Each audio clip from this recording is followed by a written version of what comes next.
A pregnant taxi driver gave a fortune teller a lift to an abandoned house, and as soon as she unfolded the note, Angelina cheerfully ran down the steps of the polyclinic and practically jumped up and down the pavement towards the house.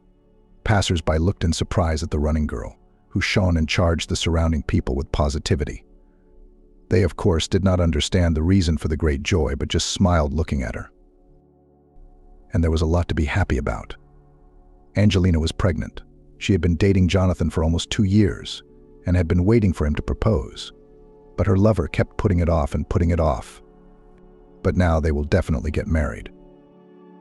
On the way home, Angelina ran into the shop, bought groceries to prepare a festive dinner, and during it to tell her beloved the amazing news. Angelina rented a room in a flat from a very nice elderly woman. They often had tea together in the evenings. Kimberly talked about her life, sometimes giving advice not obsessively, but kindly and from the heart. When Angelina had first invited Jonathan to her flat, with the landlady's permission, Kimberly had told him after he left that he was no match for Angelina. "He's not a serious young man," Kimberly said. "You can't build a strong relationship with him. You'll see, he'll prove himself. You'll remember what I said." But time passed, the relationship developed, and Jonathan never showed any bad behavior. Angelina calmed down and decided that Kimberly had made a mistake. Angelina flew into the flat. "Kimberly, I'm home," she announced happily, so loudly that the neighbors 1 floor below and 1 floor above must have heard her. "Oh my God, you're glowing." Kimberly smiled, looking at her tenant. "Did they give you a bonus, or did you win the lottery?" Kimberly asked. No, I'd rather tell you now." "Are you going to be happy too?" Angelina replied excitedly. "You just calm down first and then you'll tell me." "I can't calm down. I can't. I'm the happiest person in the world." Angelina rejoiced. "Sit down, and I'll tell you all about it," she said. Kimberly looked at Angelina with slight impatience. She was a bit curious and couldn't stand secrets, so Angelina began to speak. "I was at the antenatal clinic today." She paused meaningfully and added, "I'm pregnant. Can you imagine I'm going to have a baby?" Kimberly looked at Angelina in surprise. "Aren't you excited?" she asked, a little upset. "No, why would I be excited?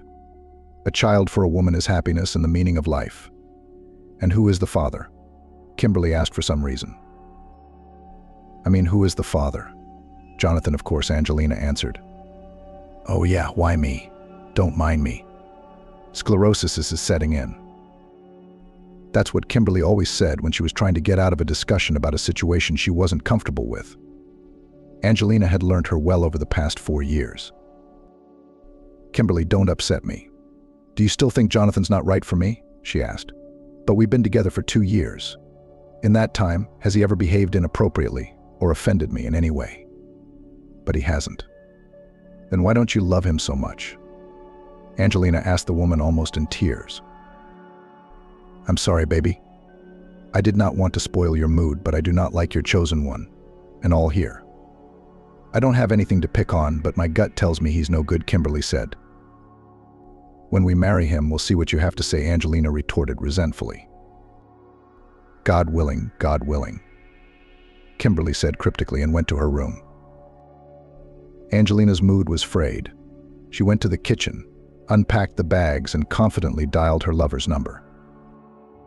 "Jonathan, are you going to be at work much longer today?" she asked. "I don't know yet. What is it?" Jonathan asked. "I have something very important to do tonight," Angelina answered. "Try to be home by 7, Angelina said. "I will. What is it?" Jonathan asked. But Angelina did not give any concrete answer, of course. She said that she would give all the details in the evening. Usually, when there was a celebration, Angelina always invited Kimberly to the table.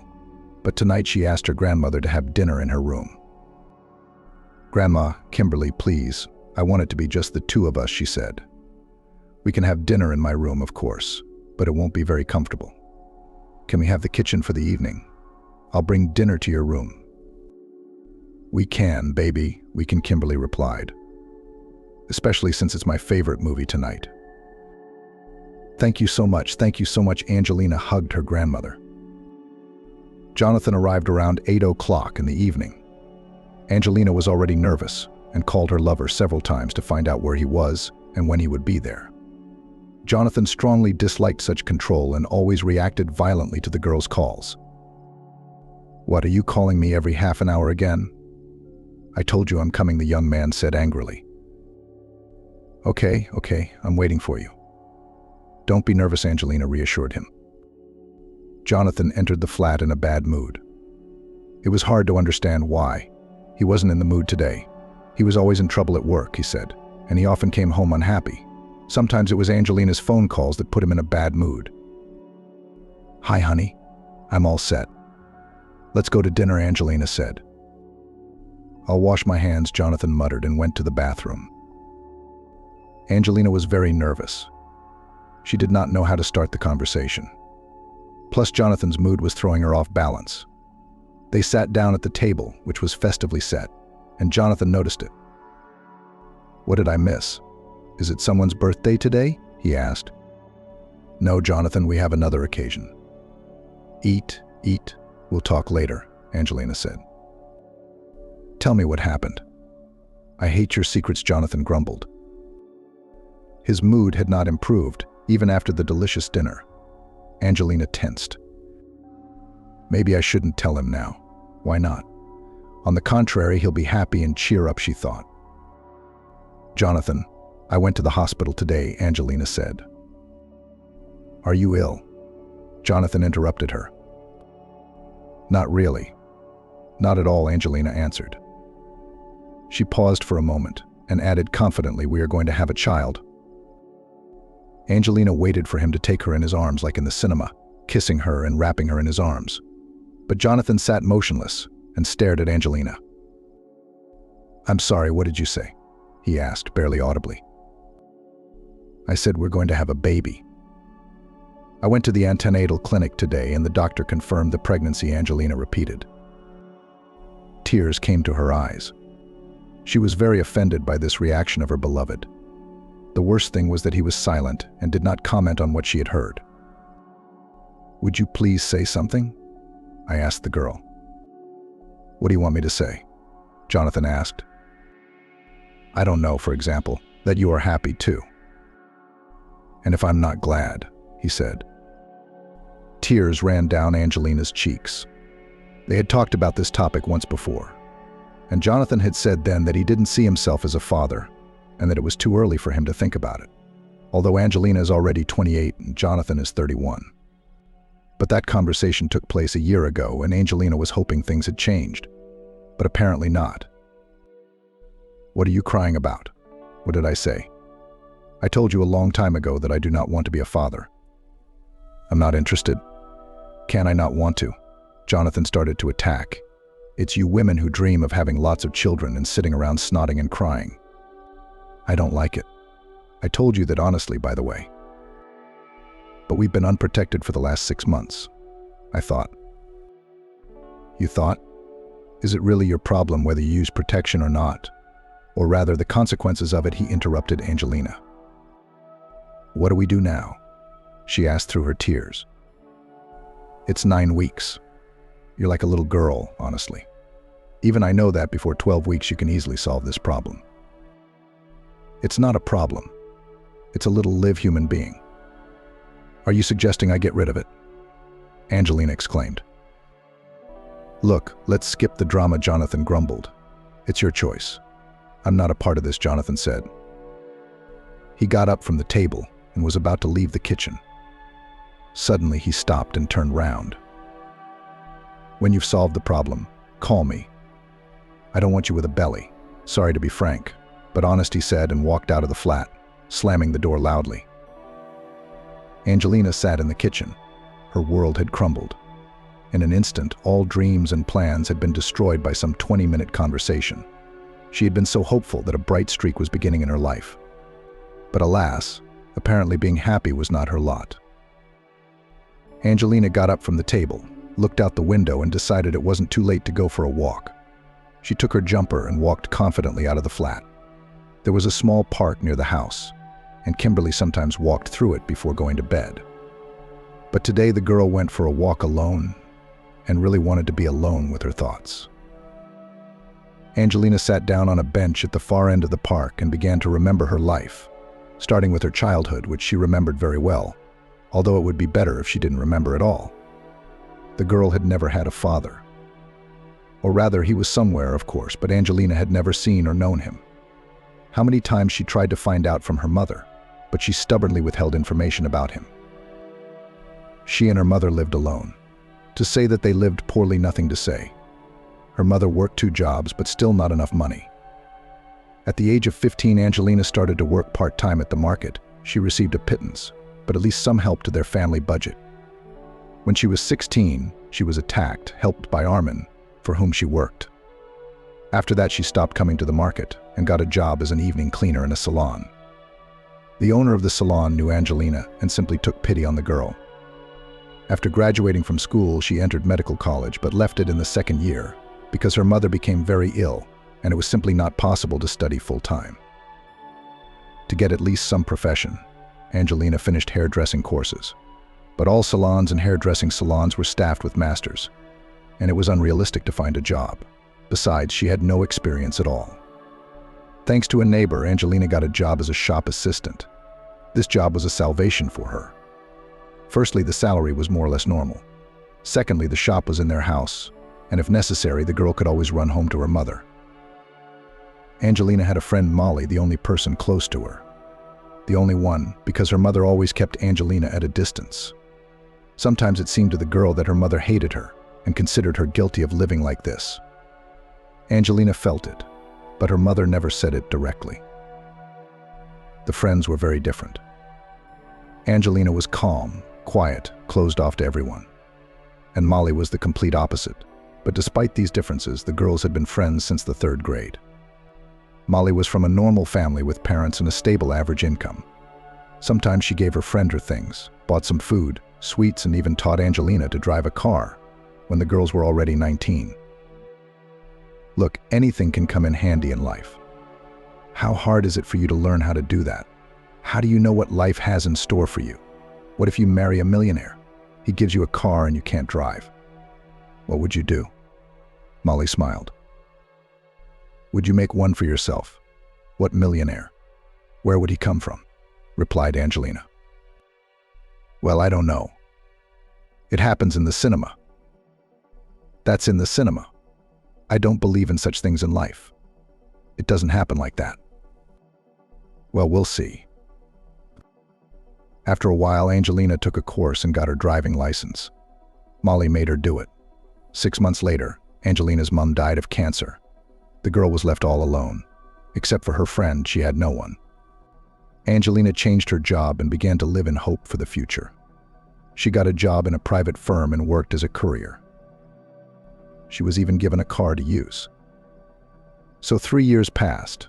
One evening, when Angelina was returning from work, she received a phone call from Molly, who asked her to visit her. It was a matter of some urgency. Okay, I'll be at your place in half an hour, Angelina agreed. Molly met her friend in a very emotional state. Oh my God, what happened? Angelina was terrified. I'm going to tell you something. You'll just fall down, she began to intrigue her friend. I wouldn't like that, Angelina smiled. Tell me what you want to know. Do you remember Thomas from the parallel class? Thomas who? Thomas Jones. I remember him in general terms. What does he look like? Of course I remember. But I never had much contact with him. What happened to him? Nothing exactly happened to him. Molly was too emotional, jumping from one thought to another. Anyway, I met him by chance recently, and he suggested that I go to Italy with him for 3 years. It's just a quick sham marriage. What do you need to arrange? Angelina was surprised. Why would you do that? And why did he suggest you? Calm down and explain. I don't understand. Oh, what don't you understand? He always had a soft spot for me at school, tried to court me, but I wasn't really attracted to him. I didn't like him. And now I've met him. He's so handsome now, he's so cute. We sat in a cafe, reminisced about school and stuff. And when he walked me home, he proposed to me. I still don't get it. Why would you do that? What does he want? Let him go to his internship.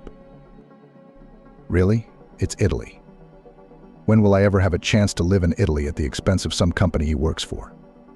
They pay for everything, traveling and accommodation. What's wrong with you?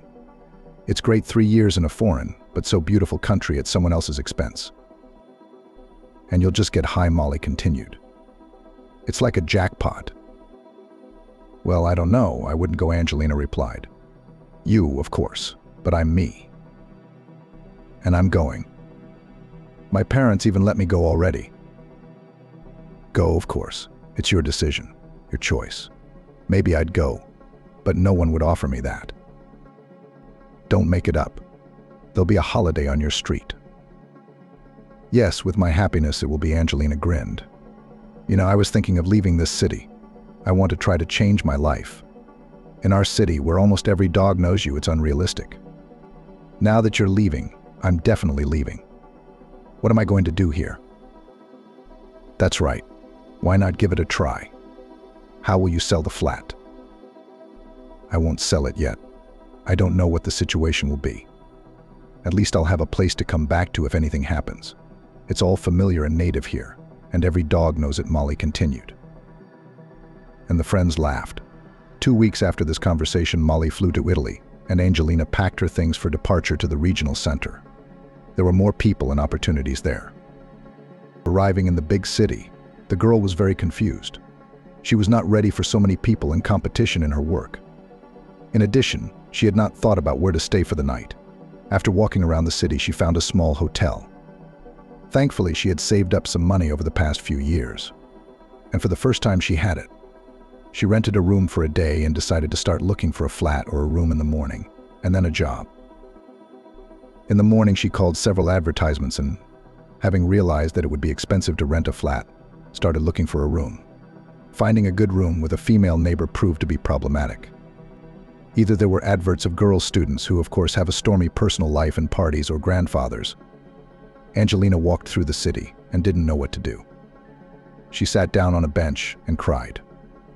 She felt so sorry for herself. What kind of life do I have? Angelina thought. I don't even have anyone to turn to for advice. Suddenly, someone touched her shoulder. Baby, why are you crying? Who hurt you? Angelina heard a pleasant female voice. She looked up and saw a nice grandmother of about 75 years old, no more. For some reason, the grandmother aroused Angelina's trust, and she told her problems without a second thought.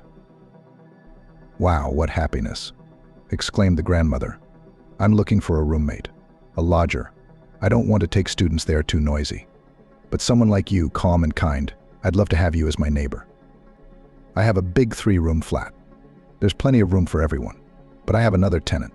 I don't know how you feel about him. Angelina tensed up. She didn't want a man living in the flat. Is he related to you? More than that. This is my cat, Sam. Granny smiled.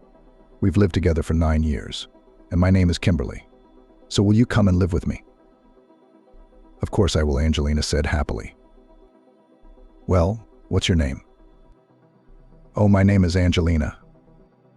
What kind of name is unusual for you? No, it's a normal name, Angelina. I just haven't liked it since I was a kid. I came up with a shortened form of it that works for me. I see. I had a friend named Angela, and she used to tell everyone she was Ange. All right, give me a piece of paper and a pen. I'll write down my address. Pick up your stuff from the hotel and come home tonight. The words "come home tonight" made Angelina feel suddenly warm and peaceful.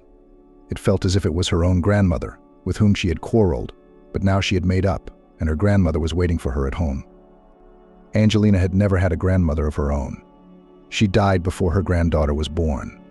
And her grandfather, her mum's father, died when she was 2 years old, and she hardly remembered him, only from photographs.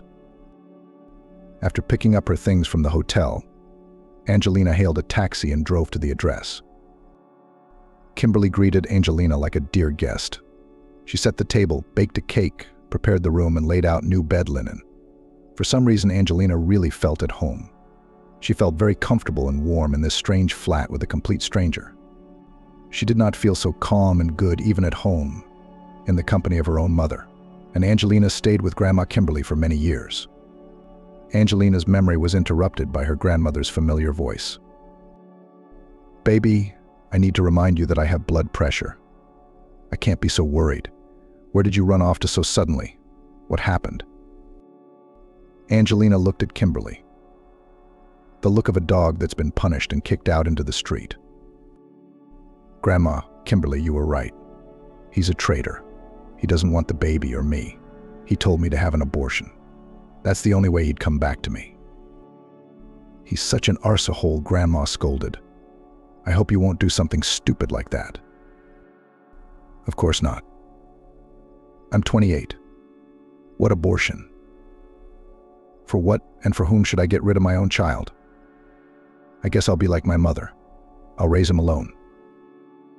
You know, it's better to be alone than with such an unreliable boyfriend. It's all right, we'll manage together. I can still help you with the little one. I don't have grandchildren of my own. I'll babysit your baby." Angelina knew that Kimberly had a son who had died in the line of duty at the age of 30.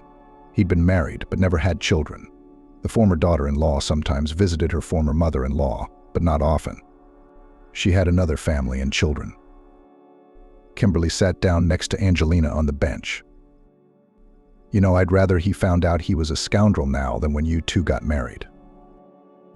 I get it, but it's just so hurtful and hurtful. You were right when you said he wasn't right for me. Grandma Kimberly, am I ever going to have a date?" "Of course you will. I'm sure you will."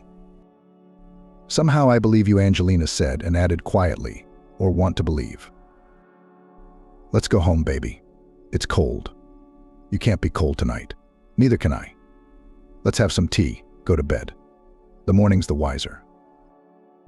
They got up from the bench and walked slowly home. The next day, Angelina had a day off, and she decided to sleep. She woke up close to noon. Kimberly was in the kitchen when Angelina came out. "Baby, you just woke up. Go to the bathroom while I make you breakfast." "I don't want breakfast. I'm just going to have some coffee, that's all." "No, that's no good. You need to have a proper breakfast.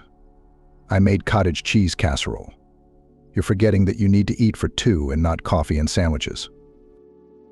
"Right. I'm still getting used to my new status. Thank you, Grandma." Over breakfast, Grandma asked Angelina about her plans for the near future. "Have you thought about changing jobs? Working in a warehouse is not a good option for pregnant women. You need something quieter, less physically demanding. What did the gynecologist say? Are you okay?" "Basically, yeah, but a little tonus, no heavy lifting." "Well, you see, that means we have to think of something. What do you want to do before your maternity leave?" "I understand. But where can I go? I don't have any education. I've only worked as a delivery boy, and a storekeeper isn't the right job for me right now." "What else can you do?" "I used to sell at the market, but it was a bad experience. I also took hairdressing courses, but it was a long time ago and I have no experience at all. It doesn't fit." "Well, that's it then. I can't do anything else." "Yeah, that's it," Kimberly said. "Well, don't worry, we'll figure something out."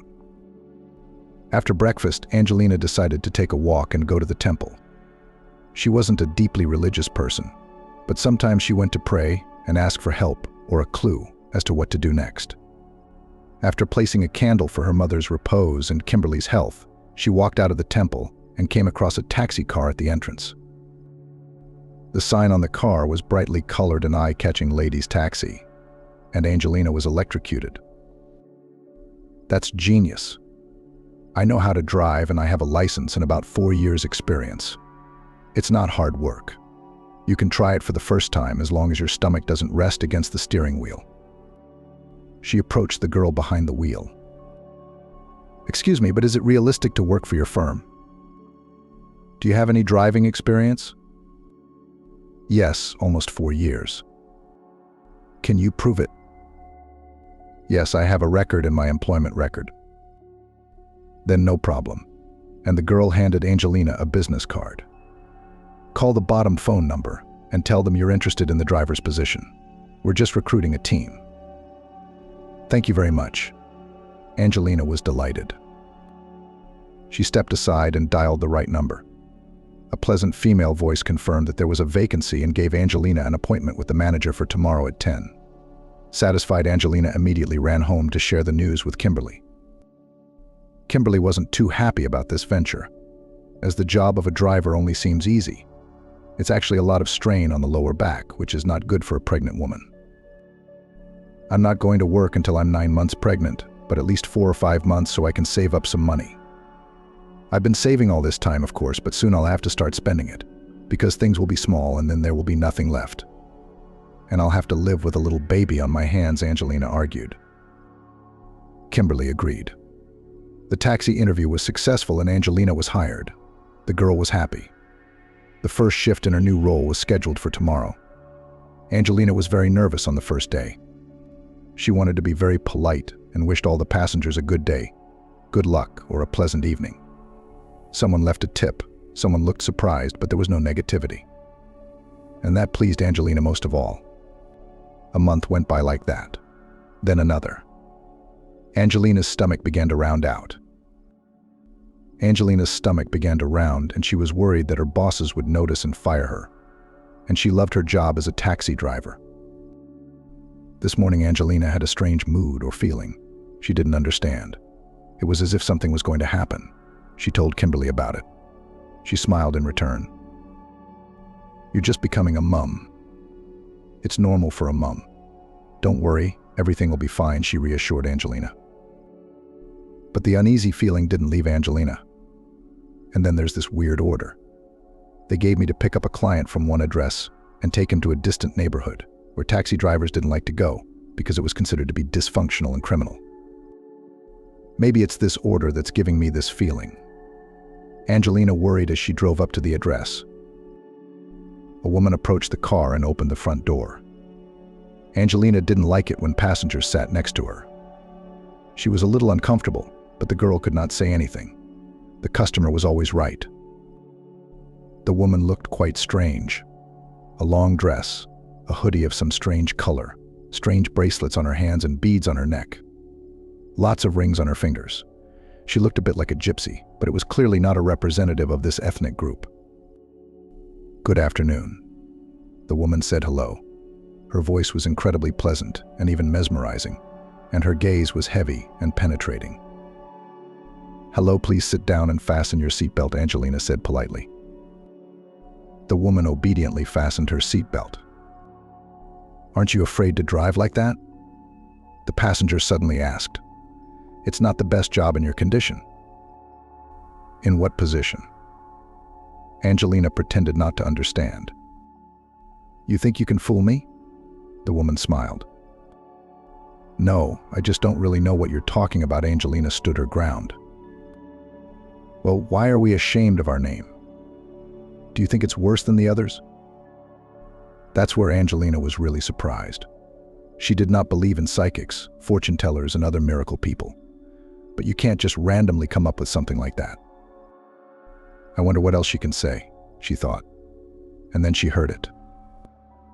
Jonathan, your Jonathan is no match for you. Good thing he left. You should have listened when Camila told you he was no good for you, the woman said. Angelina even jerked the steering wheel. She slowed down a little out of surprise and looked at her passenger with great interest. You still don't believe me? With a little squint, but with a smile, asked the woman. It's impossible not to believe. How do you know all this? I see a lot. What else do you see? Angelina lit up. And although she did not believe in predictions, but at this moment she wanted to hear something good about her future. What do you want to know? I don't know. Like, will I ever have a normal man? Am I carrying a baby, and will I have more children? Wow. How many things do you want? The good thing is that all your questions can be answered in one word. Yes. I won't go into detail. All women are curious to a greater or lesser extent. No, why not? Because life won't be interesting. You're weird. Usually fortune tellers predict with details, but you're so cryptic. I'm not a fortune teller. I'm a witch, the woman said seriously, calmly. Angelina hit the brakes in surprise. I'm sorry, who? Did you say? The passenger's calmness was astonishing. She spoke as if she were answering a question about which traffic light was the right one to drive through. I'm sorry I slowed down. I just didn't expect to hear that. What did I say to surprise you? A witch is someone who knows. I mean, she knows a lot, not Baba Yaga. But people think of witches differently. It's a mistake.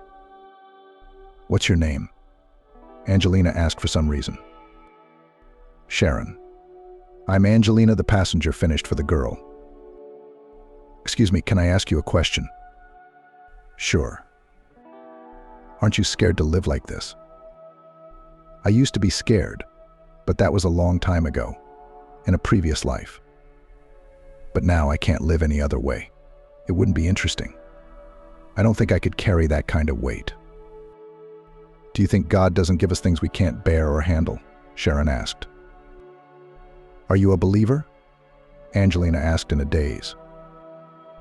If there is no God, demons dwell in him.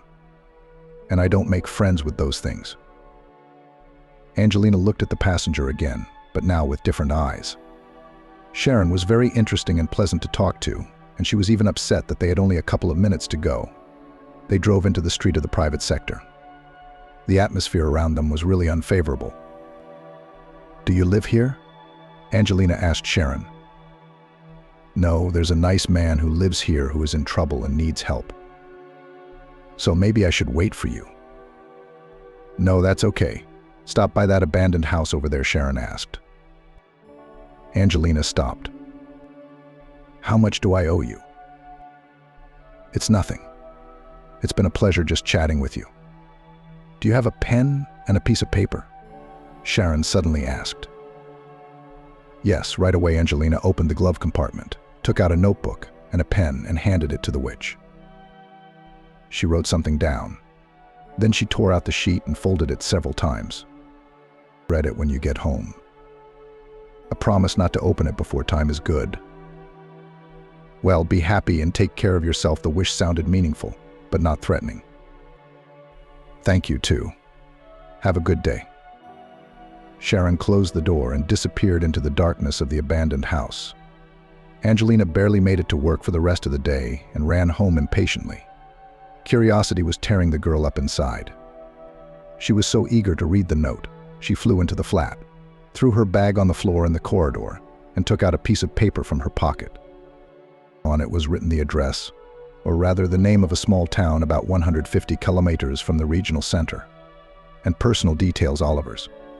And just below it was a note. Find this man and tell him whose daughter you are.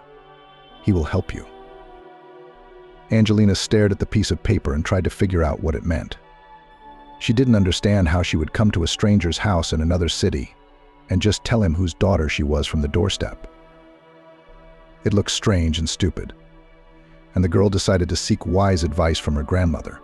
She recounted today's meeting with Sharon, what they had talked about, and the note. Kimberly listened to Angelina with great surprise. How interesting. Amazingly simple. Oh my goodness, Nana wailed. Do you think I should go there or not? I'd go. What have you got to lose? What if this man really can help you in some way? You've never heard that name before. No, it's a complete stranger to me. You can look up a person's last name on the internet. Kimberly suddenly realized. Yeah, how did I not realize that? I mean, you can type in the city, see if it comes up with something. I'm having trouble with the age thing, though. I don't know how old a person is.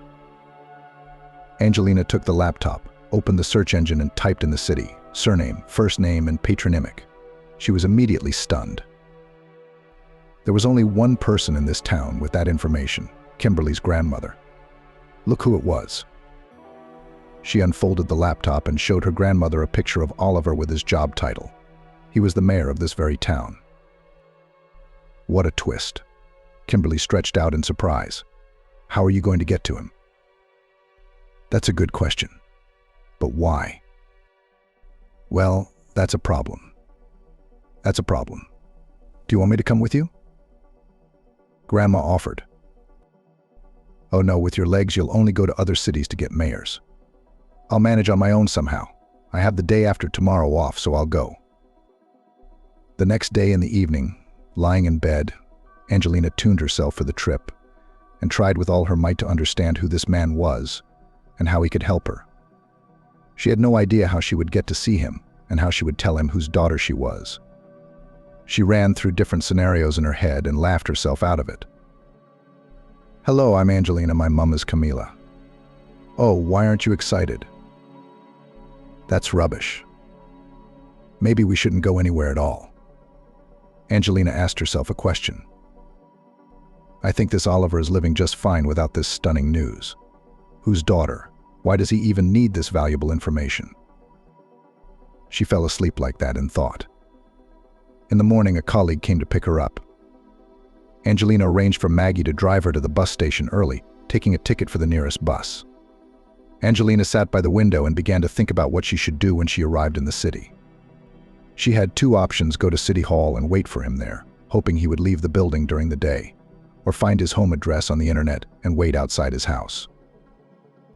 No, not an option. And if he gets home at night, how am I going to get back to my town then, where I'll be sleeping on the street? Pregnant is not an option at all. So that leaves only work. You mean City Hall? She arrived in town around 10 in the morning. The weather was fine, a light breeze was blowing, the sun was shining, but it wasn't hot. Angelina strolled quietly through the park near the City Hall. Suddenly she saw a girl who was heading towards the City Hall. She was dressed in a business suit and shoes with a huge stiletto heel. Angelina didn't understand what attracted her to this girl, but she stared at her intently. And then the unexpected happened. The girl twisted her foot, tripped and fell. Angelina ran to her aid. Should I call an ambulance? Are you all right? Angelina asked. I think I twisted my ankle, she said, almost crying. My mom told me not to wear such stilettos. Let me call an ambulance, Angelina insisted. No, I really don't need one. Can you help me waddle to the office? I work at the town hall.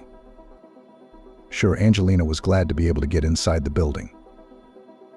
They walked slowly to the entrance. The guard, seeing the girl, also offered to call an ambulance, but Chloe, as the name of the fallen, flatly refused. They went up to the first floor and approached the mayor's reception area. We're here. Thank you so much, Chloe thanked her savior. How can I thank you? Maybe coffee or tea? And Angelina realized that this was her chance. No, thank you. No coffee or tea. But I really need some help. I really need to get a few minutes with Oliver. I'm traveling from out of town to give him some important information. But he's a complicated man. He's a difficult man to get to. Can you help me? Angelina folded her hands in a prayer gesture and made pleading eyes. No problem, somehow too quickly agreed Chloe. Why does he accept everyone? You don't know. Our mayor is a unique leader. He is much talked about not only in our city. He has no record of personal issues. If he's in his office and he's not busy, it's easy to get an audience with him. Wow. This is the first time I've ever seen such a thing. Angelina was genuinely surprised. Yes, many people are surprised. So your request is not a problem. You would have got to see him anyway. How about some tea? Especially since Oliver's not here yet. All right. Fine. Let's have tea. Angelina, after waiting for the mayor for about 40 minutes, they were already drinking their second cup of tea when the door to the reception room opened and a very stately and solid man of about 50 entered. He looked more like an athlete, broad-shouldered, trim. It was clear that he spent a couple of hours a week in the gym. He wore a dark gray suit, a light gold shirt of an obscure shade, and a tie. Angelina looked at the face. What if she had seen him once after all? But no, this was a man she would definitely remember. With thick black hair and blue eyes untouched by gray, beautifully shaped lips. But what Angelina liked most of all was his gaze. He looked stern, but with a kind of warmth. It was unclear how this could be combined, but that was the impression this man made, looking intently at the strange girl in his waiting room. "Are you here to see me?" The voice sounded so loud and confident that Angelina even flinched. "Yes, I can, of course," when it wasn't quite comfortable. He smiled and gestured Angelina into the office. The journey to the next chair seemed exciting to Angelina.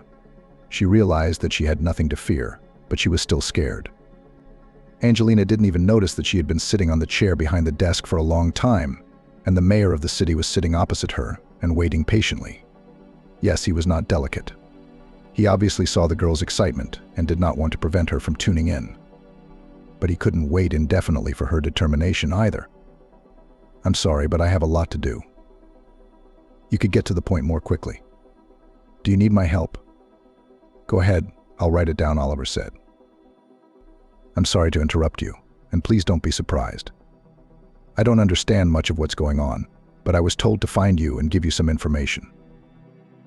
Oliver raised his eyebrows in surprise. "I'm not sure what you're talking about.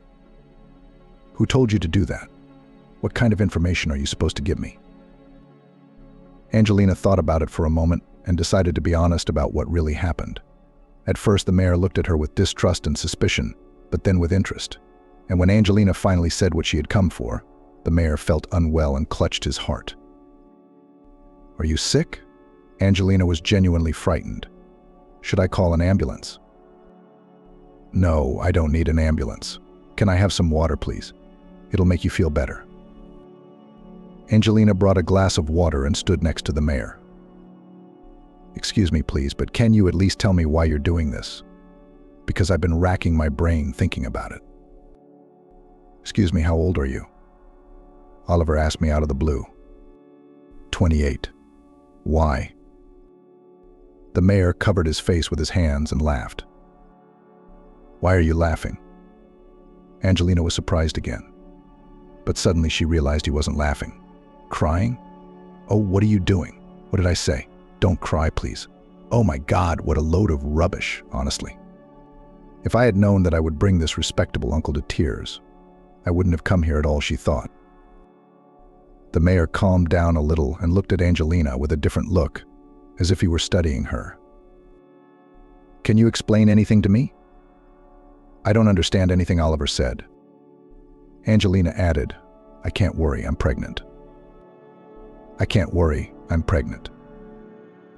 Oliver stood up and hovered over Angelina. Hovering because Angelina was 168 centimeters tall and the mayor was clearly over 185. "Your name is Angelina. That's a beautiful name. You're pregnant. Do you have a husband? When your mom died, was she ill or sudden death? Where did you live? How was your childhood? Was mom married? Is your grandfather still alive?" The questions came one after another. Oliver addressed the girl as you or you. It was obvious that he was very worried. "Oh my God, I have a daughter. I can't believe it. And I have a grandchild on the way," he said. Angelina went numb. "Father? That's my father? It can't be," she thought. The girl didn't know how to react. On the one hand, she now had a family man. On the other, he had betrayed her many years ago when he abandoned her mother. But Angelina, unlike many women, was not impulsive and always guided by logic and common sense. Therefore, she decided to first listen to her father's version of her birth, and then decide whether to communicate with him or not, though it was clear from his reaction that he was delighted with the news. "Excuse me, if you're so happy, why did you leave my mother when you found out she was pregnant?" Angelina asked. This question was particularly painful considering that she had also been abandoned recently when she found out she was pregnant. "I didn't abandon your mum. What's more, I didn't even know she was pregnant. If you give me a chance, I'll tell you everything and explain everything," Oliver replied. "Of course, I'd really like to hear from you what happened all those years ago and why you broke up. No matter how many times I asked my mother about you, she never told me anything," Angelina said. "Then you tell me." Oliver walked to the door and turned to the secretary. "Chloe, I'm not here for anyone today." Then he returned to the table and sat down opposite Angelina, as if deciding where to begin his story. I met Camilla 29 years ago at a holiday resort. I had just graduated from university, and my parents gave me a trip to the sea. Camilla was on holiday with her parents. I noticed her on the beach, but did not dare to approach her, as I saw that she was with her parents. In the evening, she came to the dance without an escort. So I asked her to dance. We got to know each other, got to talking. It turned out that we have a lot of common themes and interests, and we went for a walk to the night sea. We parted in the morning. We didn't have anything, we just sat on the beach and talked. But when she went back to her room, I realized I was in love. I'd never felt like that before. Your mom was a very beautiful woman. Not just outwardly, but probably more beautiful in spirit. She had an incredible inner world. She sounded like she was singing. It's impossible not to fall in love with such a woman. We met on the beach in the afternoon.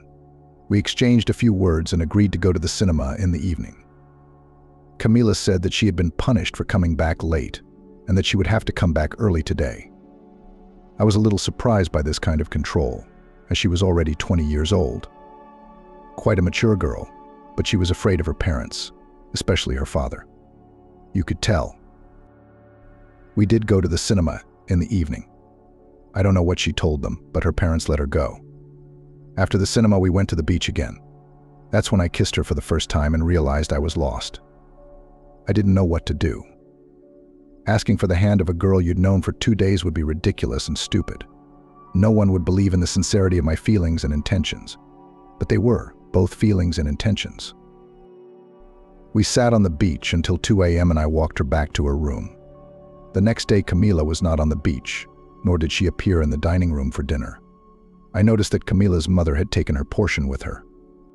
I thought she was ill. The change of climate, the cool nights, so I decided to visit her. I went to their room and knocked. The door was opened by her mother, and she asked me in a disgruntled tone what I wanted. I can honestly say that we met recently and I like your daughter, I said. I noticed she wasn't here, so I came over to see if she was okay.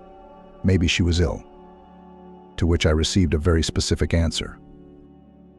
It's none of your business what's wrong with our daughter. The frown and other young ladies young man did not raise for you. One slammed the door in your face. I wasn't prepared for that attitude.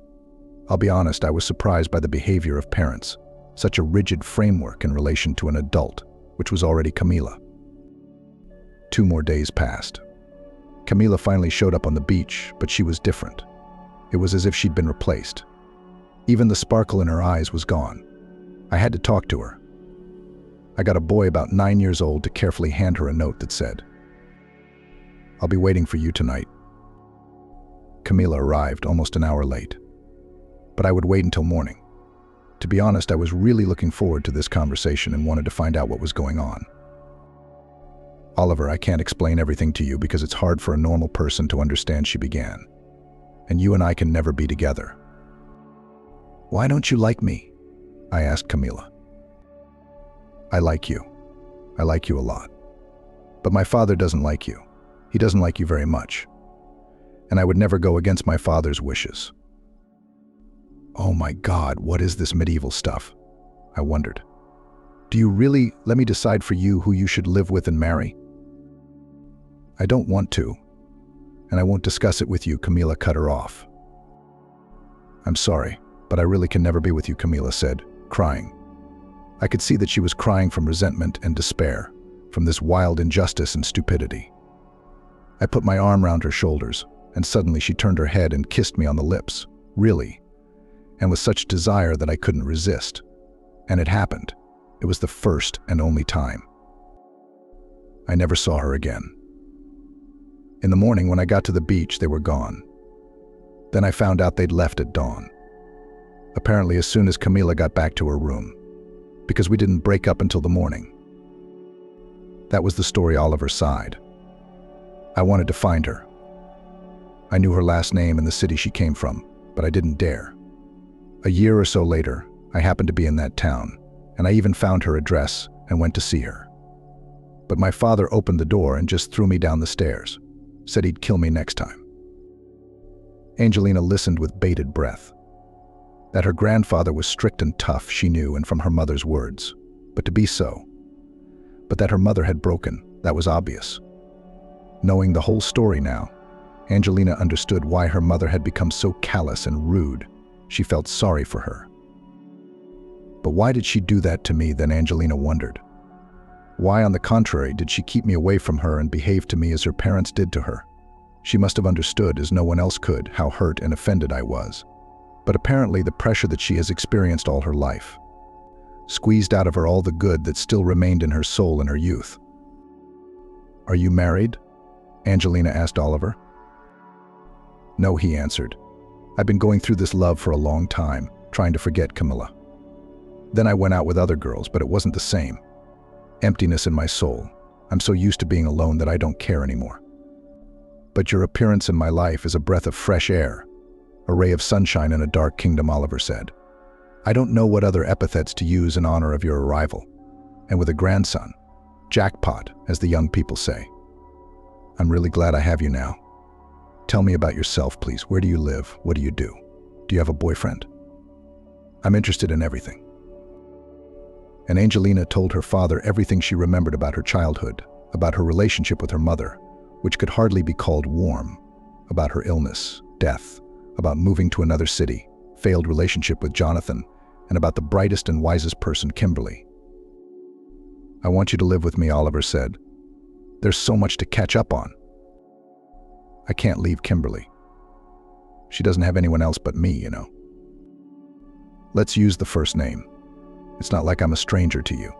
As far as Kimberly's concerned, I wouldn't mind if you came with her. It's more fun that way." Angelina looked at her father in surprise. "So she's a complete stranger to you. She helped you in your time of need and supported you. So I'm grateful to her too. Well, it's settled. You're moving in with me." Angelina suddenly remembered the first time she'd met Kimberly and decided to make the same joke. "There's just one problem besides Kimberly and me. There's another mate." "Who?" "The cat." Angelina smiled. "And that's as much as you want. You can have a dog too. I have a big house. There's plenty of room for everyone. I'll have to go to my town to get my things and explain everything to Grandma. Prepare her somehow." "Sure, I understand. But let's do it this way. Tonight you'll stay at my place. And tomorrow Thomas will take you to get your things and your grandmother." "Okay," Angelina smiled. She wanted to be with her father again, to talk to her family. Oliver and Angelina left the office. The secretary looked at Angelina with interest. She didn't understand who this girl was and why the mayor had canceled all his meetings and appointments for her sake. They went to a restaurant to have lunch and continue their acquaintance over conversation. Oliver asked Angelina about her tastes, hobbies, favorite foods, books, and films. It was as if the father had decided to find out everything he could about his daughter in one day. Angelina answered and asked counter questions. She was also interested to know something about her father. Their conversation was interrupted by a phone call. The number was unknown. Angelina initially wanted not to answer, but then decided to pick up the phone. What if it was from her new job? "Hello, are you Angelina?" She heard an unfamiliar female voice. "Yes, who is it?" For some reason, the girl was frightened. "It's the doctor from the hospital where Jonathan is now. Do you know this man?" "Yes, I do. Do you want to know what happened to him?" A woman's voice asked sternly. Wondering what happened to him. Angelina was puzzled. They'd broken up. Why are they calling her? He has parents. They live in another city, but still he has someone to call. "He was in a car accident and asked me to call you." "What about him?" Angelina asked. "He's in serious condition. Can you come to the hospital today?" "No, I'm in another city. I can't physically get there today. I will come tomorrow morning."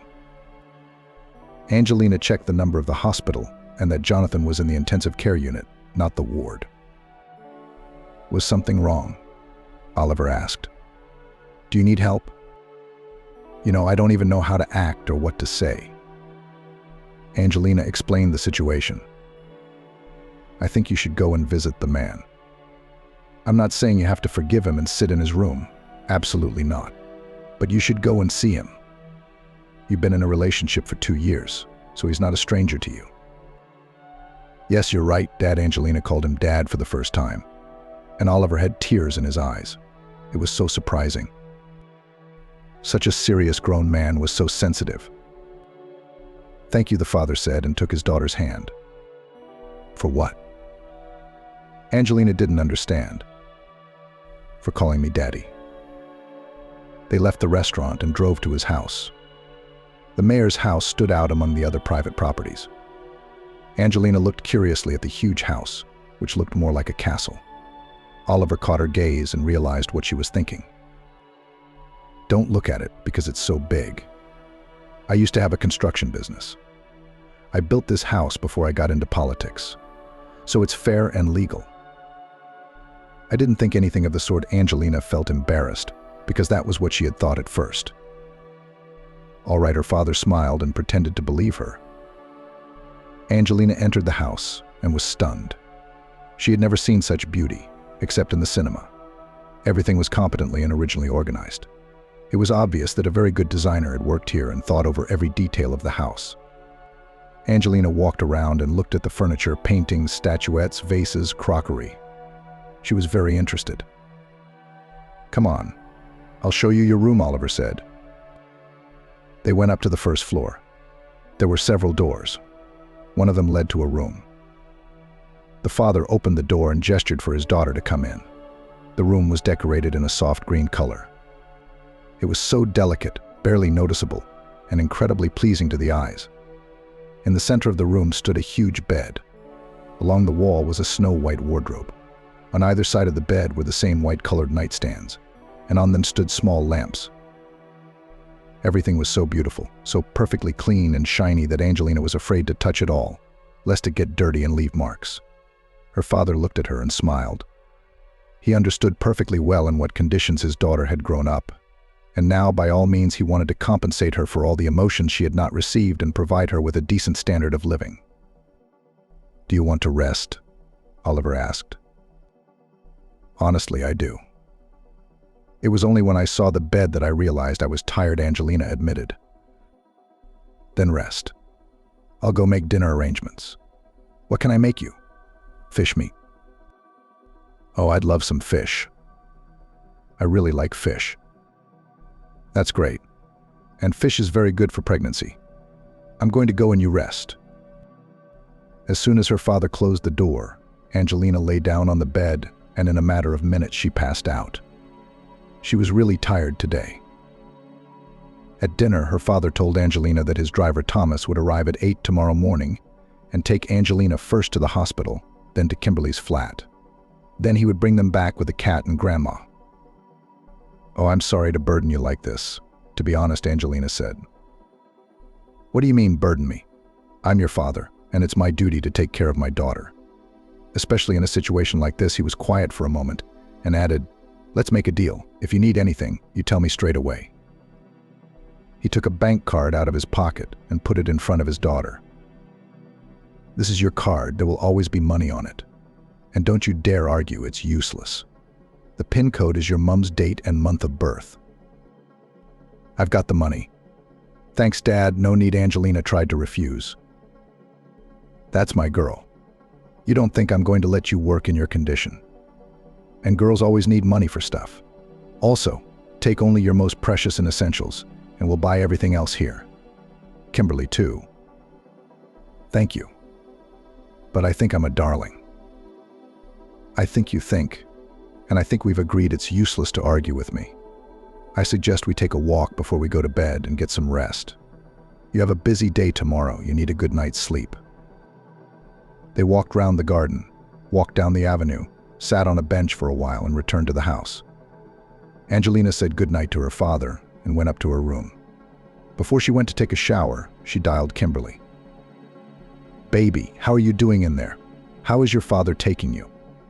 Angelina had already called Kimberly in the afternoon and told her about her parents' wonderful find, which Kimberly was glad about. "It's fine, Grandma. I have 2 pieces of news for you." "The good news and the bad news?" Grandma asked and smiled. No, both good, you just don't worry. Okay? Angelina asked. So to begin with, it's usually after you say that you have to worry. Dad wants me to come and live with him.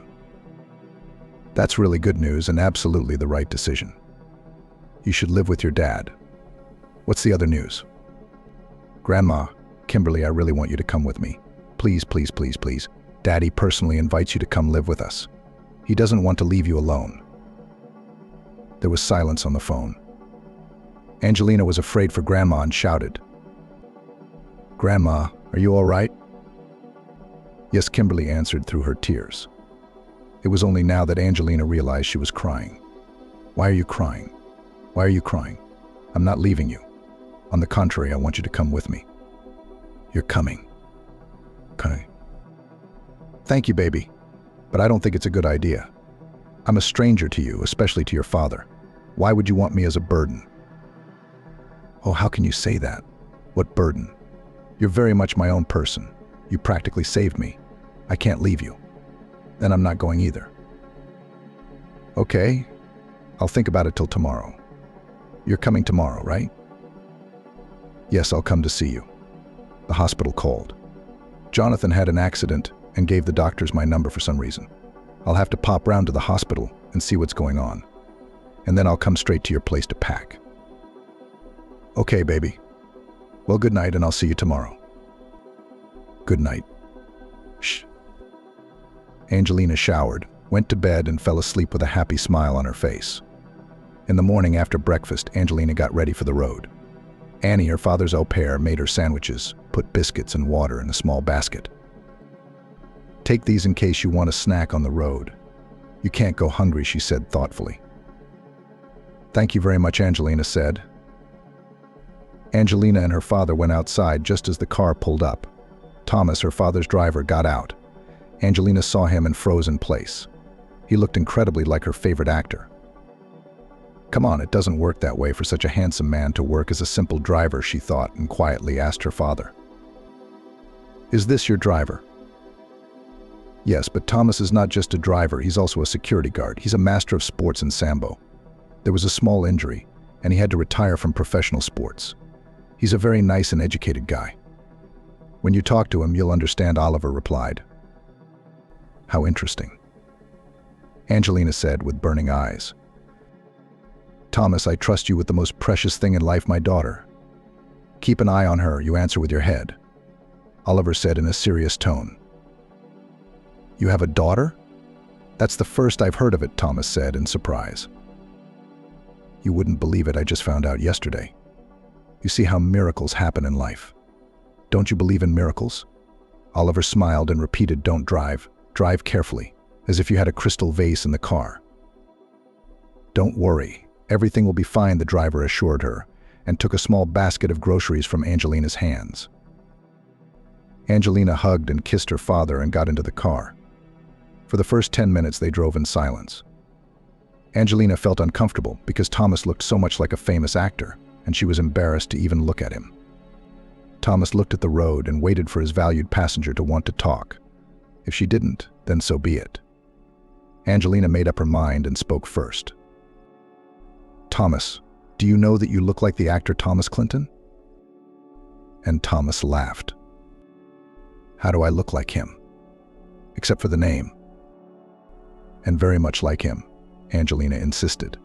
And she was right, he did look incredibly like this actor. Do you like the actor Thomas Clinton? Thomas realized. And how can not like him, when he is so handsome and incredibly charming? And in every role. Have you seen any of his films? Honestly, I don't remember. I don't really remember actors. Bad memory? No, I just remember actresses better, Thomas smiled. I'm a normal man. I like women. Angelina blushed deep red with embarrassment and even felt a pang of jealousy. And for some reason she felt uncomfortable that Thomas had said that. Angelina, are you a film buff? Why not? I just love our films and serials. I don't watch foreign ones at all. And I have a good memory, so I remember the actors I like and enjoy watching. What do you do besides watching films? I live. I work. Are you married? Unexpectedly, he asked, and Angelina blushed again. Why? He asked. What does he care? Thought the girl. Why? Is it something you're interested in? Maybe I'm looking for a bride. And you're just my type. I like smart, interesting, and terribly modest girls who, when you ask them something, they immediately blush from head to toe. Angelina blushed even more and turned away to the window. Really? She asked, embarrassed, continuing to stare out the window. Excuse me, who are you talking to over there? And they both laughed. If you're asking seriously, I'm no match for you, Angelina replied sadly. May I ask why you are pregnant and what? Thomas asked. But then he realized, oh, I'm sorry, I didn't realize it first. You have a fiancé and you're getting married? Then yes, I'll pass. I'm not interested in other people's brides. No, I don't have a fiancé. Then why don't you suit me? Because I'm pregnant with another man's child, Angelina said reasonably. And you don't think your child needs a father? I suppose I do. But not every man will agree to raise another man's child. I agree, not every man would. But I'm not everyone. I'm unique. He smiled sincerely and winked at Angelina, which made her blush again. Angelina looked at Thomas questioningly, trying to understand whether he was joking or serious. Are you joking? I don't think this is a joke, Angelina said. No, I'm not joking. You're an incredible girl, I can tell. And you have a special energy that affects me. I've never felt this kind of emotion before. How old are you, Thomas? Angelina asked. Does it matter? Yes. I'm 34. 34, Angelina was surprised. For some reason, she had thought he was no more than 25, not badly preserved. Yes, Thomas joked again. Angelina liked his sense of humor very much. It was peculiar, of course, but subtle and original. Rather the opposite, too good.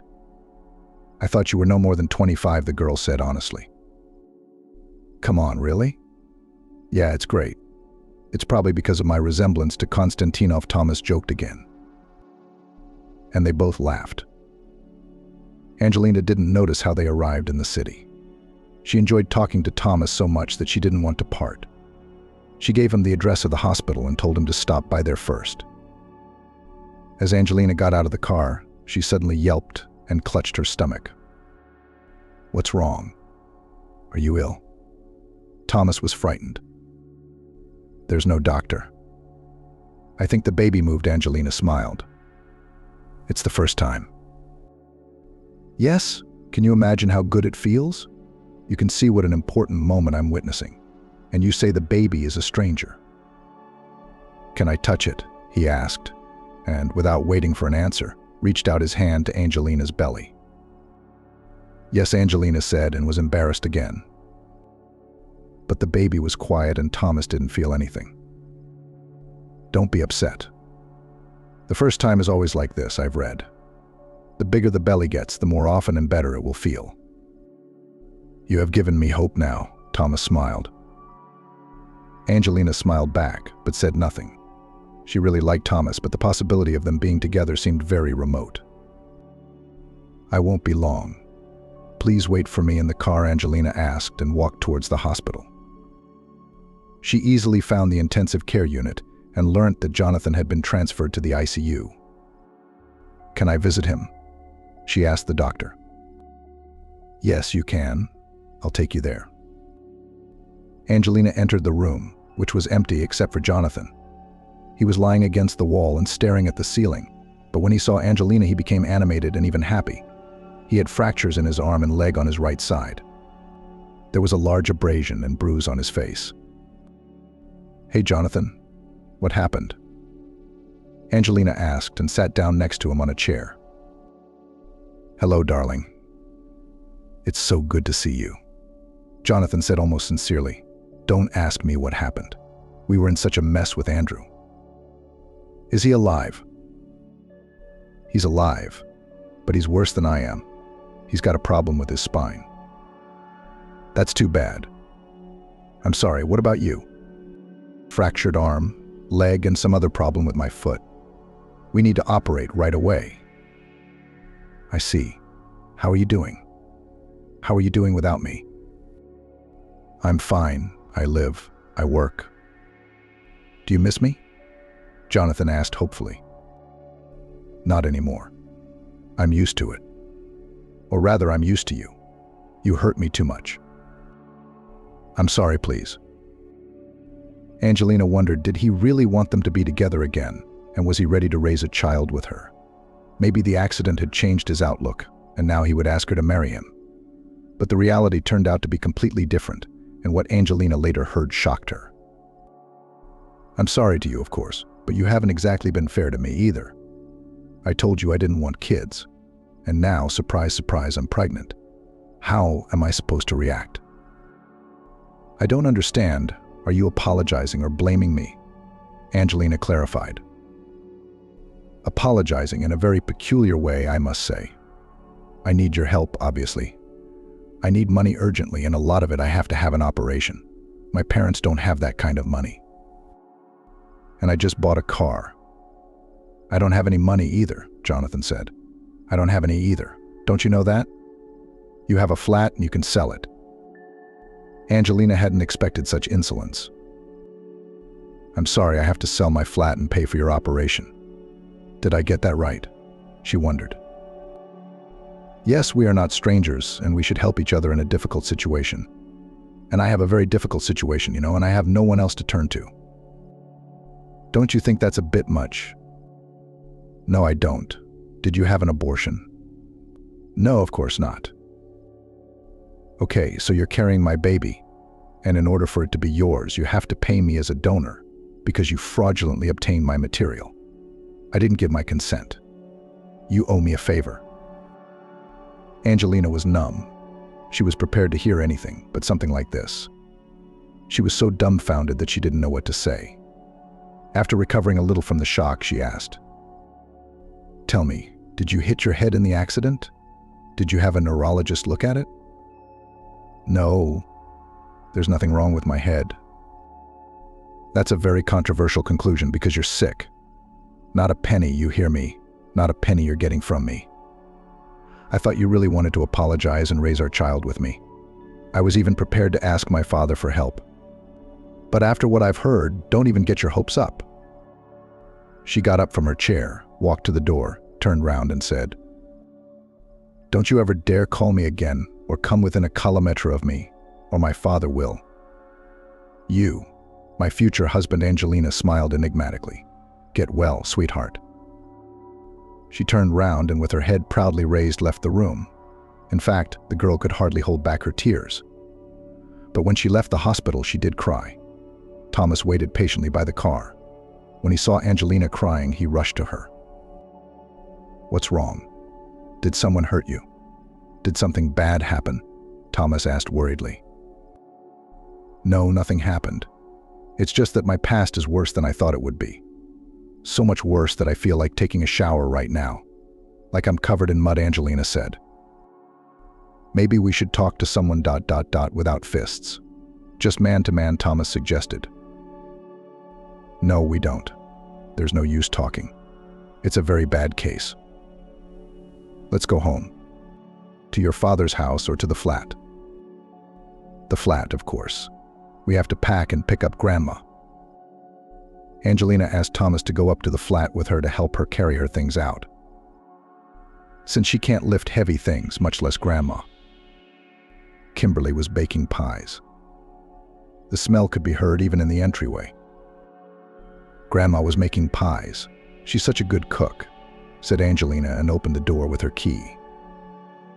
"Grandma, Kimberly, I'm here." "Baby, finally. What took you so long?" Kimberly came out of the kitchen and saw Thomas. She gave him a sharp look and nodded approvingly. "Now that's what I'm talking about. A real man, reliable, worthwhile, not like some of the others." Angelina smiled. "So he's worthwhile and reliable. That's good." For some reason, she was very pleased to hear that, as if she had brought her fiancé to introduce her grandmother. "Grandma, why are you making pies?" "We have to go," Angelina argued. "How? I've already done everything, and we'll have something to eat on the road." "Did you pack your things quietly, baby?" "I'm not going. What do you need me for?" "An old, sick man. Your father's probably glad he's got a daughter now, and then he'll kick me out and I'll be on the street. I'd rather live out my days here. So, here's the deal. 1. If you're not going, I'm not going. 2. My father's a normal man, and he's smart, judging by his position. And he thought about it before he said it. And 3. I will never let anyone kick you out on the street." "How could you think that about my father? How could such a bad man give birth to a good girl like me?" Thomas commented modestly and smiled. The women laughed. "We have another hour to pack, so we don't have to drive at night. Then we take only the most valuable, expensive and necessary things to Grandma. Dad said we'll buy everything we need later," Angelina said. "I'm so embarrassed, so uncomfortable," Kimberly wailed as she gathered her things. An hour later, they were ready to leave. All they had to do was drop off the keys to their neighbor and arrange for her to water the flowers. From time to time, Sam the cat looked after the flat. He was put in a carrier and meowed at the whole entrance. He really didn't like to go outside. By 8 o'clock, they were home. Oliver met them at the gate. Kimberly was very worried, but Angelina's father turned out to be a really nice man and a warm host. He gave her grandmother a room on the ground floor so she wouldn't have to run up and down the stairs every day. The room was next to the library, which was a real gift to Kimberly. She read a lot, despite her age and deteriorating eyesight. Sam the cat was let out in the middle of the living room and proudly walked around his new domain. Oliver wanted to let Thomas go home, but Angelina insisted he stay with them for dinner. "Daddy, can I have a word with you?" She turned to her father. Sure, they stepped aside and Angelina asked, "Say, and if suddenly I want to marry, you will not object?" "Did the baby's father come to his senses and propose to you?" "No, but you've been to see him. Maybe you need some help. Should I get involved?" "Angelina, I realize you've broken up, but you have to stay human and help even your exes in difficult situations." Angelina looked at her father, wondering whether to tell him what Jonathan had said. But after thinking about it, she decided to tell him. Oliver was angry at first, then laughed. God, how impoverished the male species had become. What kind of a man would have to be to think of such a thing? What a nightmare. "Yeah, Dad, I'm shocked too." "So wait, then who are you going to marry? Or is there something else I don't know?" Oliver asked. "You remember the story of how you and Mum met, don't you? I think I'm in a similar situation. I just feel like he's my man." And he said he was looking for someone like me. It's amazing how history has a way of repeating itself. "Are you sure he's a good man?" Dad asked. "Will you introduce us before the wedding?" "Dad, don't you worry." Angelina paused for a moment, took a breath of air in her chest and blurted out, "It's Thomas." Oliver looked at his daughter in surprise, then looked at his driver, who was stroking Sam's cat and talking to Kimberly. Then he turned to Angelina again. "When did you two get to know each other so well to make such a life-changing decision?" "I'm telling you, I just feel it. He's very nice. Would you allow it?" Angelina asked. "Why should I forbid it?" Oliver didn't understand. "Well, he's just a driver. What if you say it's indecent or something?" "What?" "I'm the mayor of the city. My daughter is marrying a driver, reputation and so on, Dad." "I don't care about reputation and stuff like that. All I care about is that you're happy, you know, and a reliable man to rely on in times of need, who won't betray you and who'll give you a shoulder to lean on. Thomas is like that. I'd be very happy if you two were together." Oliver was silent, weighing each word so as not to offend or upset his daughter. "He knows I'm pregnant," Angelina realized. "Good." They went back to the others. Angelina wanted to go for a walk before dinner, so Thomas volunteered to escort her. Kimberly and Oliver looked at each other and smiled. "Thomas, can I ask you a question?" Angelina asked as they walked away. Of course you're allowed to do anything, Thomas smiled. Why? Because you are my future wife. You can't keep secrets from your wife, he replied. You're not joking, are you? No, I'm not joking about that sort of thing. Then I agree. And she reached out to kiss him first. After dinner, Thomas went home and the tenants went to their rooms. Angelina lay down and was about to switch off her headphones when the phone rang. At first she wanted to switch it off, thinking it was Jonathan calling again. But it turned out to be Molly. They rarely called each other, and her friend didn't know how much had happened in Angelina's life. "Hello, darling, how are you?" Molly shouted happily into the phone. "Hi. I'm so glad to hear from you. I have so much news. But first tell me how you are. Are you coming to visit soon?" "We're coming in a month, but not for a while. Thomas has some firm issues to sort out and we'll be back. He's been offered an open-ended contract, so we're staying in Italy. And another thing." Molly was silent. She loved that kind of effect. "I'm going to be a mum soon." "Oh, come on. When are you due?" "April." "I'm due in February," Angelina said. "I'm sorry, what? You're pregnant? When was the wedding? Why didn't you invite me, your friend?" "Calm down, the wedding's still to come. Hey, how did you talk Jonathan into having a baby? I thought he was against it, wasn't he?" "He still is. I'm not marrying him." "Wow, that's quite a personal life you've got going on. Well, tell me about it. I'm interested. Or do you want me to burst with curiosity and my husband to become a widower?" So Angelina told her friend about the pregnancy and the breakup with Jonathan and the wonderful meeting with Sharon and then her father. "You know, I love Thomas. You know, my meeting him is like meeting my parents. How is that possible? But I'm just sure he's my man. Do you want to laugh some more?" Angelina asked. "Go ahead, but it will be hard for you to surprise me or make me laugh now after all I've heard. Do you remember which actor I really like?" "You bet. A good-looking guy like Bradley Cooper. Not only you, but most of the female population likes him. What's he got to do with it? What are you suggesting? Are you marrying him? Isn't he Thomas too?" "No, of course not. Where am I and where is he? But my Thomas is exactly like him. You'll be amazed when you see him." "I already am," said Molly. "Mate, life has turned you around in a way that's worse than in the cinema. And you didn't believe it could happen in real life?" "No, Molly, now I do." They chatted some more and said goodbye, agreeing to meet at the next visit of Thomas's family. Angelina thought it would be necessary to set a wedding date just a month in time for their arrival. As she dreamed of her future, she fell asleep. A wedding, the birth of her son Andrew, and a happy married life with her beloved husband in her own father's home, and under the wise protection of her grandmother Kimberly lay ahead of her.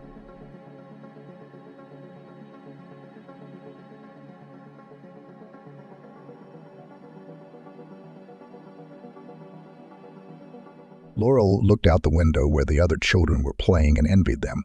Hide and seek, Cossack bandits, soccer, and dozens of other fun activities were all near and far at the same time. She never got to meet anyone in the yard, but that wasn't the only thing stopping her. She just doesn't have time to play or even get to know anyone. The family could not do without her. First, my mom was in an accident, was in the hospital for a long time, with difficulty moved to the amphibian day stroller. And almost immediately, unable to bear the grief, Grandma Vivian fell ill. She, of course, moved around, but no farther than the apartment. And so, at the age of 11, Laurel became the legs and arms of the family. The girl hoped things would change soon. Daddy called her and promised he would come back and help her. Even if he took over some of Laurel's household chores, she would be able to go outside not only to school, the store, the post office. If only he would fulfill his promise. Laurel sighed and began to prepare the vegetables for the borscht, peeled potatoes, grate beets and carrots. Fry everything in a pan with tomatoes and onions. Then boil broth, but be sure to pour out the first broth. Carefully put the fried vegetables in the pot so that without splashing, otherwise the kitchen will have to clean. And then she added an author's touch to her grandmother's recipe. When the borscht was almost ready, she added mushrooms and sausages. And cover it with a lid to let it stand. Grandma Vivian told her, "You sprinkle vinegar on it. With borscht like this, any guy will marry you." You cook it today, and I'll show you how to make it tomorrow. I'll have a little rest, though. Tomorrow never came. Grandma had many recipes, but now they could only afford the most inexpensive products. Pasta, rice and beans, buckwheat with minced meat or hot sandwiches. And after all, both grandmother and mother need to eat well so as not to get sick. Laurel sighed again. She wanted a piece of real sausage or salted trout. A month ago, when the school had a party and the benefactors from the administration came, she couldn't keep her eyes off a tray of snacks. Some big guy in a jacket even reprimanded her. "Don't eat too many sandwiches," he said. "You'll get a tummy ache." Silly uncle. How can food give you a tummy ache? It's more likely that she'll get cramps from hunger again. From the big stage, the school children were told how much they care about orphans, homelessness, and other problems of people, and then gave her a ball and a stick. Laurel would gladly replace the equipment with a couple of bags of potatoes, rice, and buckwheat. Food supplies were running low. "Lunch is ready," said the girl cheerfully. There was a lot of meat left on the chicken bones, which the saleswoman proudly called a soup set. Laurel carefully cut it off to divide it equally. Mom could make it to the kitchen, though it cost her quite a bit of effort. Grandma, on the other hand, would have to be fed in the bedroom. She only got out of bed to get to the toilet or bathroom. "Oh, Laurel," Mom sighed, sitting in her wheelchair, "you should go outside, take a walk." "I can't," the girl answered. "I have to wash the floor, do the laundry, and now the dishes, to feed Grandma." Laurel never showed her mother that it was hard for her. The girl felt guilt early on. She was the reason her mom was in a wheelchair. If she had not distracted her that day, true, her mother convinced her otherwise, but still. Now Laurel tried to somehow make up for her guilt, and to do this it was necessary to become everything for her mother and grandmother. Cooking, cleaning, going to the store. How hard could it be? "For sour cream should go," said Mom. "We're out of sour cream." "Good," sighed Laurel. "I'll just feed my grandmother." "Do you have any money left?" Mom asked. "My allowance isn't due until tomorrow. Maybe I have some change." There was only one store left in their part of town, and they didn't want to go there. The girls still remembered how they used to live close to the center of the metropolis. In such a place, where on a tiny piece of land try to settle as many people as possible. They lived on the 25th floor, and it wasn't at the top. Laurel had been used to heights since childhood and had never imagined going down to the ground, but she had to. A long time ago, when nothing foreboded trouble, Laurel admired the views of the city from the window, and now they lived on the first. So there was at least a slim chance that her mother could go outside. In theory, it was easy. The first floor is optimal for a wheelchair user. It would seem, open the door, carefully lower the wheels, and enjoy the open space. What spoiled the picture was the staircase between the entrance and the landing. Only 7 steps, Laurel sometimes climbed them in a single leap. But for Mom, it was a real Everest. The administration promised to solve the issue, to put a ramp or an elevator someday. And then, where to go? In the center near the house, there was a subway and stores. But here, in the suburbs, even the curbs aren't low everywhere. A couple of times a month, they did walk if someone helped. It's hard for Mom to move the wheels herself, but that wasn't all Laurel cared about.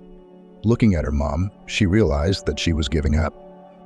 It was getting harder and harder for her to move forward, harder to heal and smile. She was getting desperate, which meant the headmaster's warnings might well become real. "Grandma, are you going to eat?" the girl asked. Feeding Grandma Vivian is a whole ritual. First you have to help her sit down, then you have to move the table to the bed. To listen from Baba Vivian, a whole treatise of words of advice, compliments, and stories from life.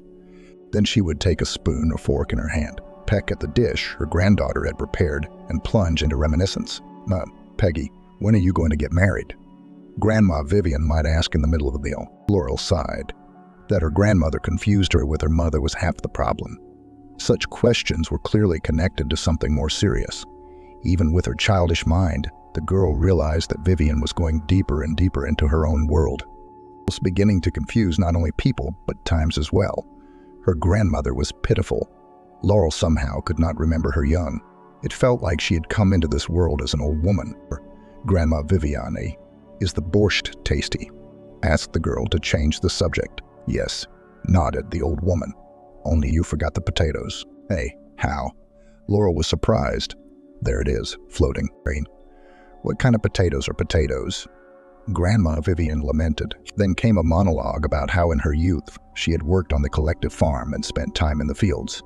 Laurel had heard this story 100 times too, and from time to time the narrative grew with new details.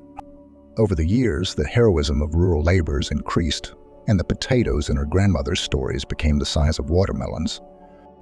Laurel took the dishes from her grandmother, carried them to the kitchen, and began to pack for the store. "Where is that package? It seems like it costs only a few rubles, but if you pay every time, over time 100 will accumulate. Run to the store already." "I'll wash the dishes. Don't worry," Mom said, but the girl shook her head. Mom kept trying to do some housework, but Laurel knew that every movement brings her pain, especially in the stroller. After the move, there was no money left for special furniture.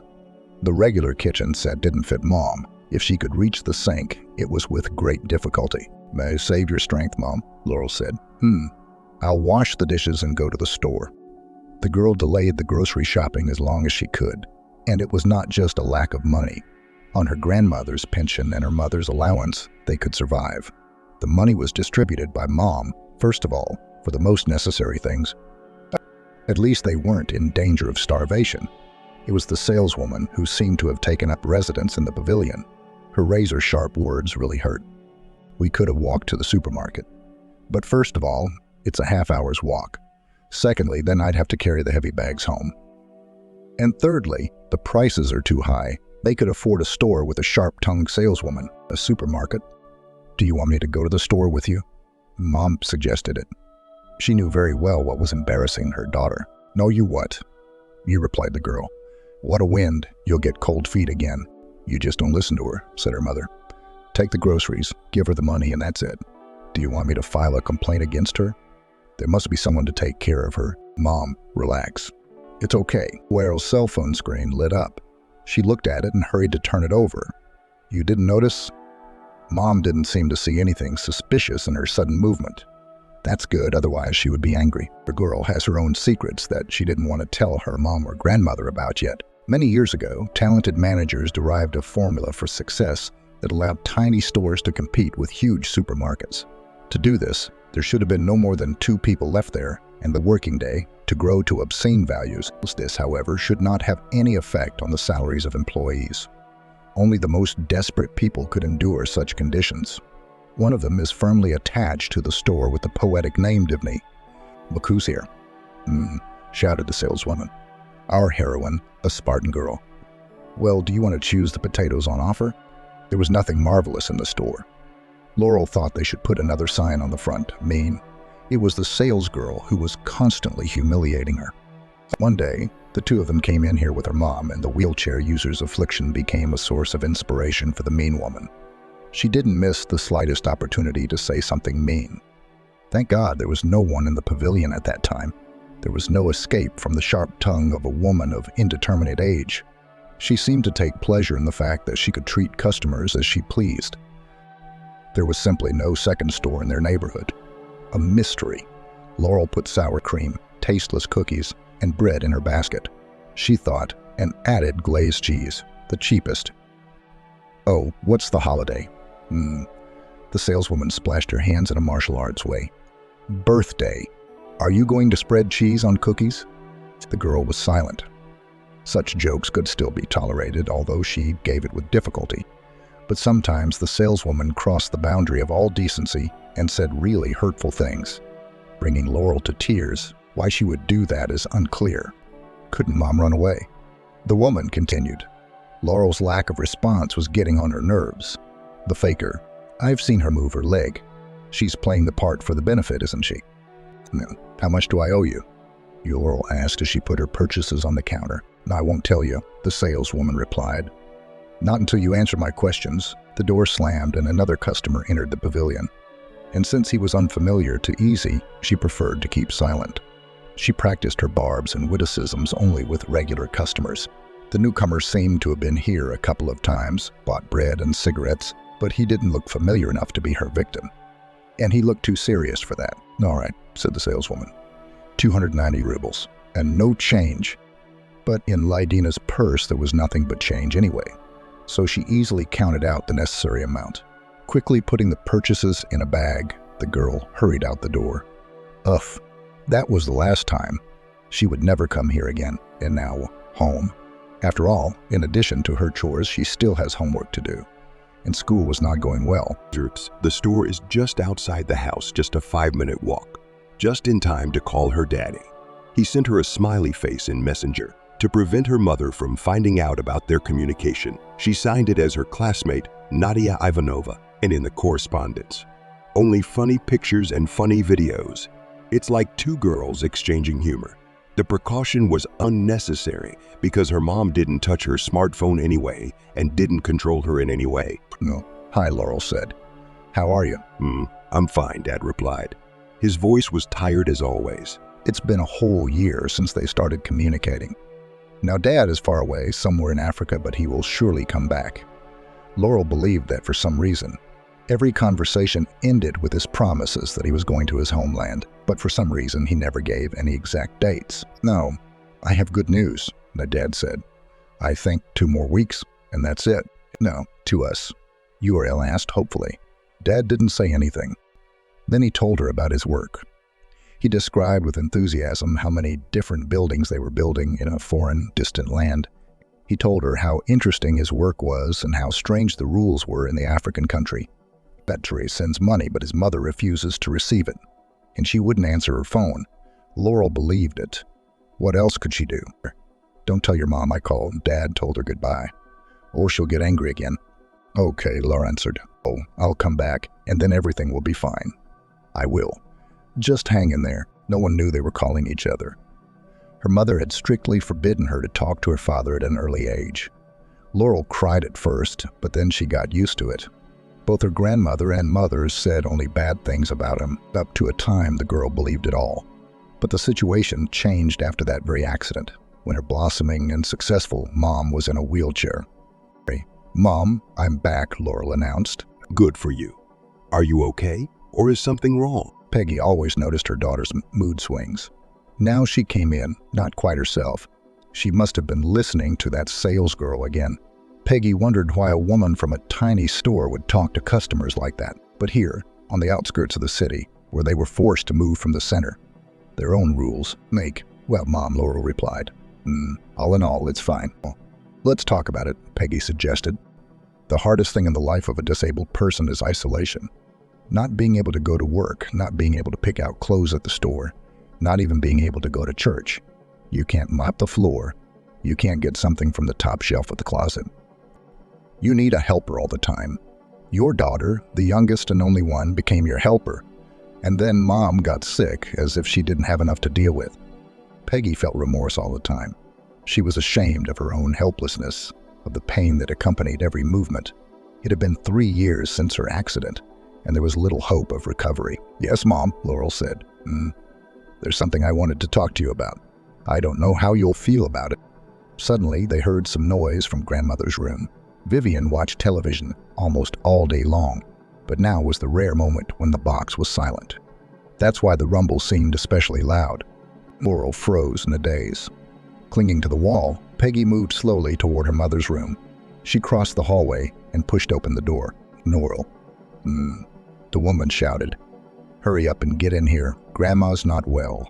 Laurel, where's my phone? Only the most pleasant memories remained in it, especially school. Over time, the remarks, the antics of classmates fade. Inedible dishes in the school cafeteria. And any warm moments, any celebrations become brighter. Gabriella was firmly stuck in this school, which she headed for a good 2 decades. And she still didn't want to retire. Me. Hello. Once again, the principal was being nice. Come in, have a seat. We don't have time for that, replied the interlocutor gloomily. Strong coffee, but no sugar. The inspectors had been to her school countless times. Before Gabriella's eyes, approaches to education were changing, from the absolute freedom of the Nufties to the total control of the 20s. She saw the epidemic of piercings, survived the invasion of rappers in oversized pants, witnessed the birth and untimely death of Imoe, and only one thing remained constant: the constant complaints of the administration. Gabriella was nervous. There were too many issues with this Lida and her family. In her quiet school, where only children of ordinary parents attended, hardship was neither liked nor approved of. The administration had sent down the third letter demanding that they look into the situation and take action. Galina was hinted that her unwillingness to read between the lines could be regarded as incompetence. The child is in a dangerous situation, argued McCullough, a department head at the administration. We could lose the girl at any moment. Don't you agree with me? The principal's intransigence forced the official to come to her school in person. Gabriella wistfully recalled the 2 blissful years of the coronavirus pandemic. Remote work, off days but paid, masks for visitors, and most importantly, no inspections. Alas, the sweet time is over. And now, if an official suddenly wants to visit her, he may not even warn. I can't imagine how a teacher with such a solid experience and work experience doesn't see the problem. The official lamented. It is obvious that the girl needs our help. We work with her every day, the principal assured him. Here, take a look. Inspections, testing, preventive talks. All according to the manual. More coffee. This coffee only makes my heart ache, McCullough replied with an ostentatious sadness. Do it again, with a little more sugar. And let's not change the subject, please. Gabriella took a deep breath. She looked at the official and tried to calculate his age. He'd graduated from Teachers University at 22, not before. 3 years at least, he'd spent as a school teacher. Then he probably worked his way up to deputy. That's another 3 years. Then he spent a long time trying to get through the selection process for a higher position. Total, 33 years old, not younger. He's old enough to be her son, but he certainly looks older than his years. Your information is out of date, the official said. With all certainty, I declare that the grandmother is not able to look after the child. Why? The principal was surprised. Age is not a judgment, young man. What's that got to do with it? The official waved his hand resentfully. That's not the point. She went to the hospital yesterday, a fractured femoral neck. We have, the latest information. What a nightmare, Gabriella whispered. A fracture like that is every elderly person's worst dread. You see, McCullough nodded his head. We have to take immediate action. You can't just write it off as some mythical grandmother's care. As you can see, I'm well informed. Gabriella sighed again. She would have to call a council, invite both the girl and her mother. She was notoriously difficult to get around, to bring the issue for discussion, to hear opinions. For some reason, Galina did not want to make a mess of it. People live their lives. Why touch them? As if there were no other problem families on her plot. Well, one question, she said. Why do you care so much about this family? Is she special? 2 months and the end of the year. Before you know it. And you have not removed a single child in a dangerous situation from the family. B, answered the official from the administration. A0 bears 0 in the column. You short-sightedly fail to notice that it is the Petrovs who are fit to add a 1 to the report. Or how do we explain that gap at the end of the year? Then we just don't have those kids, Gabriella replied calmly. Old neighborhood, not many families. We've never suffered from an overpopulation of dysfunctional ones. I don't want to hear excuses, shouted the man. All neighborhoods are the same, and you're the only one with a 0. That's enough. We've got to do something. McCullough said about 1,000 words and drank 4 cups of coffee. Gabriella started out as a math teacher and automatically counted everything that happened around her. That made her feel better. Laurel she felt sorry for, both maternally and humanly. The entire faculty was aware of her troubled history. Now the absence of her grandmother added to the ordeal. The principal sighed and pressed the selector button. Now then, she said, prepare the orders. We'll be holding an extended council on the Pattinsons. What is today, Tuesday? Let's make it Friday, 6 o'clock at night. Hospitals always scared her. It was like a whole town with a gated community. While you could figure out where to go while you looked at the map, it was scary, but there was nowhere to go. Her grandmother was waiting. Laurel had a hard time finding the right building. It was the biggest and tallest. Not a hospital, but a whole metropolis. Now there was one last obstacle in the way, a nurse who had to follow instructions. No, children are not allowed either, said the woman in the white coat. I understand that you want to see your grandmother. I can give you the phone and you can make a video call. It's me, but she doesn't know how to use it. Earl almost screamed. From resentment and helplessness, she wanted to weep. The girl had traveled a long way, all alone, to hear such a thing. Laurel could not understand why she, her own granddaughter, was not allowed to visit her grandmother. When her mother was in the hospital, the doctors even insisted that she come more often. But now? All right, the nurse gave up. I'll show you in, but just for a minute. Put on shoe covers and a mask, too. You have your own, don't you? Laurel started to cry with resentment. How did she know she had to bring a mask and shoe covers to the hospital? All she had brought was large sandwiches, just the way her grandmother liked them, and also a bag carefully folded by her mother. Slippers, a mug, a towel, and other small things. There were too many conventions in the world of adults. The girl could not get used to them. Okay, nice-eyed the nurse. Here, put it on, but do not cry. Let's go. I hope no one will see us, and I won't get hurt for this one. The woman led Laurel through the long corridors of the first floor. It was the second time the girl had been in such a large hospital, but she was still amazed at the scale. 3 years ago, when the accident happened to her mom, Laurel was taken to the ward by her grandmother, and now the girl has to wander the corridors on her own without an adult. You understand. It's not my whim. Justified the nurse. It's the pandemic, the coronavirus. Do you know what it is? No. Yes, Laurel answered. Of course you do. The girl loved learning through Zoom. She could devote many times more time to her mother and grandmother. And then when studying went back to the usual format, the opportunities faded. Now she had to get up at the crack of dawn to make breakfast, take out the trash, and help her mom get dressed. Here we go, the nurse said as she led her to the service elevator.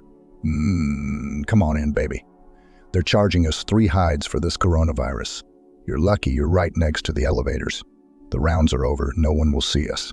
Just make it quick, okay? Grandma was lying on the bed with her leg hanging from the ceiling. It was weird, but the room was warm and there were only 3 people in it.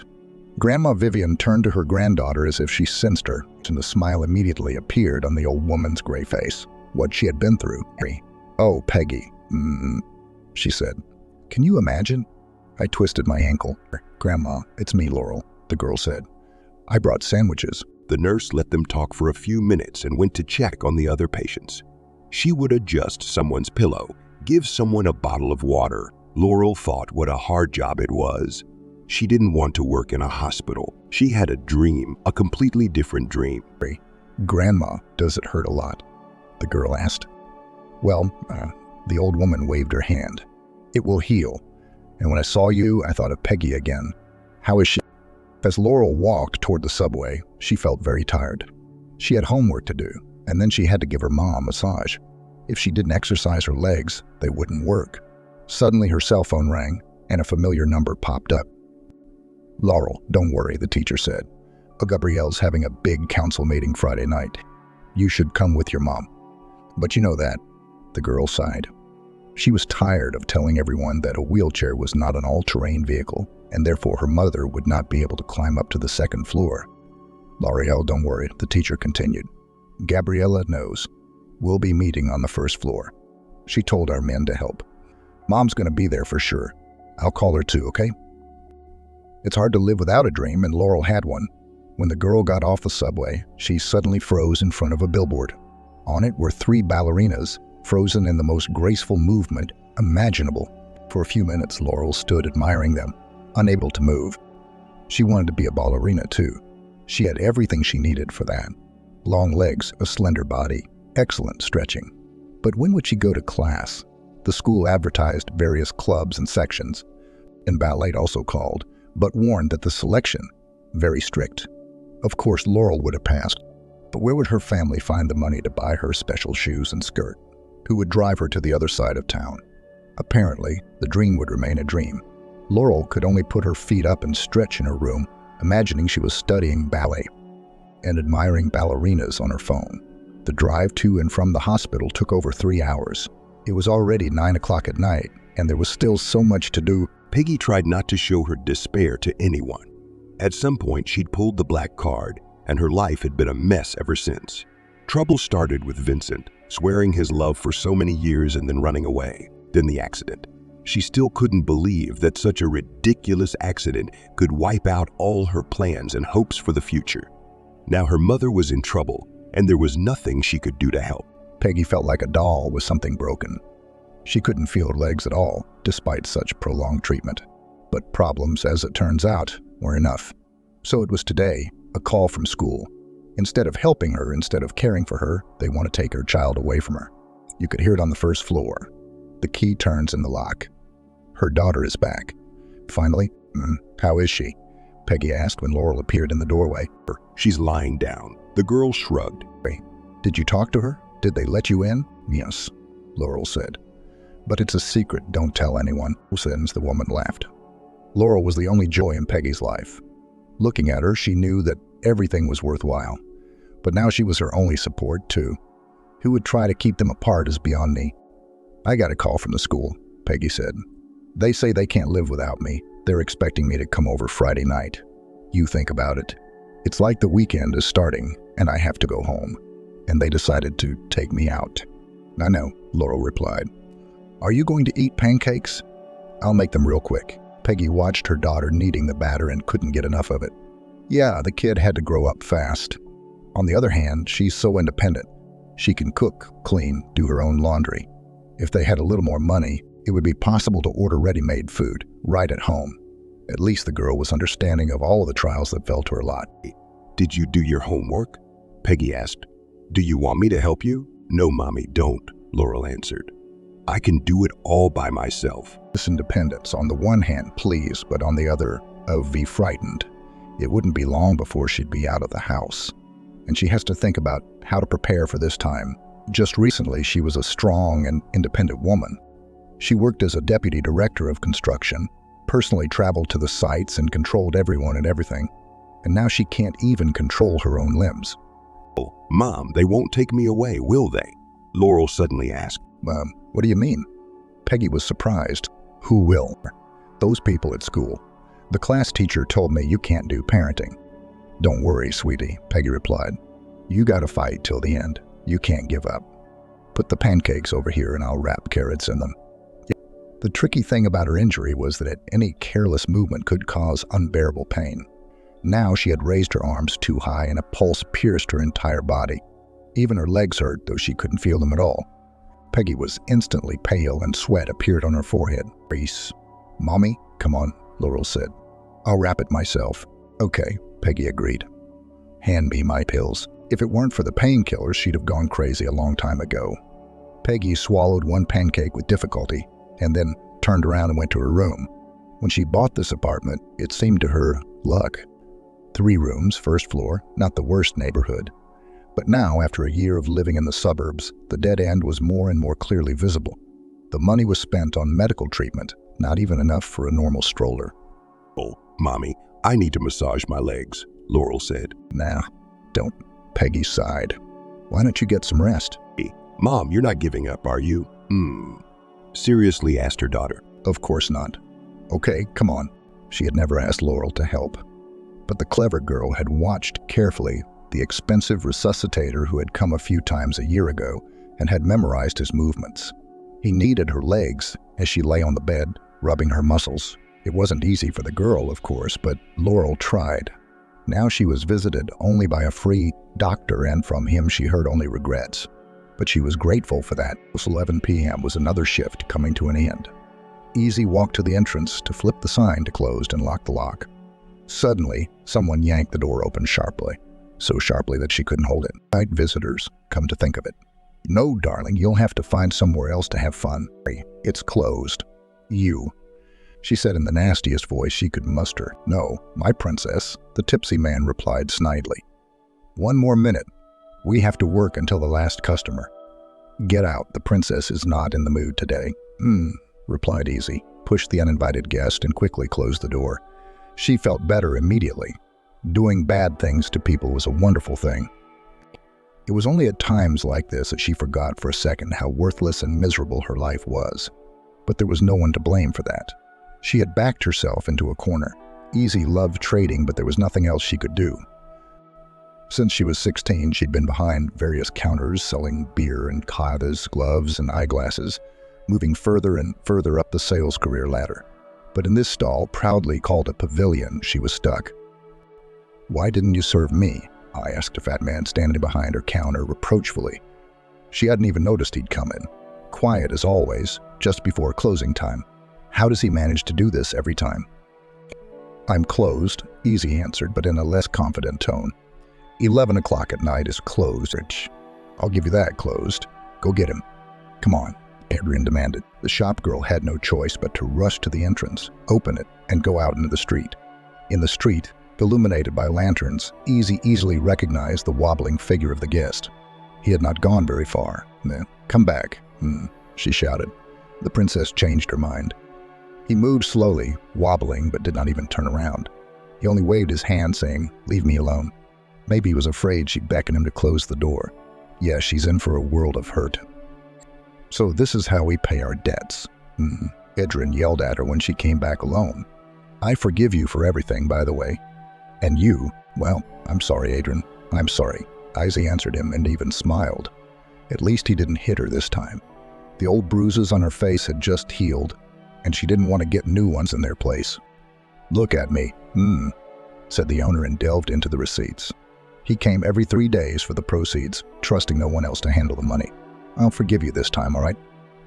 Izzy tried to remember where this life had started. Austin, as they say, her common-law husband, had gotten her a job in this pavilion. He himself worked as a loader, and she got a place behind the counter. Ira was then stupid, naive, did not do accounting at all. And Adrian was different, liked everything. The 2x2 schedule, the salary, and the atmosphere. But Austin disappeared one day after a year of working together, and then she learned a terrible word: inventory. Adrian found a huge shortage, $500,000. Izzy could not even believe that such a large sum could be stolen in such a store. But the owner was not to change his mind. He was somehow sure that it was Izzy and her boyfriend who had stolen his money. The shortfall had been pinned on her. Adrian said, haughtily, "Thank Austin. Thank your failed husband." The owner fired the second shift, leaving Izzy alone in the company of a disenfranchised loader. They didn't stay long and changed almost every month. The saleswoman now kept a close eye on the money from the cash register. She wrote everything down and checked the receipts, but her debt was melting too slowly. In 2 years, Adrian had only written off half the money. She had to work 12 hours at the counter to pay off her debts. Only one day off, Sunday, kept her warm. Then she could come to work not at 9 in the morning, but at 1 o'clock in the afternoon. Kind of like a day off. Have you forgotten where I got you? Adrian asked. Have you forgotten my kindness? I could have turned you in to the police, you and Austin. Adrian, come on, Izzy said. It's been so long. You're going to be working me hard and hard. Did you see Austin sneaking money out of the cash register? I did, and I didn't say a word. So you were in on it with him. I haven't forgotten anything. Izzy sighed. It was a shame not only to get such a large debt, but also to lose her admirer overnight. He quietly packed up their room and left. At least he called her. She's changed since then, too. All I had to do was piss off the customers. The only people who come here are those who have nowhere else to go. Once I yelled at an old lady who couldn't find a penny, and it was over. It made my heart feel good. So that Peggy could attend the meeting, the principal decided to hold it in the auditorium. It was the only place where a person in a wheelchair could get in without any problems. Looking at the girl's mother, Gabriella felt both pity and fear. If it were up to her, she wouldn't have looked at the half-paralyzed woman at all. She had to get this done quickly and move on. "But dear colleagues," Gabriella said, "let's not waste any time. Let's deal with the Petrov situation. This is the 3rd time we have been instructed to check the family's condition and make a conclusion as to whether Peggy Petrova is capable of fulfilling the duties of a parent. For the 3rd time, Peggy felt disgusted. School is only a 5-minute walk from home, but they seemed to her like a march to Calvary. First, 2 locals carried her down the stairs in a wheelchair for 50 rubles and almost dropped her. Then she forced up hills and slowed down on descents to get to school. Laurel kept trying to help, but where can she go? A little girl cannot cope with a big stroller. We're getting alarming signals, the principal continued. In fact, Laurel has been left to her own devices. She not only has to support herself, but also, pardon me for being blunt, her infirm mother. While we all deplore Peggy's situation, we need to. Let's not be rude. Put the children first. Is the psychologist here? When they were invited to with their daughter was indeed crowded. Some pedagogue could well cope behind the rows of soft seats. Laurel, tired after the school day and the transitions with her mother, almost dozed off in her seat. At first, Peggy wanted to get up and resent her. Then she remembered that she was confined to a wheelchair and decided to keep quiet. The child's emotional state is alarming, said the girl, obviously a psychologist. I conducted a series of tests for anxiety, depression, goal setting. No, what conclusions?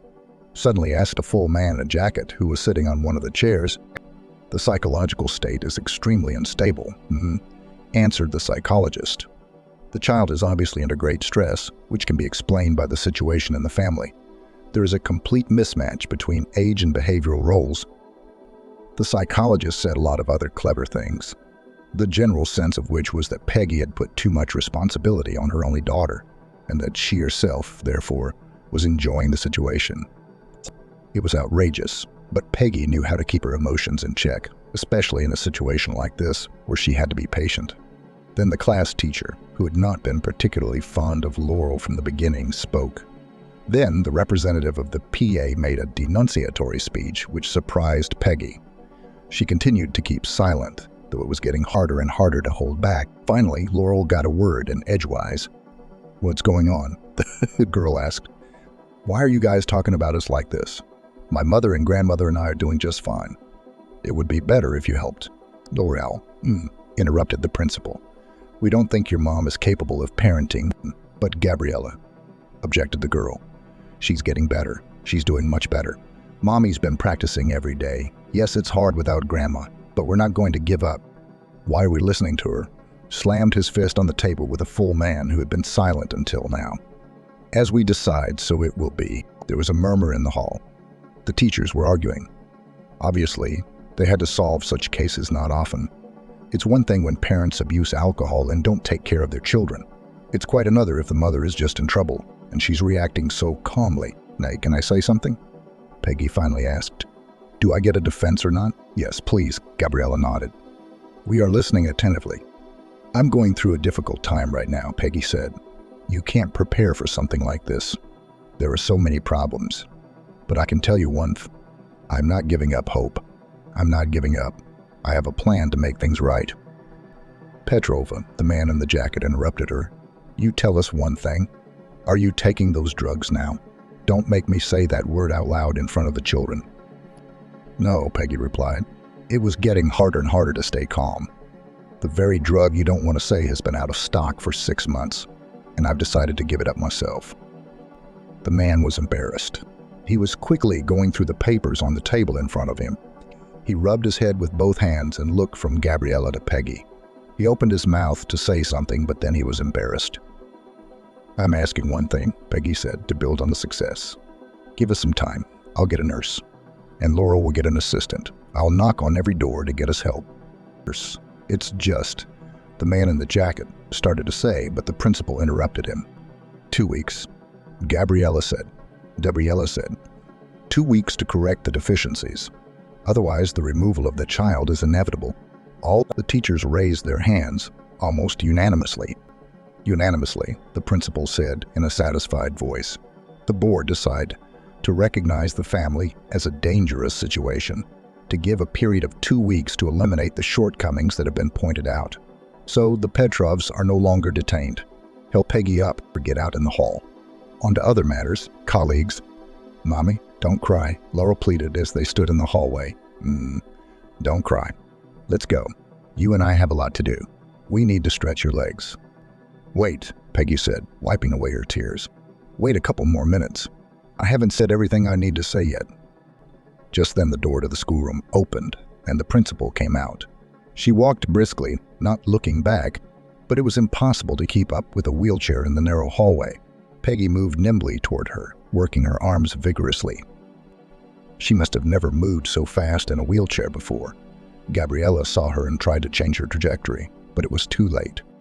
"A word, ma'am?" Peggy asked. The principal tried to go, but the woman nimbly grabbed her arm. "How can you say no to a wheelchair user? Just a few words."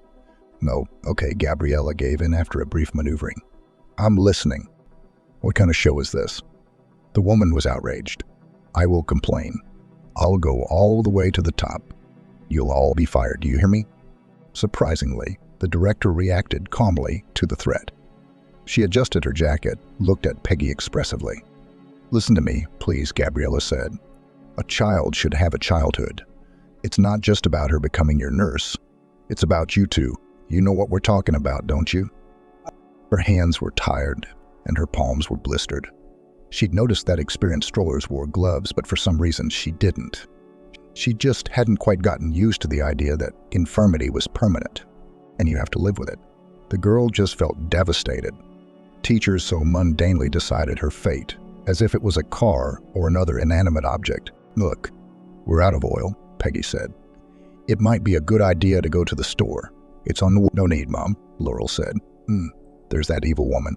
She'll make fun of you again. No, let's go, Mom demanded. Let her say all the nasty things to my face. If she has the gut to get to the store, you had to cross the road and the curb. In front of the pavilion was a special lowering of the sidewalk, but exactly in this place someone put a huge car. Not to go around and not to go around. Laurel came closer and looked for a plate with a phone number. Under the windshield was an ironic inscription. Is my car in the way? Sorry, Mom. Let's go around, Laurel said. No, said Peggy. We could turn around and get in. Let's try it. Legacy commenced. The woman must have lacked experience as a wheelchair user. For several minutes, she tried to climb the curb, but to no avail. Eventually, she moved further down the path and found an undercut of the curb that wasn't blocked by a car. These movements had completely exhausted her. She literally couldn't feel her arms. She needed a break. There was a convenient ramp to the store, which Peggy negotiated with the help of her daughter. Together, they were able to make their way through the transparent door. Old man inside, there were a few customers. Old men and old women, leisurely comparing prices and looking for something cheaper. No way. ESI picturesquely splashed her hands when she saw Laurel and her mom on the stroller. They're my regulars. It's been a long time since your feet have been here, Queen Mother. Peggy thought her daughter's stories about this woman were exaggerations. Now she could see for herself that they were real. The saleswoman kept going, as if in a hurry to tell all the crude jokes she'd made about wheelchair users. Peggy was literally dumbfounded by this torrent of barbs. I thought that after our first meeting you would never set foot here again, she continued, smiling wryly.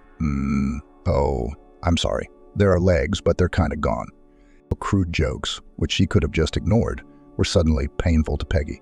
She felt a terrible urge to respond in such a way as to silence the saleswoman, to say what she thought about the insolent brat who had no one else to take it out on.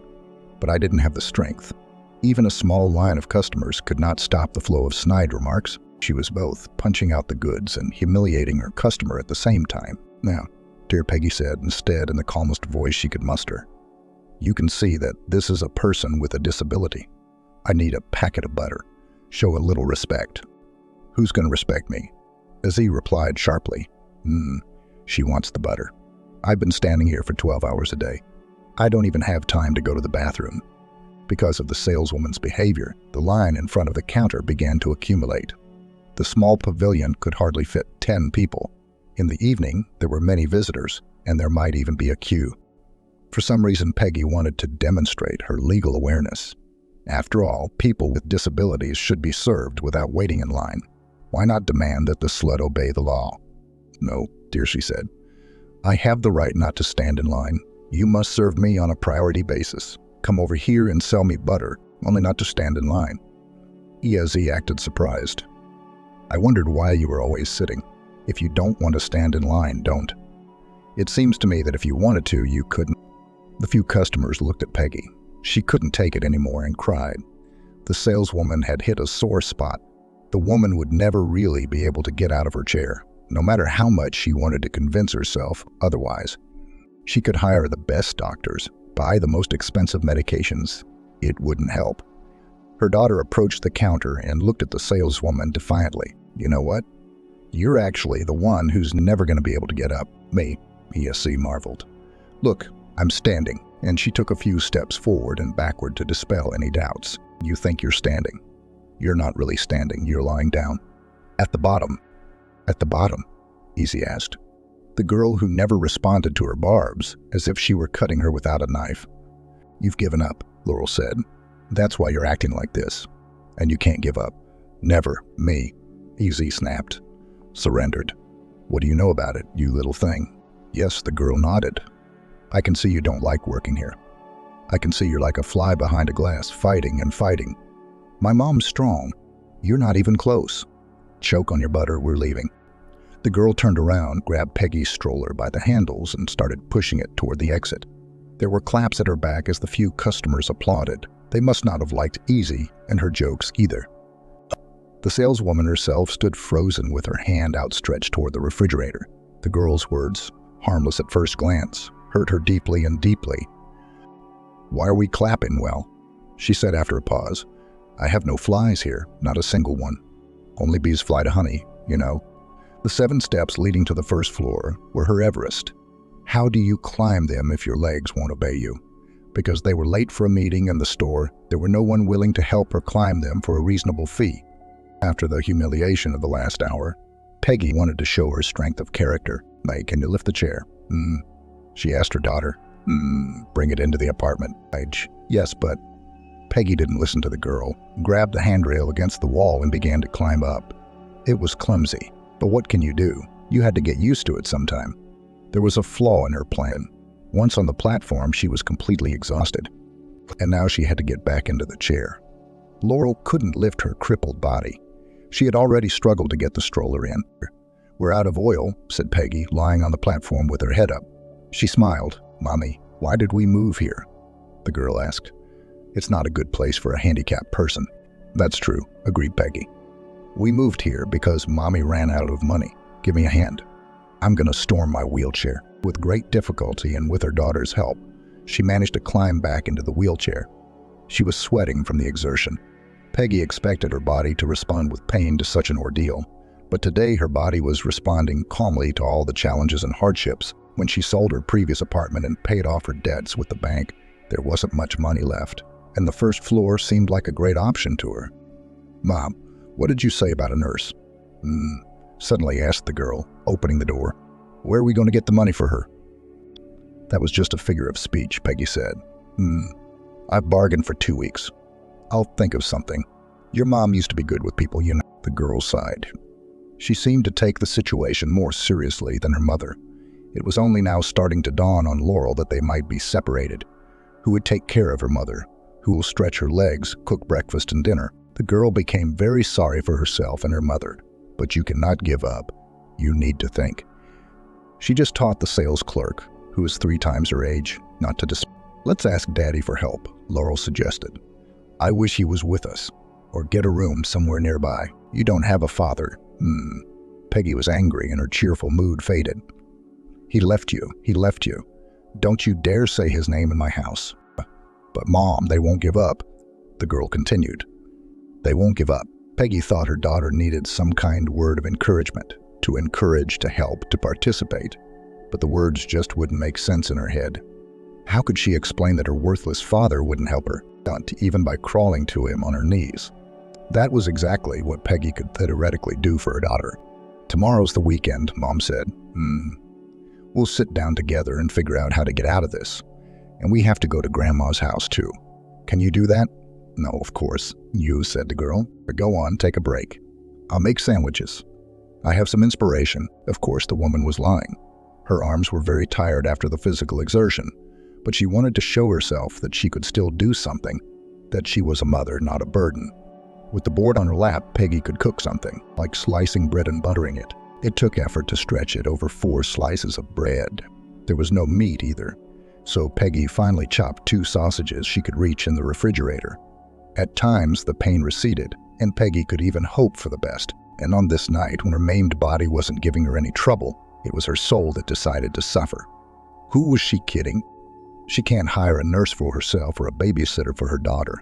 It's not even that Laurel was brilliant at all the housework. The problem is something else.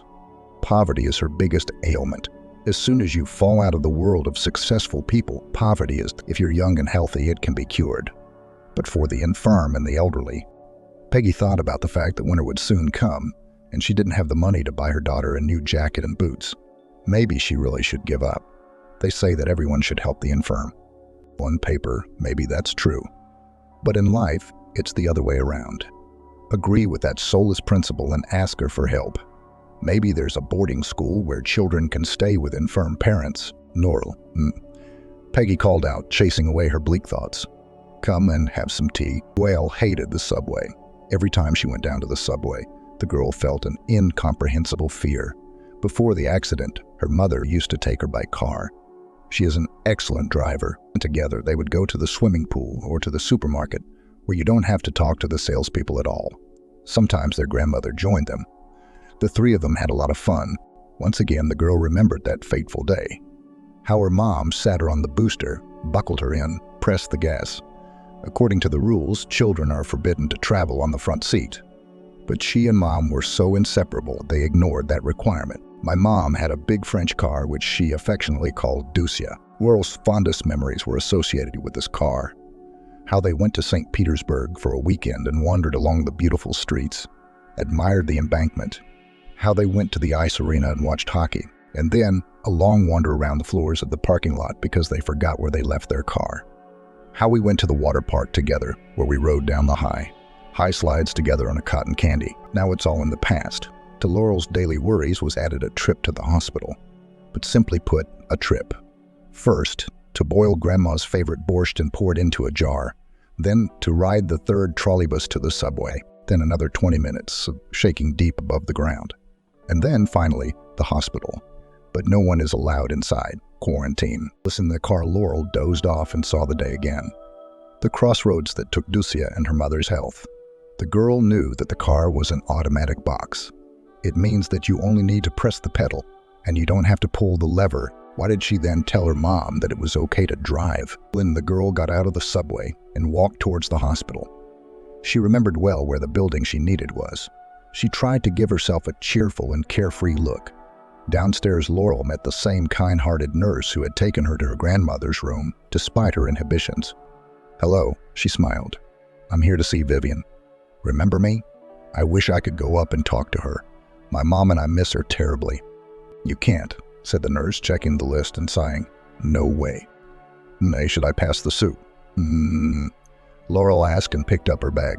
She was ready to say no, but she was still upset. "No, honey, it won't work," said the woman in the white coat.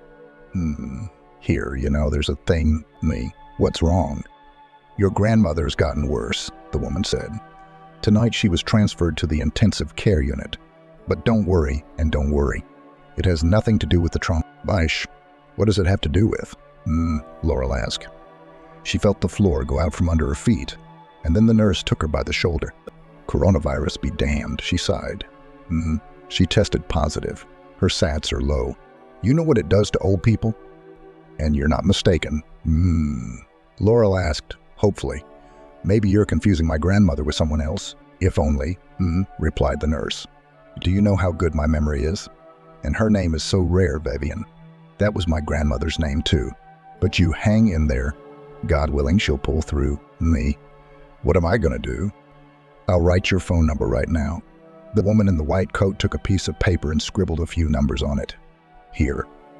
This is the duty post in the red zone. You can call periodically, inquire. If they don't answer the first time, call again. There's a lot of patients, You can't keep track of them all." Low and dejected, Laurel walked back to the subway. In her bag dangled a useless can of borscht, which she had so lovingly prepared. She understood about the intensive care unit. It was a place where people were put when they got sick. But what is saturation? And why was Grandma's saturation low? She should have asked the nurse all these questions instead of leaving. And most importantly, would her ordeal ever end? Ever? Only Daddy could help her. She pulled out her phone and hit the call button on Messenger. Silence. He hadn't answered her yesterday either, but she had called him late at night. The girl still couldn't remember the difference between her city and Africa. Papa never told her what time it was in the city where he was. Laurel pressed the call button again and again. Silence. Not one funny picture, not one smiley face. Daddy was gone. That hurt worse than a knife. After all these years, he'd appeared in her life and then disappeared again. But her heart refused to believe her father was devious. No, something had happened to him. Just like Mom, just like Grandma. It's just a pity that no one will help him there in the faraway land of Africa. He's all alone there. Their usual conversation always took the same turn. She would ask Daddy to come back to her, and he would explain at length why it was impossible. He had a very beautiful voice, like a newscaster or a politician. The girl tried to change her father's mind, refusing to believe that adults could be so stupid and vindictive. "It's hard for me to come back, Laurel. Now, sighed the father in such cases. I hurt your mother terribly. I hurt her to death. She'll forgive me. Laurel repeated to herself over and over again. After all, her mother, so strong and successful, so lively and purposeful, always forgave her. Her daughter. Was her daddy so very different? If he had returned a little sooner, nothing would have happened to him there, in the faraway land of Africa. Listener immersed in gloomy thoughts, Laurel went down to the subway. It was indeed a mechanism that always worked. The trains underground, like giant toys, kept moving forward, and it seemed to her that these huge, soulless machines didn't care what happened to the occupants. Like escalators, they would keep moving, no matter what happened outside. Gabriella rewrote her own letter of resignation for the third time.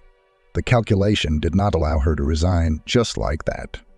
Otherwise, she would be given a regular pension, not a civil servant's. And the difference was enormous. The principal did not want to participate in this play, which was played by McCullough. Removing a child from a family is always stressful, but the Petrovs case was special. In her long career as a teacher, she had seen many families that were troubling.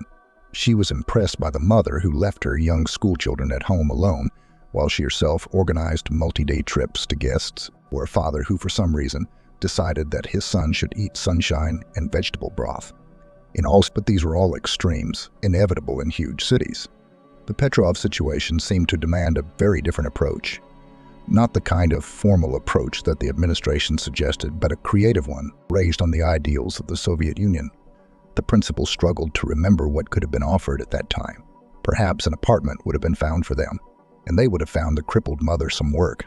We lost. The official from the administration was terribly angry with her after Friday's council. He said a lot of ugly words, scolded for indecision and incompetence. What does he know? How long had he worked at the school? So Gabriella firmly decided to leave. Good thing her seniority and age allowed her to ask for resignation. If they said 2 weeks, that's fine, the official said, waving his hand. So, on the same Friday, come as a group. Take the district inspector. Draw up the most vicious, the most defamatory report, and take the child away. Is that clear? The principal still couldn't write 6 lines without mistakes. Resignations were supposed to be handwritten. As an experienced teacher, it was completely incomprehensible to her. Why such a mundane document would not be entrusted to a computer? After making another mistake, Gabriella grabbed the paper and tore it up in a rage. It felt better. Once she was alone with her thoughts, 2 antagonists appeared alternately in her mind.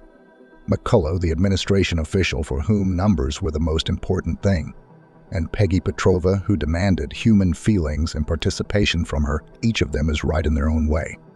The official is worried about something irreparable happening. When a person is in trouble, he is capable of anything.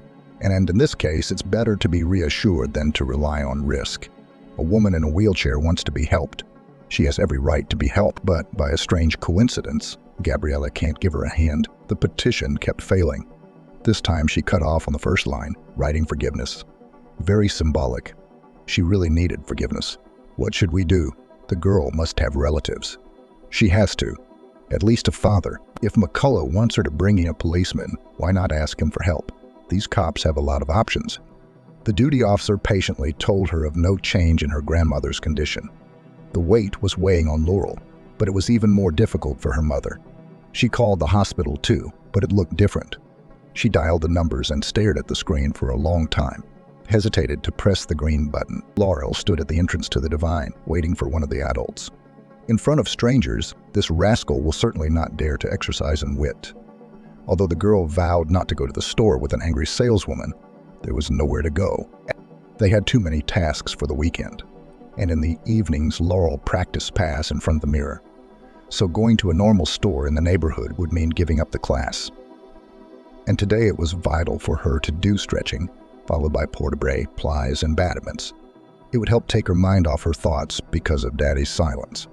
She didn't know what to think anymore. After a minute of waiting, some uncle in a long coat approached. He smiled at her and carefully opened the door. "What? It won't budge?" he asked. "Come in, little girl." When she saw the girl at the door, Easy opened her mouth for another witticism, but stopped herself. It was the first time she'd ever seen a man in a coat, and her main rule is not to attack strangers. He weighs. What if Adrian had sent him to check up on her? Judging by the decent coat, he's not from around here. I'll have to bite my tongue. "May come in? I'll serve you," she said as friendly as possible. "And you, girl, don't steal anything." No, the man waved his hands. He took the saleswoman's barb as a joke. "First, the girl, or you really need to keep an eye on them. What are you going to buy, little girl?" "Oh, I need a lot of things," said the girl. "And beets and carrots." "Let's you first." "No," the man insisted. "I'm in no hurry. Do you want me to help you?" Satisfied, Laurel left the store. What a polite uncle. I wish her daddy was like that, kind and polite. Her phone rang. "Mom, Laurel." Mom screamed. "Hurry back." The girl rushed home. It seemed like a short run, but Laurel thought she was moving too slowly. That morning, Peggy decided she was going to move forward no matter what. Yes, getting out of the wheelchair wouldn't work. But now, in the 21st century, it was possible not to leave the house at all. When she was still in the hospital, she was given brochures and flyers where disabled people like her sat smiling in front of computers and laptops. She too would take up such work. She still had a nice laptop with a pretty apple on it from her successful days as deputy director. Peggy had thought about selling it several times, but hadn't dared. And it wasn't just that they wouldn't give a good price for this. This laptop remained the only window into the world of her past, where she was a successful and truly driven woman. Discover the world of remote work, the man broadcast from the screen. You can not only earn, but also realize yourself as a successful, in-demand specialist, enough said, Peggy said impatiently. What is there to do? Why hadn't she thought of doing something like this before? Hours at the laptop allowed her to distract herself from sad thoughts. Her Laurel is only 10 years old. In just 2 weeks, it would be 11. Need to pick herself up and labor from home. Hundreds of articles told how people in much worse condition than her made money. The main thing is not to give up. You can ask someone for help. You could complain. A good mood enveloped her, and sometimes she forgot even about her ailment. But then despair would come over Peggy in a black wave, and that was the worst of it. You can get used to the inconveniences of life. Peggy is lucky that at least she can support herself, and her daughter doesn't have to do the most humiliating work. With the last of their money, they remodeled a toilet and bathroom so that a person with disabilities doesn't feel completely helpless. But the rest of a kitchen set where she could make something more than sandwiches cost an insane amount of money. If she'd known she'd be in this situation, she definitely would have lived more frugally, more sensibly, without spending too much, trying to invest in her own future. Searching for a job on the internet, the woman was so engrossed that she didn't notice how lunch passed. She never called the hospital, but she did manage to find something that looked like a job. She wrote reviews, filled out cards, and did other things like that. Her feeling was going just fine. She was just disconnected from reality. At times, she was distracted by extraneous sounds, like small footsteps in the hallway or rain outside the window. What was it? She didn't want to leave her occupation, but curiosity took over. She rode out into the hallway in her wheelchair and marveled. Small streams of water ran down the walls. It had already completely covered the floor. A newspaper and Laurel slippers were floating. The main leak was in the kitchen area.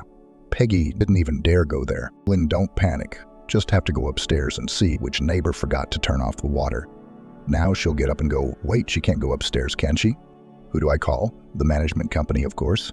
But in a year of living in this house, Peggy had never taken the time to get to know the local utility company. Peggy drove back to her room. It was still dry. 4 o'clock. Laurel should be on her way home by now. We should ask her to come sooner. After her daughter's call, Peggy came to her senses and pulled up her laptop. The main thing is not to get water on it. Found the phone number of the management company. Busy. Why did she have to go through all this trouble? This mom's call caught Laurel by surprise.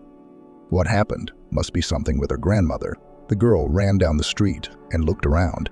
Seems like everyone's a little coffee crazed this year. Vending machines, cafes, like mushrooms after and there's only one store in the whole neighborhood. And it's on the way home from school. And she has to go in there every day listening to the nastiness. When you're in a hurry, time is slow on purpose. The universe is in no hurry. And now Laurel ran up to the traffic light, and the green light was still not on. She wanted to run across the road, but the cars were moving in a continuous stream. The girl pressed the button again and again, but the signals did not want to change. Finally, green, You can run on it, the road is free. But only Laurel made a few steps. Near her, there was a squeal of tires. A cab car stopped right beside her. The driver was running a red light. The man felt it his duty to lower the side window and say, "Watch where you're going, asshole." He raised the window and was gone. And Laurel thought that it was drivers like that put her mom in a wheelchair. "You have to be more careful," the girl ran on. "Here is the house. It is good that they live on the first floor." The distance to the front door she covered in 2 jumps. "Mommy." The girl shouted, running into the house. A wave of heat and dampness hit her in the face, and her feet began to slap as if running through a puddle. Did Mom spill water? Laurel thought. Unlike, everything was in water. The walls, the ceilings, the floor. Her boots were instantly soaked with liquid. Nice to mastery. "Laurel, we have to collect it," Mom shouted. "Immediately collect." The girl rushed into the bathroom, took a bucket and a rag. But there was so much water that the bucket was instantly full. So she took a scoop and started scooping the water with it. The heavy bucket was so hard to lift to pour it into the toilet. "Mom, what's going on?" the girl asked.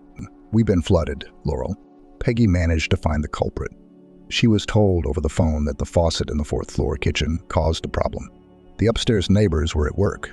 No one noticed the leak until it reached the 1st floor. Tensions everywhere, pouring from outlets, leaking from the walls, dripping from the ceilings. The emergency crew shut off the supply. Now they had no water either. Laurel took out at least 10 full buckets before the dustpan was useless. Then she began to collect water with a rag and wring it out. This struggle with the communal element went on for at least 2 hours. Squeezed out like her own rag to collect water, the girl fell to the floor. She was wet from work and fatigue. "Laurel, get up," said the mother. Get up. You have to change your clothes. You'll get sick." I can't, Laurel replied. "No strength." Come on, daughter." Peggy looked at the damage. The already unpretentious apartment looked like a brothel. Wallpaper was peeling off the walls and ceiling. Doctor frames were swollen. Turning on electrical appliances was out of the question. And so, through the fault of a negligent neighbor, they found themselves in a most depressing situation. Laurel finally found the strength to get up. She took off her wet clothes and hung them on the radiator. "We should open the windows," Peggy said. "It'll get the air out quicker." "Just get dressed first." By 9 p.m., the management company came to the apartment. The engineer meticulously described all the damage. The kitchen, the corridor and grandmother's room. It is closest to the epicenter of the attack. Some of the furniture's in the dumpster. Peggy's and Laurel's rooms survived. The water only reached them through the floor without causing any damage. "Don't worry," said the man who identified himself as an engineer. "We will definitely help you restore everything, and we'll help you with the furniture." "Everything?" Laurel asked hopefully. "Yes," he nodded. "We'll wallpaper and whitewash the ceilings." "It's our plumber, be damned. Badly hung the faucet." "Damn him." Could you start tomorrow?" Peggy asked. "The thing is, I'd love to," said the engineer. But, no. It takes 2 weeks for everything to dry. You can't do it sooner than that. It's the what." Peggy thought about the fact that laws can work, but only when they work against her. "I strongly disagree with your act," Peggy said. "We were flooded 2 days ago. No, you can file an objection." A week after the humiliating council, on Friday, the delegation showed up unannounced at Peggy's house. Laurel was at school, and that's a good thing. She would surely have yelled at these soulless, heartless women. The committee meticulously inspected the rooms, looked in closets, and the refrigerator. The 2 women kept marking something in their papers. "I wish you'd help me," Peggy said. How am I supposed to repaper the wallpaper? I have an allowance of $10,000. I can hardly live on that money." "If you can't do it, if you can't cope, just say so," said the guest. The mental strength that had come to Peggy not long ago was again on the verge of exhaustion. One thing that pleased her was that the pain in her back had not returned, even when she lifted her arms high above her head. It must have been that after the mental torment, physical suffering was simply impossible. "The girl's room is fine," the inspector summarized. But the common areas need urgent repairs." "Didn't you hear that?" Peggy asked. "I told you we're flooded. You go out in the entryway and there's water stains all over the place." "I heard," the woman said. You didn't hear me. We need urgent repairs. Soap is soap. Start over."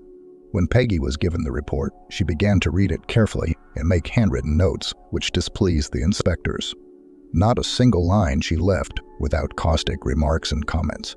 At some point, the women accepted that they would not be able to leave quickly and began to wait. "The deadline to eliminate the remarks is a week," said one of them. "We need to change the wallpaper and the flooring. Bring your tools and I'll get started." "Very funny," said one of the inspectors. "We understand your situation perfectly well and humanly sympathize with you, but why should the child suffer?" When Laurel got home, she saw her mom in tears. She didn't roll out into the hallway to greet her like she usually did. Sitting in front of her laptop, she was browsing some websites. Tears rolled down her cheeks. "Mom," Laurel said. "I called the hospital. Can you believe Grandma's already been disconnected from something?" "From what?" Peggy asked fearfully. "Is that it?" "I haven't figured it out," Laurel admitted. "I thought she couldn't breathe, but now she can." "No, thank God," Mom said. We should go see her. At least give her a message from us." "No, I'll go tomorrow for sure," promised Laurel. "Mom, were you crying?" "Yes, my daughter." "Mom, but you told me not to give up, that you have to be strong. Have you forgotten?" "No, I haven't forgotten," said Peggy, wiping away her tears. "But sometimes it's okay to cry a little. The important thing, my dear, is to stop in time." Well went into the kitchen. The wooden floor had heaved and now resembled an obstacle course for toy cars. The air was still damp. The water had evaporated from the surfaces. She made her mother some tea and a couple of cheese sandwiches and brought them into the room. Laurel herself didn't want to eat. "Mom, you're not going to give me to them, are you?" the girl asked. "No, dear. You and I will always be together, no matter what happens." Laved would by quickly, even too quickly. That Friday, Laurel decided not to go to school. If it was her last day at home, it was better to spend it with her mom. Besides, she had never skipped a class. It was time to make a simple breakfast, watch TV together. If the weather was nice, they could try to go outside. Laurel went to the kitchen, looked in the refrigerator. Not much. There were 3 eggs in the door and 2 mushrooms in the vegetable compartment. She also found a couple of sausages and a tiny piece of cheese. She beat the eggs, added the sliced sausages and mushrooms, topped it all with the rest of the ketchup, crumbled the cheese and poured it into the pan. It made a great omelet that tasted like pizza. "I take it you didn't go to school?" Mom asked, eating her breakfast. "No," Laurel answered. "I don't feel well." "I understand," Mom nodded. "If the school committee comes, they might take you away." "Let's not think about bad things," she said. "You'll still be able to visit me if you need to. Or I'll run away and come back to you." They were silent for a while. Laurel put the kettle on the stove. How good it is to have breakfast like this without hurry, to talk to a dear person. After all, it used to be like that, but it was her mother, not her, who worked on the streets. Would anyone think of separating them? Suddenly, the bell rang. 9:30 in the morning. "Here, come and see," Mom said with a smile. On the doorstep stood a young man with a large box. Like a wizard, he rummaged through it, took out a package, and handed it to her. "Delivery service," the young man replied. Here, sign here." But we didn't order anything."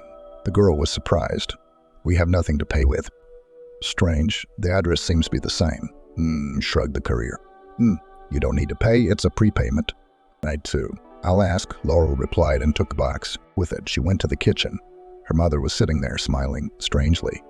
Laurel had not seen her so satisfied and even happy for a long time.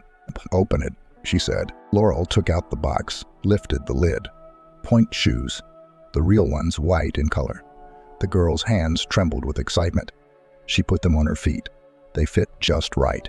She stood on her tiptoes and began to do the movements she had learned herself in front of the mirror. There wasn't much room in their narrow kitchen. "Happy birthday," Mom said. Did you think I'd forgotten?" "Oh, Mom, thank you," Laura replied. I forgot myself. But where did the money come?" "You won't believe it, daughter," said Peggy. "I earned it myself on the internet. You saw that I was on my laptop for 2 weeks. It was a real miracle." Laurel rushed to the door to thank the courier, but he was already gone. Through the first floor window, she could see him dragging his box and checking with the navigator. What a job, the girl thought. He must be exhausted by evening. "Did you think I didn't know your secrets?" Mom winked at her. How can I tell you?" Laurel shrugged. "No, there's no secret. I always wanted to be a ballerina." No sooner had they finished their tea than a new bell rang. It was timid, even hesitant, as if the visitor was hesitant to come in. Peggy froze with her mug raised.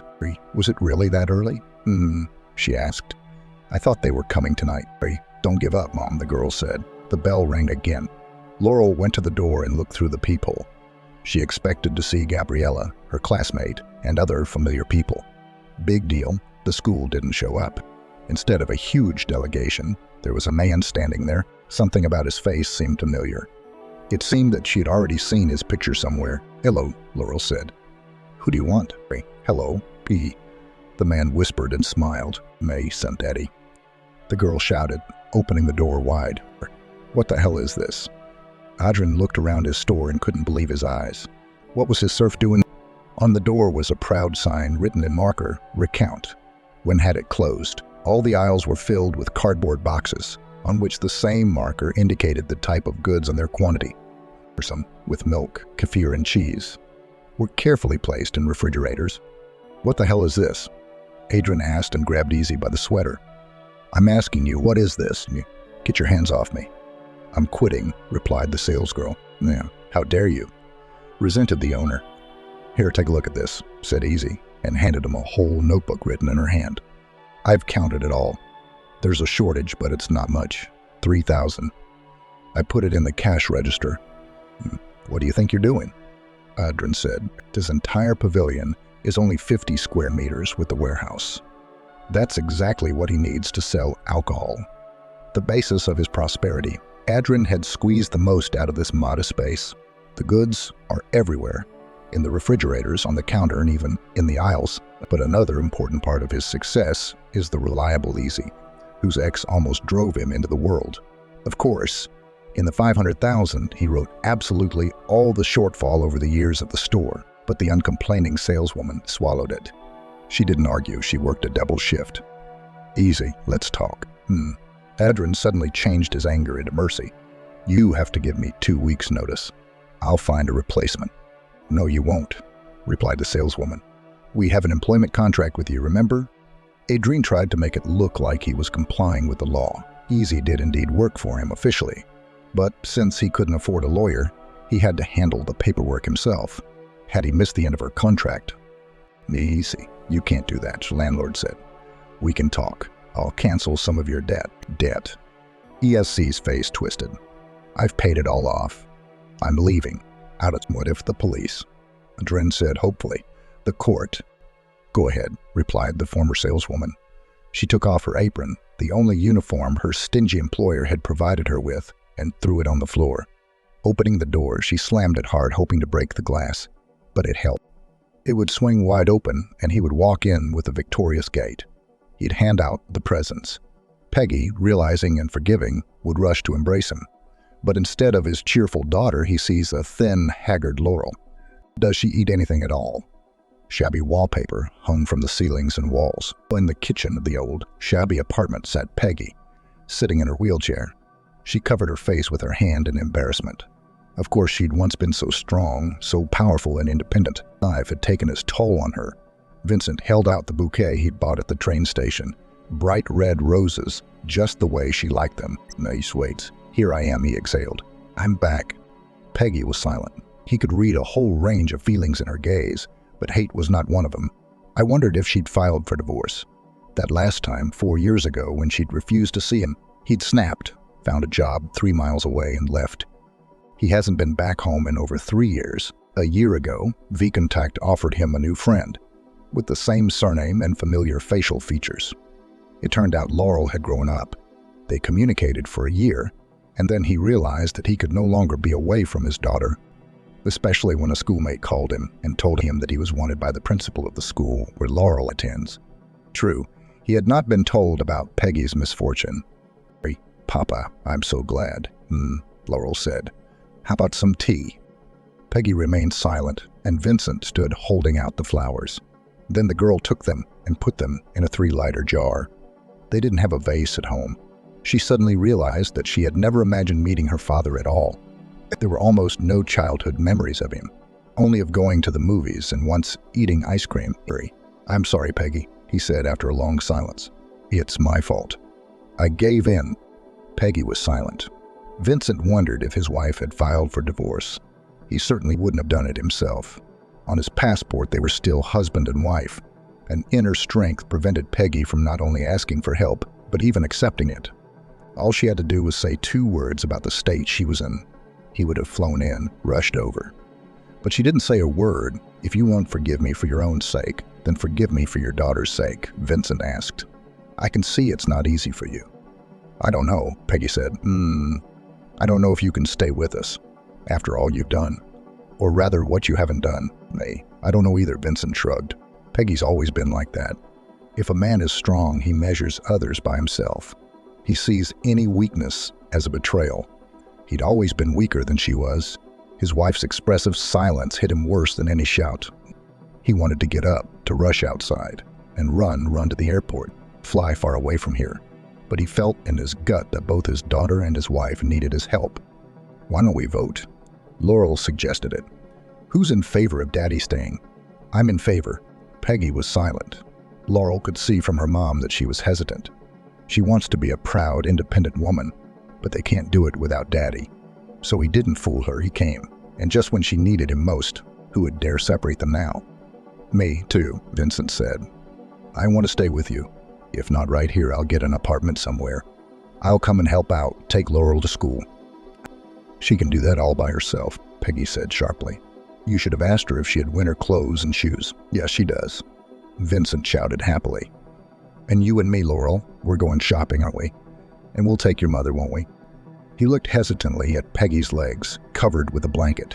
He would have liked to ask what had happened and what the prospects were, but he was afraid of making his wife angry. Afraid she would change her mind and throw him out the door. "If she wants to," he added hastily. "You two go," the woman said. "I'll allow it. I have things to do here." Gabriella was determined that the play called removal of the child from the family would take place without her.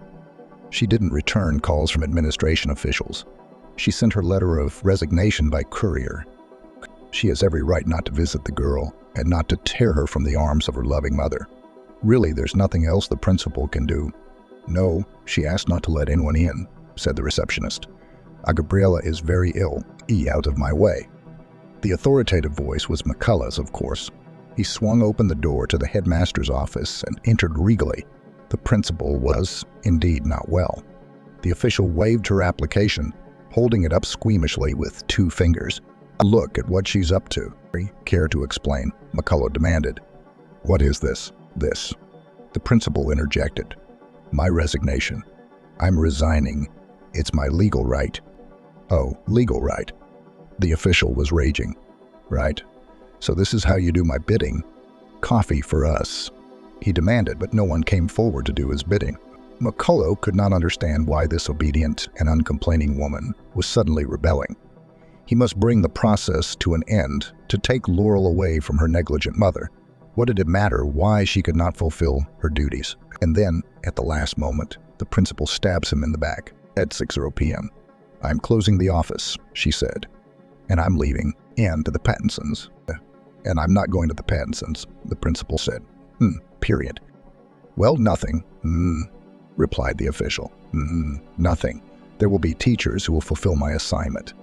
And you, Gabriella, will be a That day, Laurel finally felt like herself, a little girl. Yes, she had just turned 11, so she might as well be a little weaker than adults. Daddy, it turns out, doesn't know the city at all. Together with him, they searched for shopping centers on the internet, drove there, walked around. It seemed that Daddy wanted to catch up on all the years he had missed. Laurel couldn't relax and kept looking at the prices. How expensive everything was. But Daddy put his arm around her shoulders and told her it was nothing. That he could afford a lot of things. But the girl still tried to choose things cheaper. "It's a great jacket," she persuaded her father. "Very warm, but it's short for you," replied her father. "Take it off immediately." Then there was a cafe where Dad ordered her a small cake with a candle. The animator sang congratulations to the whole shopping center, and the visitors clapped her from the tables, quite sincerely. They didn't get home until the evening. Laurel was happy. She hadn't gotten so many presents in a long time. Could it really be true? Sam, there was a noise in the entrance. The girl recognized a familiar voice. It seemed to shout psychologist from school. Around her gathered a whole delegation, which was cramped in the corridor of an old panel house. But the mother, sitting on a wheelchair, steadfastly held the defense. And I'm telling you, she's not here. She said irritably. She's out walking, and I won't let you into the apartment. Then I'll call the police, answered the psychologist. And they'll take you to the police station for hiding your daughter from us. I'm not hiding from anyone, Laurel said. Hello? Here she is, said the psychologist happily. We'll make a report, take her away, Vincent told afraid. Where were they going to take his daughter? He'd come back to her after all these years to lose her all at once. He stepped forward and covered Laurel with his large figure.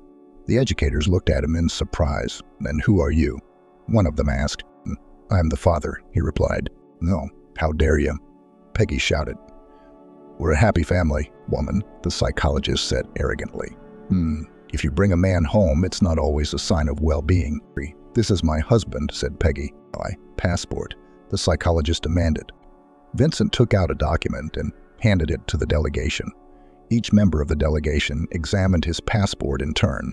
After a long journey, the appearance of the document left much to be desired, but the page with the marriage registration and the birth certificate were still intact. I don't understand anything. The psychologist stretched out. How did we miss it? But I understand everything, Vincent said and grabbed his passport.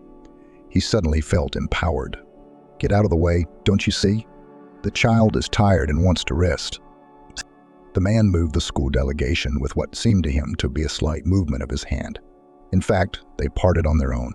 Vincent let Laurel pass, glanced over his shoulder. He was about to close the door, but then he thought it would be polite to be polite. We're a normal family, he said. Normal. Just leave it alone, that's all. Be happy.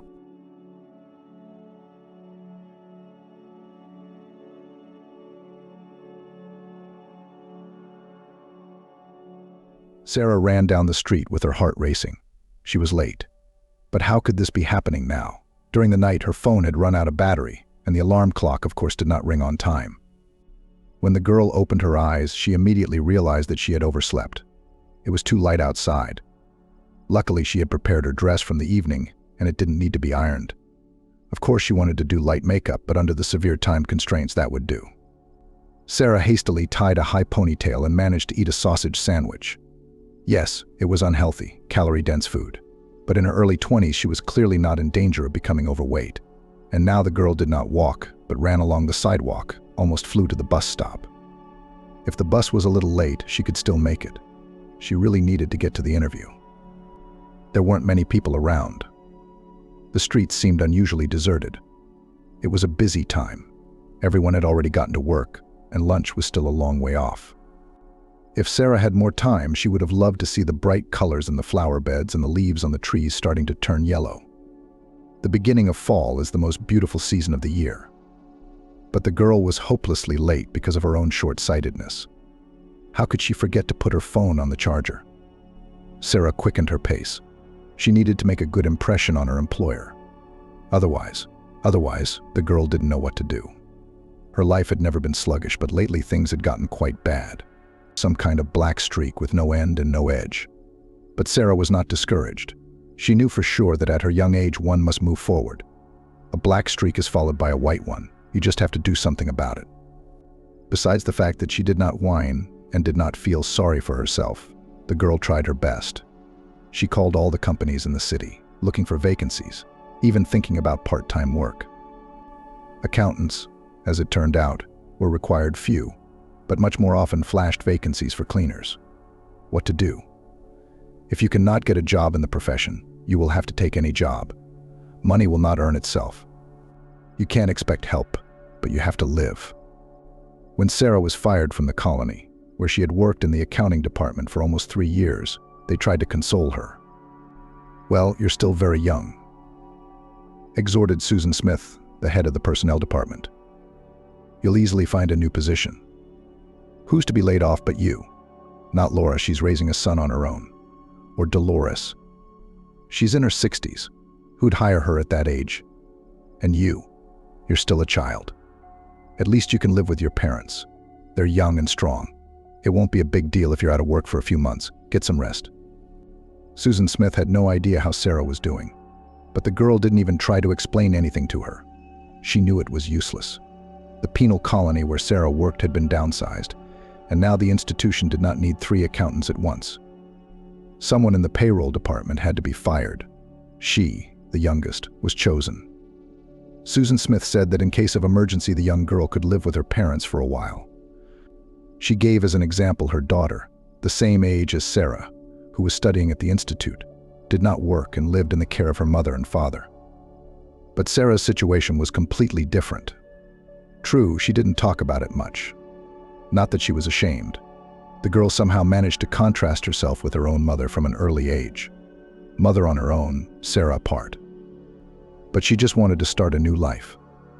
It was one thing to present herself in the eyes of new acquaintances as just a girl from the village, and another the daughter of an alcoholic.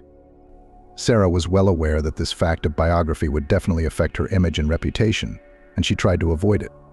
As long as she could remember, her mother always drank. At first, the girl thought that this is normal, quite natural phenomenon. Sarah simply did not know anything else. But as she grew up, she looked around carefully and realized that it was not so. The other children lived in full families, wore new clothes, ate well, were looked after, given gifts. They were taken to the city for rides and movies, and Sarah was literally surviving. Fortunately, a kind-hearted neighbor, Pamela, looked after the girl a little. The old woman often treated Sarah to soup or called her home to warm up when her mother, drunk, closed the door and the girl could not get home. Pamela periodically tried to reason neighbor Amber, how can you behave like this? You wouldn't get in trouble. Get smart before it's too late, but Sarah's mother either listened to these admonitions in silence or answered the old lady rudely. At such moments, Sarah was very ashamed and offended for Pamela. The girl had such a mother, drank in the company of village alcoholics like her. The whole crowd often gathered at their house. They would party until morning, making noise, arguing, sometimes even fighting. It really scared Sarah, and she hid in the attic. There she had her own corner, a mattress, a plaid, a pillow, a few books given by neighbors, a flashlight. The girl did not feel safe in the room. Sometimes the mother tried to take up her mind. She even got a job then as a cleaner in the cow shed, then as an assistant in the canteen. The woman was welcomed, knowing that she had a daughter and feeling sorry for the girl. At first, during such periods, Sarah rested. She was reassured that everything would be all right. The house would be clean, and simple but delicious home-cooked food would appear on the table. Amber even paid attention to her daughter, took an interest in her life, made plans together. Sometimes she promised to take Sarah to the city, to the movies or amusement parks, but it never came to that. The mother snapped again, and everything returned night drinking, complete indifference to her daughter. Sarah grew up neglected. Sarah didn't know her father, but she hoped he was a prosperous, good man. Though there was little chance of that. Her mother had been very beautiful when she was young, until she started drinking heavily. Sarah had seen old pictures of her. Maybe she had a great pure love then, the fruit of which was Sarah herself. Of course, the girl asked her mother about her father, but she invariably replied that she herself did not know who he was. She had a busy, fun life then to memorize and keep track of such little things. Fortunately, Amber had no more children. The first birth was complicated. Sarah grew up without siblings. Once she wanted a kindred, understanding person next to her together perhaps would be easier and more fun. But then the girl realized that all for the best. It is not worth her mother to become a large family if she does not follow one child. Sarah had never known her father and realized that she would never know. Not knowing allowed her to hope. The girl dreamed that the second half of the genes inherited from her father turned out to be more successful than the inheritance from her mother. Sayings like the apple doesn't fall far from the tree frightened her. Was she destined to be like Amber? But no way. Teachers, seeing the efforts of a child from a disadvantaged family, tried to support the student.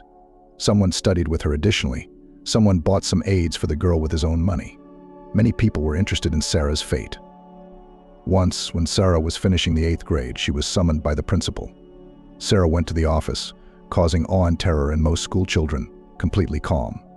The girl's conscience was clear, and Nicole was a balanced, calm woman who always wished Sarah only good. "Come in, sit down." The principal smiled broadly and offered the girl to sit in the chair opposite her. That day they talked about Sarah's future. Nicole had suggested a wonderful option to enroll after 9th grade at a school in the city. Some friend of hers worked at the institution who could arrange a place in the dormitory for a country girl. Just imagine you'll live in the city, in a clean room to study. Then you'll find a job. Will you get married? Everything depends on you now. Will you manage? You'll have a good, happy life, Nicole said. Scared of hardship, you realize you have no prospects in our village. Look at your mother. Of course, Sarah would manage. She had no doubt about it. The prospects were breathtaking. A bright future loomed ahead. She wouldn't have to live forever in a cold, dirty house, where some unpleasant people, her mother's companions, were always crowding around. Sarah was sincerely grateful to the director for such an offer and participation in her destiny, and decided that as soon as she became successful, wealthy, and she did not imagine otherwise, she would return to the village and give Nicole a mink coat. At that time, Sarah associated this item of closet with wealth and luxury. The year flew by. Sarah studied very hard, preparing for college. Her teachers helped her as much as they could. The mother, while she behaved as usual, brought friends to the house, did not work. The woman lived and walked on the allowance that the state paid her as a single mother. The whole village collected Sarah for college. Her neighbors gave her clothes from their grown children, provided her with money for the first time, and wished her a happy journey.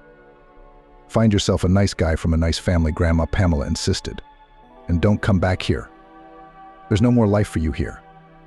Sarah smiled. She was going to accomplish everything on her own, not with the help of some guy from a good family. A new life was just around the corner. The realization of that fact was exhilarating. It even made her dizzy. Then school started. Sarah chose accounting. Nicole advised, saying that Sarah has enough intelligence and accountants are needed in every organization, so the girl would not stay without a job. Sarah couldn't believe what was happening to her for a long time. She lived in a clean, spacious room with 2 roommates, ate well in the dining hall, received a scholarship, which she could spend on clothes and textbooks, and studied. Sarah gave herself completely to her studies. She had to become not just an accountant, but the best accountant. She had no margin for error. Sarah made warm friendships with her classmates and roommates. But from student parties, the girl invariably refused. There was nothing wrong with having fun on the weekend, of course. But the noise, the clinking of glasses, drinking, laughter, all this caused unpleasant associations. Sarah involuntarily drew parallels with what was happening at home, and nausea came to her throat. The girl vaguely realized that she had been traumatized by a difficult childhood, and something had to be done about it. But not now. The main thing now was to study and find a good job, so that she would never return to the village again. She had nowhere to go back to. 3 years of study flew by unnoticed. The girl matured, got used to the city. She was considered the best student of the course. And that's why the teachers helped her with employment. The place, of course, was not the most prestigious, a penal colony on the outskirts of the city. But she, a girl with no experience, was taken, as they say, right off the street. And the salary was promised to be stable, not very large, but with quarterly and annual bonuses. This money was enough for rent, transportation, and food. Sarah didn't dream of more. The girl rented a small apartment near the new place of work, and a new stage in her life began. Sarah still could not believe that she had become so mature and independent. How wonderful it is to be a child. The bad. Children are defenseless. They are totally dependent on their parents. With mom and dad, it's just a matter of luck. Sarah wasn't lucky. But now she thought. Now the girl was quite consciously enjoying her new position.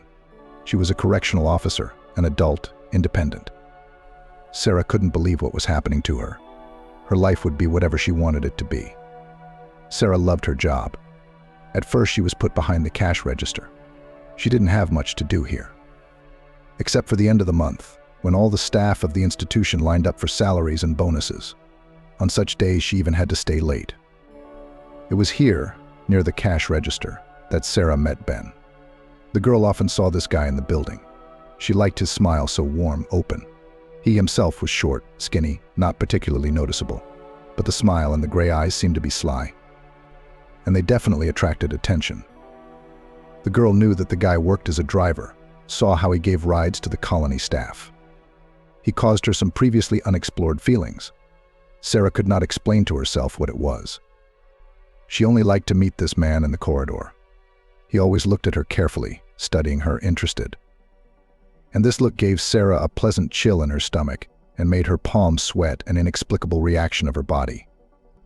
One day, a handsome guy met Sarah in the hallway. In his hands was a bouquet of beautiful flowers. It was later that the girl found out that he was tearing them from the flower. The guy smiled. His cheeks showed charming dimples. For the most beautiful girl in the world. Sarah felt a wave of warmth. The girl silently accepted the flowers. She even lost her voice in surprise. But the guy's eloquence was enough for two. "You are incredibly beautiful," Ben complimented her. "And yet quiet, modest. My kind of girl. Would you mind if I took you for a walk?" "I'd love to." Sarah was too hasty. At that moment, she felt the happiest in the world. "Then give me the address." "I know you live around here, don't you? 8 o'clock sharp. I'll be waiting for you at the door." And he did. Sarah came out before the appointed time, but Ben was already sitting on the bench, his long legs stretched far forward in his sneakers. That evening, they both walked all around the neighborhood eating ice cream, laughing, talking about everything in the world. Ben was a great conversationalist with a well-tongued tongue. Sarah, always a little stiff, felt at ease and free with him. It was like magic. The girl told Sarah about her childhood. He had a way of being sincere. Probably because he didn't hide anything himself. Calmly said that he grew up in an orphanage and was not the most calm and obedient child, even in juvenile detention for theft.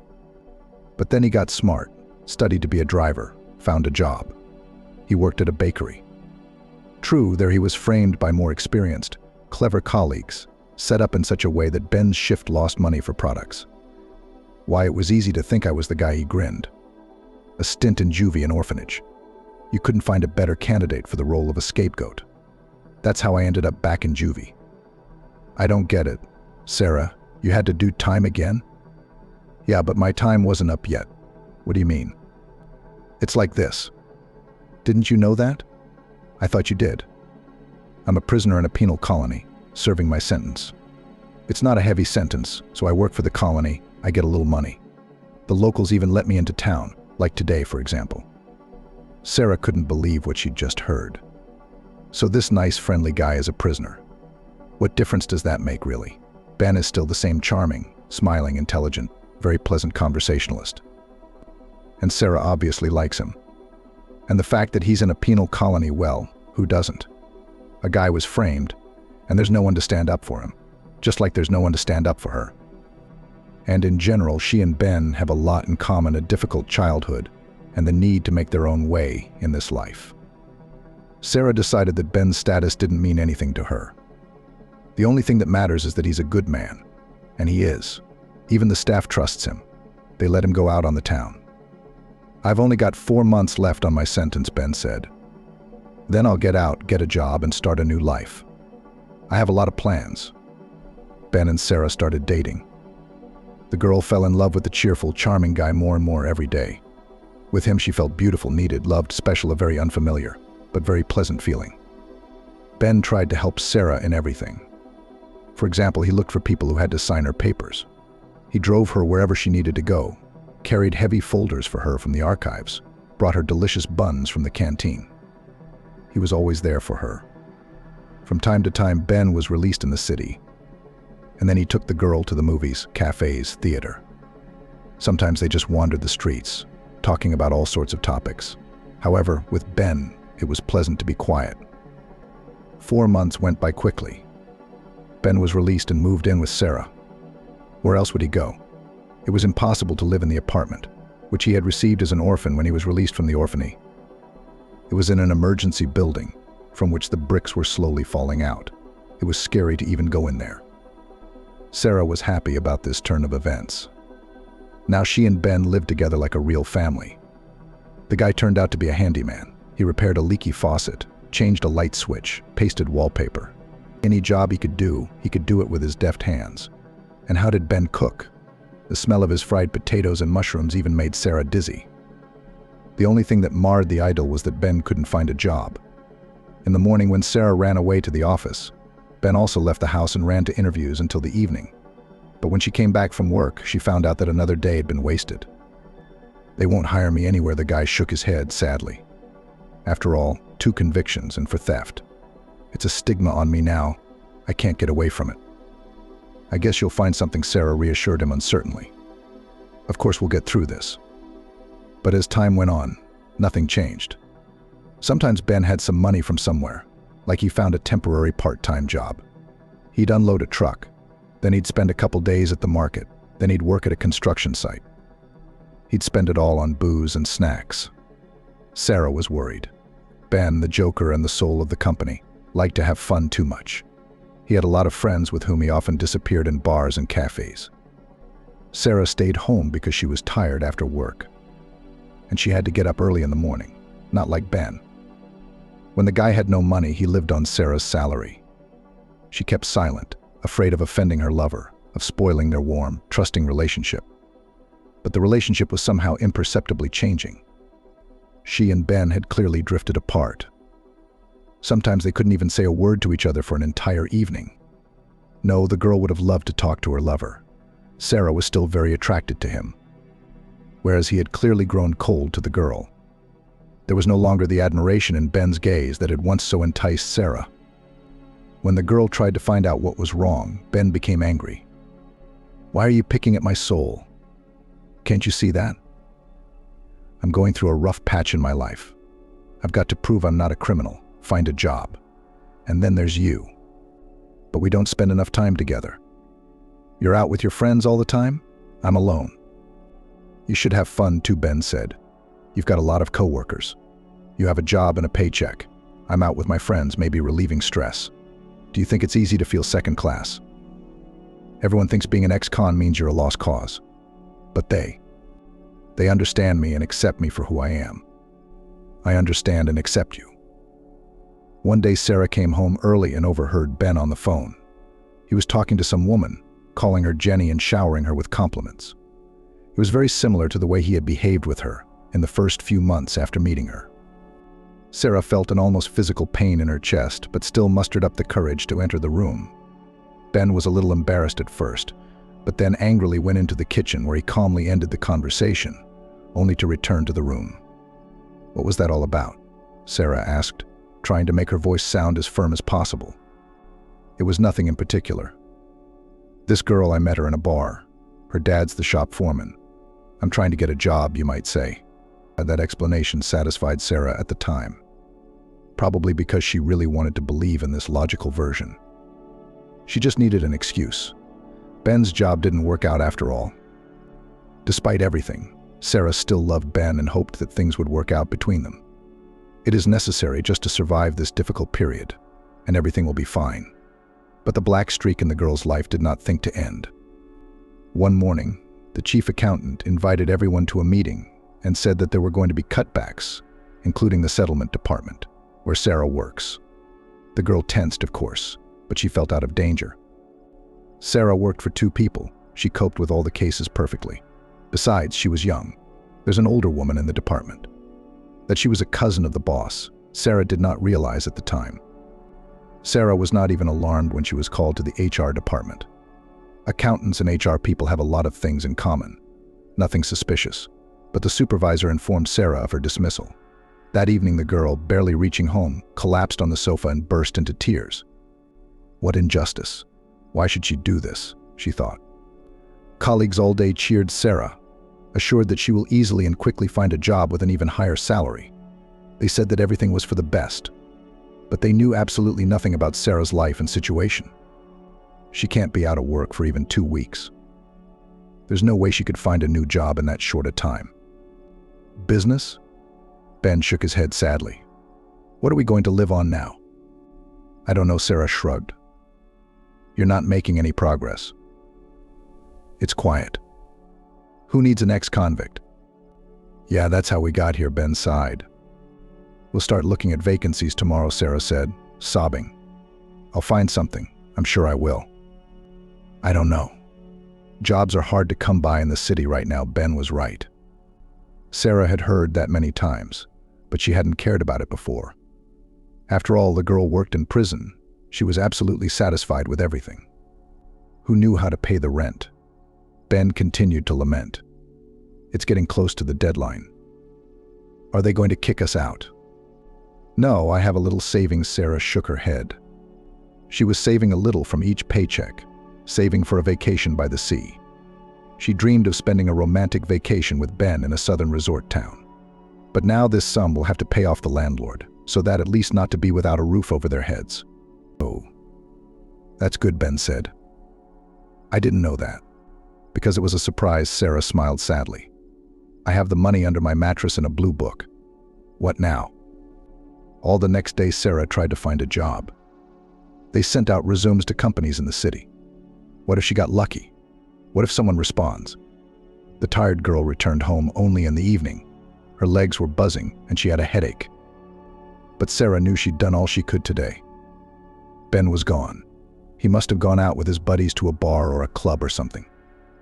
Sarah didn't understand how he could be so careless about the future. For her, not having a job was a disaster. And him? He didn't worry, he lived and had fun, enjoyed the little things. Maybe it was that easygoing nature that made Sarah fall in love with Ben. Something was wrong in the apartment. Sarah felt it at once, but only then realized what it was. There were fewer shoes around the doorstep. Ben had left in one pair of sneakers. That was understandable. But where had the other two pairs gone? And where was the laptop that Sarah had bought on credit? It always stood on the living room table. The girl, obeying a sudden impulse, opened Ben's clothes closet. There were no jackets, no pants, no sweaters. Slowly, the bitter truth began to reach Sarah. Ben had left, packed his things, and not just his own. He'd taken his laptop too, and disappeared, without even explaining anything to her. Sarah dialed his number, but all she heard in response was a short beep. It looked like Ben had blacklisted her or changed her number altogether. But why? He must have met someone else. Maybe he'd even gone to the same hottie Sarah had overheard talking to him. It hurts, but it's understandable. The only thing I don't understand is why Ben left without saying goodbye, and without saying anything, just ran away. Did what was between them mean nothing to him? The problems with her job suddenly faded into the background. For the first time in her life, Sarah felt a searing, tugging pain in her chest. She couldn't hold back the emotions that had come over her. She burst into uncontrollable sobs, which, as it turned out, had even more unpleasant circumstances. It turned out that Ben had taken the money from under the mattress, the very money that Sarah had planned to spend on the rent. The rent was due in a week. If she didn't, the landlord would kick her out on the street. And go where? Sarah had absolutely nowhere to go. She sat on the floor with her hands on her knees and thought. All sorts of thoughts collided and jumbled in her head. Ben, who was he? An unhappy orphanage boy with a hard fate, or a common criminal who could never be reformed? Had he ever loved her? Or was he just using her? And she, naive fool, didn't understand anything. Would the landlord give her an extension on the payment? Maybe he'd take pity if she explained the situation to him. Or, on the contrary, immediately kick her out the door as an insolvent tenant. Would there be a job for her in this big, uncomfortable city? Sarah quickly tired of her heavy thoughts and fell asleep on the floor in the hallway. There was no strength to crawl to the couch. In the morning, the girl washed her face, combed her hair, ate breakfast, and went to look for a job again. Soon Sarah realized that it was almost unreal to get a job in her profession now, and began to look at other vacancies.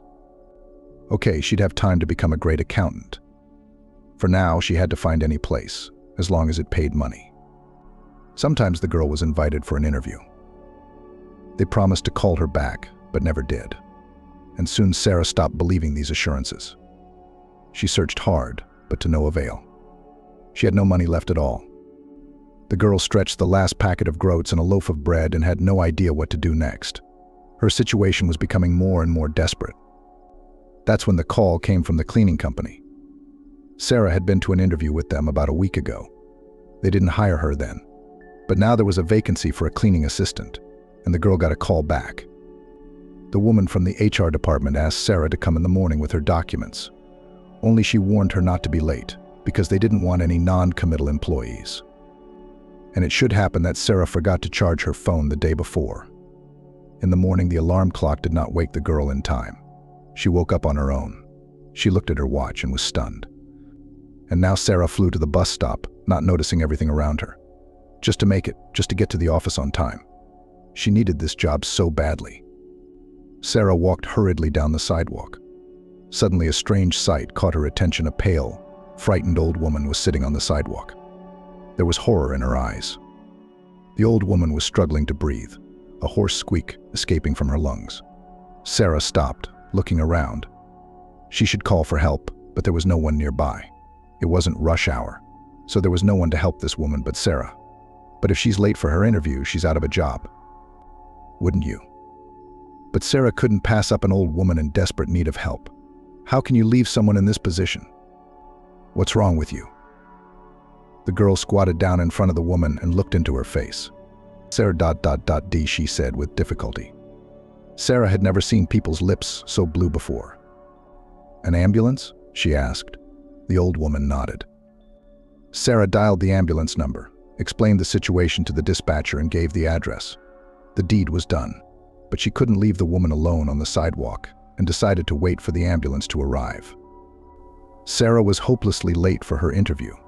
She could forget about the job, which meant there was nowhere to rush and nothing to worry about. What's your name?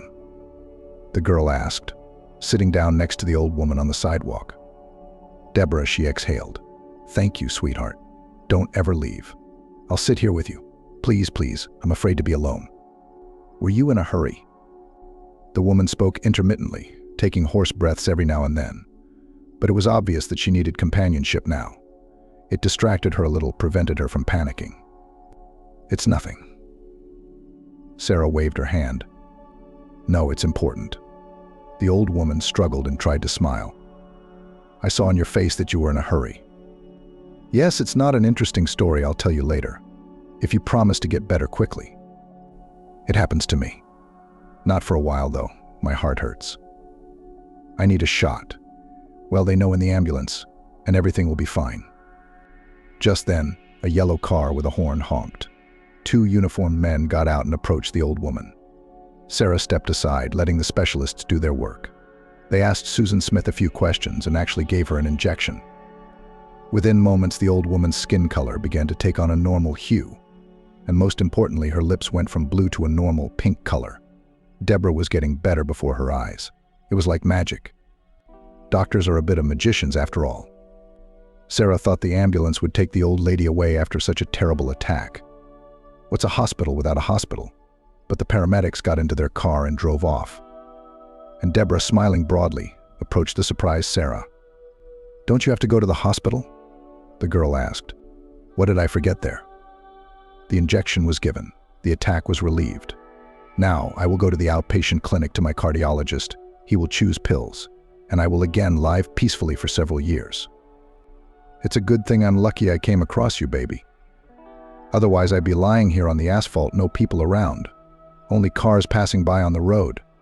They don't even look around. It was an accident. I should have been here earlier. I was just late today because of my alarm clock. Now I'm glad I did. By the way, you promised that if I felt better, you'd tell me your interesting story, Deborah reminded me. Remember, now you're in no hurry. Sarah smiled. I'm in no hurry now. But there's really nothing interesting about it. Let's check it out. And Sarah told Deborah about her life, even mentioned her childhood, so that the old woman understood the girl has no home. She has nowhere to go. Deborah listened attentively to every word, sometimes sighing sadly, sometimes shaking her head. Yes, you've had a hard life, she summarized after listening to Sarah's confusing story. She didn't even understand why it had happened. But you say you suddenly felt better. And then I look at you with such understanding, even regretted, did not say anything. The main thing is working hands and feet. I'll find a new job somehow, don't doubt it. But it's hard for such a young girl in a big city all alone. Without support, Sarah smiled sadly. It's my fault, Deborah said thoughtfully. You lost your job because of me, didn't you? No way. Sarah shook her hands. Don't even think about it. I am thinking about it, she said. And I've already thought of something. And Deborah suddenly made Sarah a completely unexpected offer. She invited her to live in her apartment. Until things get better, no problem. But I'm uncomfortable, Sarah admitted. Uncomfortable sleeping on the ceiling? The blanket falls down? Parried the old woman suddenly, and then added seriously, honey, you actually saved my life. To give shelter to a kind girl in need of help, how hard can it be? And I myself will have more fun with you. I was all alone and alone. and so Sarah came to live with Deborah. The old woman gave her a whole room of her cozy 2-room apartment, the brightest and most beautiful, with windows overlooking the park. Deborah's offer came in handy, because the very next day after they met, the owner of the apartment asked Sarah to move out. She couldn't pay the rent, and the landlord immediately found new tenants. Sarah was given 24 hours to pack. The girl managed much sooner. She packed her belongings in a single suitcase and went to Deborah's house in the evening of the same day. The lonely old woman was obviously sincerely glad to have a lodger. Deborah behaved with Sarah in such a way that she soon stopped feeling awkward and constrained. Yes, it was an unusual situation, but it was good for everyone.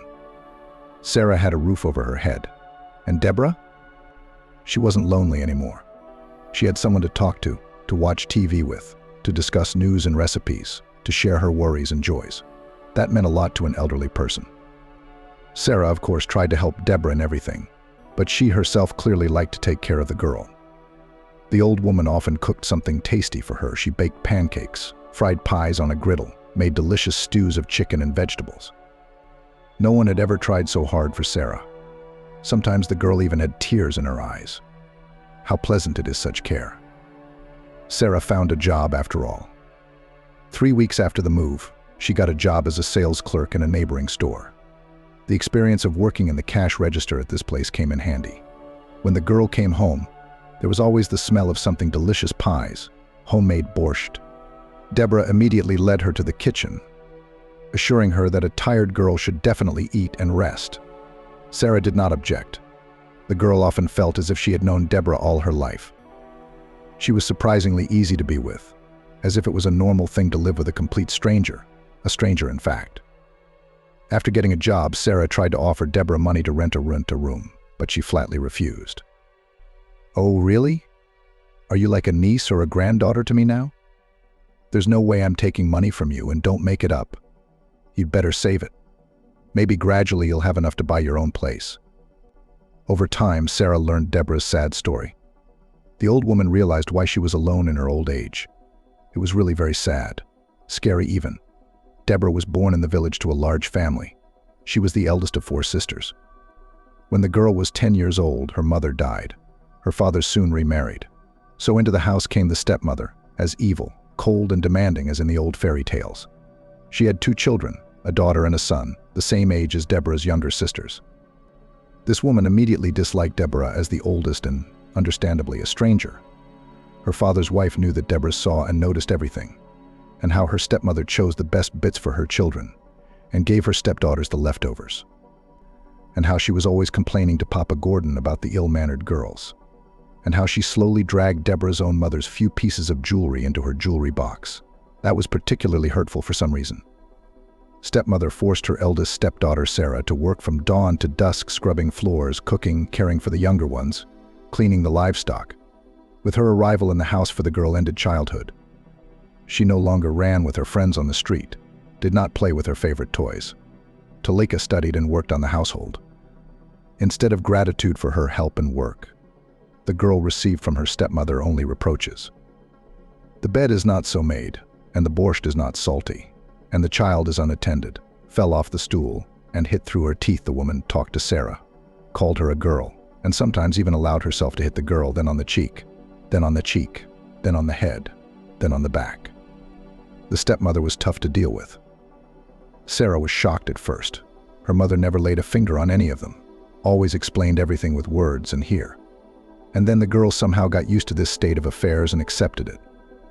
Even if Sarah tried to complain to her father, but he was completely on the side of the stepmother. She had already managed to explain to her husband that this is just a method of education, effective and efficient. "I do not want to raise children lazy, inept. That's what I'm trying to do," she said. And the fact that Sarah grew up as a quiet girl did not exclude fears. That's the 10th thing. The main thing, she knew how to obey and work on the household. As time went on, Sarah grew up, became a teenage girl. She did not do well in school, despite her natural abilities. Earlier, before her mother's death, she was an excellent student. She was especially good at the exact sciences. But now the girl had almost no time for lessons and studies. Sometimes her stepmother wouldn't let her stepdaughter go to school at all. This happened if there were a lot of household chores or needed to look after the younger ones. but met on the girl's way a kind, caring person, school math teacher Gordon. All teachers saw how hard it was for his student. But this man, a frontline soldier and father of 5 children, did not want to stand aside. He had some acquaintances in the city boarding school for gifted children. He begged them to take in an able girl who was in a difficult situation. When the teacher told me about it, I was happy at first, Deborah recalled. But then I thought about my stepmother and realized that it wouldn't work. She would never let me leave home. How could I be left without a free maid all of a sudden? But Gordon talked to Deborah's father, explained what prospects awaited the girl in the city, and he gave the go-ahead. Deborah left home at 15 and never went back. Life at the boarding school was good. In the morning, the children went to classes, after them to the canteen, where a delicious lunch was waiting for them. Then there was free time, during which they could walk, rest, and of course do homework. Deborah was finally able to play, socialize with peers, and quietly do homework. At first, the girl lagged behind the class. The lack of opportunity to learn properly earlier was the influence, but Gordon warned that it will be so. He advised to study especially hard at first, and assured that capable Deborah will quickly catch up with the rest. And so it was. After the new year, the girl became one of the best students in the class. See how much we have in common. Deborah smiled at Sarah. I too had to leave home, literally run away from my cruel stepmother and indifferent father. I too had to learn on my own, to make my own way in this life. Ended childhood.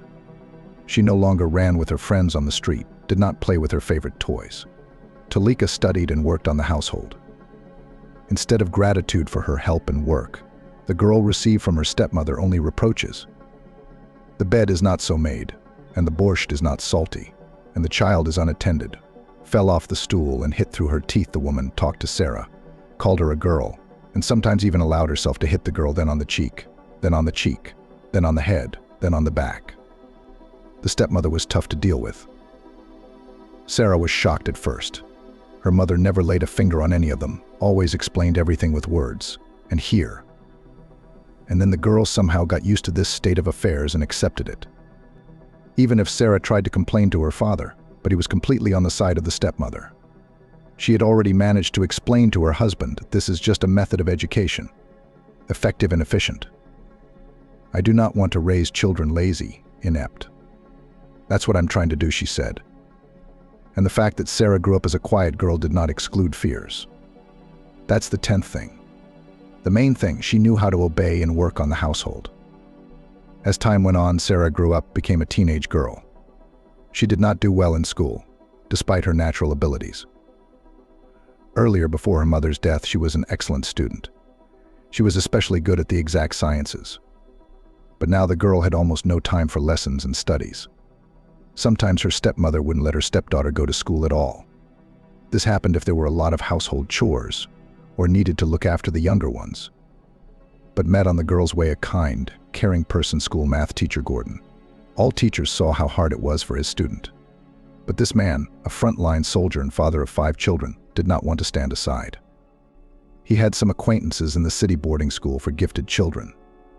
He begged them to take in an able girl who was in a difficult situation. When the teacher told me about it, I was happy at first, Deborah recalled, but then I thought about my stepmother and realized that it wouldn't work. She would never let me leave home. How could I be left without a free maid all of a sudden? But Gordon talked to Deborah's father, explained what prospects awaited the girl in the city, and he gave the go-ahead. Deborah left home at 15 and never went back. Life at the boarding school was good. In the morning, the children went to classes, after them to the canteen, where a delicious lunch was waiting for them. Then there was free time, during which they could walk, rest, and of course do homework. Deborah was finally able to play, socialize with peers, and quietly do homework. At first, the girl lagged behind the class. The lack of opportunity to learn properly earlier was the influence, but Gordon warned that it will be so. He advised to study especially hard at first, and assured that capable Deborah will quickly catch up with the rest. And so it was. After the new year, the girl became one of the best students in the class. See how much we have in common. Deborah smiled at Sarah. I too had to leave home, literally run away from my cruel stepmother and indifferent father. I too had to learn on my own, to make my own way in this life. After boarding school, Deborah easily entered the university. She was given a dormitory. The fragile, beautiful girl chose the profession of an engineer. She graduated from the institute with honors. She got a job in a design bureau, from which she immediately received a small apartment as a young, promising employee. It was easier back then, with housing for young professionals. Deborah sighed. Is it more difficult for you now? So the girl stayed in the city. Now she was a real engineer. At work, Deborah was respected for her hard work, keen mind, and willingness to help others. After a few years, she became head of the department. I thought I was going to live like this for the rest of my life, Deborah said. I decided to devote myself to my work. I liked that kind of life without children in the family. I didn't want that at the time. I studied very hard as a child. I thought I had done my fair share. Only fate had it differently. Deborah often flew to New York for work. This time she was sent for training. The woman loved such business trips. They perfectly diluted gray everyday life, gave new emotions and impressions. After the seminar, Deborah decided to walk around the city. She liked these wide, crowded streets, so spacious, so lively, not at all like their small, quiet town. Deborah walked slowly along the river embankment, looking at the boats and pleasure boats with dressed-up tourists. The sun was slowly sinking below the horizon, painting everything around her an incredible yellow-pink color. It was at that moment that Chris approached her. A young, tall man with a charming smile and warm gaze immediately introduced himself. He apologized and showered Deborah with compliments, calling her a mysterious beauty, a queen, a beautiful stranger. Of course, by the time she was 45, Deborah had been in relationships, and in more than one. And she'd learned to take compliments. But then something suddenly fluttered inside. Chris, seeing it, became enthusiastic, glowing. Deborah was pleased to realize that her presence alone made this man so happy. They took a long walk. That evening, Chris turned out to be talkative. And it was very useful, because in the conversation there were no awkward pauses and hiccups. He amused Deborah, making her laugh at his jokes. After a couple of hours, it seemed to her that she had known this man all her life. She did not want to part with him at all. That's why Deborah didn't come back to the room alone. The concierge looked at us like that. Deborah smiled. What was the big deal? We were both adults. Who cares? The next morning, Deborah found Chris in the room, as well as her wallet with money, gold jewelry, and even a few almost new dresses. Everything fell into place. Chris had just grasped her trust, said a lot of things, waited until the new acquaintance relaxed, and was so. Deborah did not report him. It would look too unattractive in this story. She met a man on the street, brought him to her room, and he turned out to be a common criminal. Reputation would be seriously damaged. You see, that's a coincidence. Deborah smiled at Susan. Both you and I were fooled by a man. It happens. Only mine not only took my valuables, but left something behind without even realizing it. A month after the ugly story, Deborah realized she was expecting a baby. There was no doubt about who the father was, the same Chris from New York. Deborah didn't know what to do. On the one hand, the child she could pull and alone would be no worse than a married woman. Her apartment was spacious and comfortable. The salary of the head of the engineering department allowed to provide even more than one baby. On the other hand, age. At that time, to give birth at 45 to the first child was considered catastrophically late, although now it does not surprise anyone. And what would people say? Deborah still had strong provincial prejudices about living with an eye on neighbors and acquaintances. And yet the woman made up her mind, realized that this was her last chance to become a mother. She might never get another chance. She had once decided for herself that she would live without children. But realizing that a new life was born under her heart, suddenly desperately wanted to keep this baby. And that's how Deborah got Bill. This guy grew up to be amazing, attractive, charming, smart. Bill had many talents. He drew beautifully, started reading early. He definitely had a knack for math. Even from an early age, the boy was fond of sports, tried many things: soccer, basketball, karate, skiing, hockey. Deborah supported all of her son's hobbies. Bill was a joy to her. She had never imagined that it was possible to love someone so much. The boy reciprocated his mother. He helped around the house, made surprises and gifts just like that, without a reason. Time flew by very quickly. Deborah went on a well-deserved vacation. Bill grew up and went to study, as his mother once did, for an engineer. At the university, he started hiking. The department had a section for students. Wherever they went, they rafted on the river, went to the forest for a week, and went down into the caves. On that fateful day, a group of students went into the mountains. Deborah's heart had been troubled for days before the hike. There was no doubt in her mind that Bill was an excellent climber. Her son is agile, trained from childhood, smart, will not make mistakes. But not everything depends on people. There are unforeseen circumstances. The mountains were a 3-hour drive from the city. The students were going to conquer a particularly difficult peak. The day before, Bill had excitedly told his mother how he had long dreamed of climbing the peak. In the afternoon, Deborah somehow got wound up. A friend came over. Then they went shopping together. Distracted, Deborah even stopped worrying. That evening, that phone call rang. Deborah, looking at the phone, froze. For some reason, she didn't want to pick up the phone.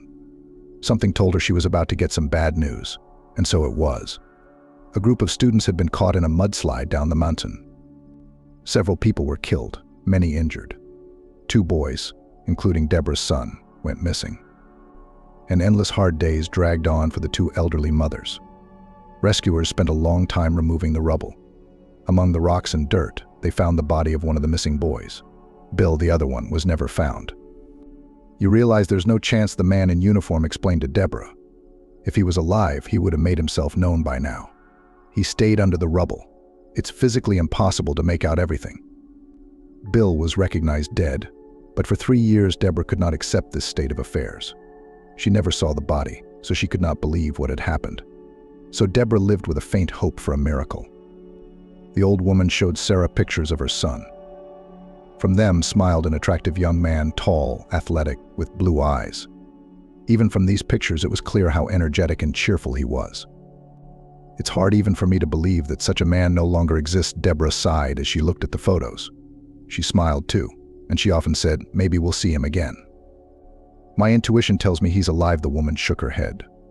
Perhaps I just want to believe it, and yet I feel that he is alive out there somewhere. Once a year, on the day of the tragedy, Deborah would visit the place where it had happened. She sat there at the foot of the mountain, admired the scenery, and remembered her Bill. She would leave flowers at the site of the tragedy for those guys who died under the rubble. After hearing this story, Sarah felt even more for Deborah. She felt sorry for the older woman who had never been able to come to terms with her loss.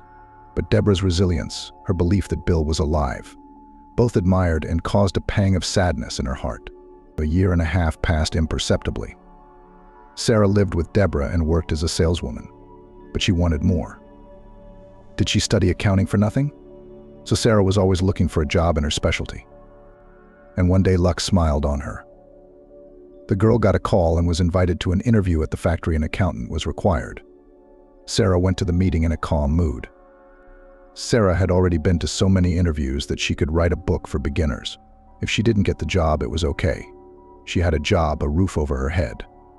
Not like 1.5 years ago, when she suddenly found herself in a desperate situation. She's fine now. But they hired her and told her right away that she was a good fit. They didn't even say, "We'll get back to you." Sarah gasped at first with a rush of emotion. Had her long-held dream come true? Would she really work in her profession in such a big factory and get a good salary? She couldn't wait to share the news with Deborah. Sarah was also given a dormitory at the factory. The building itself was far out of town. Every day you drive back and forth, you get tired, Deborah said. Most of the employees lived in a cottage community nearby. The rest occupied rooms in a comfortable dormitory on the adjoining property. Deborah was happy for the girl. But the news that Sarah would have to move saddened the old woman. "I'm so used to you. I'm going to miss you," she admitted. "But I'm happy for you. It's a dream come true. I will come to visit you often," she promised. She understood that she would also miss this cozy apartment and kind landlady. Deborah saved her, offered help in a critical situation, became a really close person for Sarah. The girl will never forget her. A new stage of life began. At work, she had to get into everything anew. She had forgotten a lot of things during her work as a salesman. Sarah made a lot of new acquaintances. Everything was so exciting, so wonderful, so new that the girl could not keep her promise to visit Deborah every weekend. She understood everything and did not take offense. But Sarah made sure to call the old lady every evening, asking about her affairs and sharing the news. Deborah always listened attentively, praised and supported her. Sarah felt strong after these conversations. One day the old lady called Sarah herself. It happened on New Year's Eve, when the town was preparing for the holiday. The girl tensed up a little. She usually called Deborah herself. Suddenly, she was the first one to call. Was something wrong? She realized that nothing was wrong as soon as she heard the familiar voice. The always calm Deborah could barely contain her emotions. Bill has been found. The old woman almost shouted into the phone. He's here. He's alive. Sarah could not believe what she heard. Unlike Deborah, she shared the opinion of the rescuers and the police that the boy had not survived. He came home this morning, opened his own key. Can you believe he hasn't lost it in over 4 years? It's a miracle. Sarah felt tears running down her cheeks. It's incredible, she exclaimed. Yes, it is. As a physicist and a mathematician, I have to admit that there are miracles after all, said Deborah. After all, the chances of salvation for Bill were minimal. What now? Asked a worried Sarah. What's it going to be like now? Well, Bill has so much to do now. He's been declared dead. There's a lot of paperwork to get him back on paper. He's dealing with it. What about me? Sarah asked. I don't want to get in his way. A man needs to rest, get used to everything. You don't know my Bill, Deborah grinned. He's always happy to have visitors. We've had a bunch of his friends at our house since he was a kid. Bill never knew how to relax. Sarah could hardly wait for the weekend. She wanted to see Deborah's son sooner and learn his amazing story. Where was this man for so many years? Why did not give any information about himself? But the girl was worried before the trip, too. Sarah was worried about how this Bill would take her. The girl who had occupied his room for a whole year and a half while he himself had been missing somewhere, perhaps enduring hardship. Deborah opened the door for Sarah. It was as if she had grown younger these days. Her eyes shone with happiness. Hello, come in. Deborah hugged Sarah tightly. The girl gingerly entered the hallway. From the kitchen came voices and laughter. It was Bill's comrades who had come. One of them was with him in the mountains during the mudslide. He had a long convalescence. But he's all right now. He's alive. Come on, don't be shy. Sarah went into the kitchen. There were people sitting around the table. Deborah's friend, 2 guys a little older than Sarah. A smiling girl. On the wide windowsill sat Bill himself. The girl recognized him immediately from the photos. He looked at the guest and smiled. Slightly disheveled blonde hair, tanned face with correct features, clear blue eyes, wide smile. You are the Sarah that Mom saved. The boy easily jumped down from the windowsill and came closer. He scrutinized the woman who entered. Sarah was embarrassed under his gaze, but the guy's proximity was unexpectedly pleasant. But saved. That's a big word for it, the girl replied. And you? You are the man who disappeared 4 years ago. And then suddenly found? Yes, I am, Bill grinned. That's quite a story. You could make a movie. The evening passed quickly. The company was good and warm. Sarah was welcomed. She didn't feel like a stranger, though she saw everyone here, except Deborah and her friend, for the first time. For the first time, Bill told his story to the crowd. Apparently, he had to explain what had happened to him not for the first time, and remembering the past was not very pleasant. But the people close to him wanted to know the story, and the guy told it over and over again. Bill was one of the first in the group to realize that something terrible and inevitable was happening. First, he heard a growing rumble. Then he saw a dark mass coming at them from the top of the mountain. There was nowhere to hide. There was no escape. Their group was just coming up the steep climb. It wasn't hard to run all the way up there. Bill had time to look down. He saw the multicolored bright helmets of his classmates, who had no clue about anything yet. Somewhere far below, a river was winding in the sun. The next instant, Bill was hit by a heavy wave of mud. The boy felt himself being carried downward at a terrifying speed, and then he lost consciousness. Bill woke up in the hospital. He was covered in abrasions and deep cuts. His legs, his arms were broken, his head was shattered. The doctor promised the boy would live. Then he asked him his name. Bill opened his mouth to answer, but suddenly realized he didn't know his own name. He couldn't answer any of the questions. He couldn't remember where he came from or what had happened to him. Had no idea who his parents were. Didn't know anything about himself at all. Everything from before the hospital was strangely erased from his memory. It's amnesia. It happens, the doctor explained. After a brain injury, the memory is bound to come back. But time passed, and the boy still could not remember anything about himself.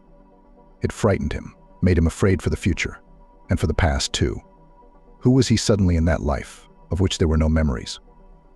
Had he done something terrible, or had something terrible happen to his family and friends? Why did his brain shut off his memory? There's a reason. The guy was in the hospital for months.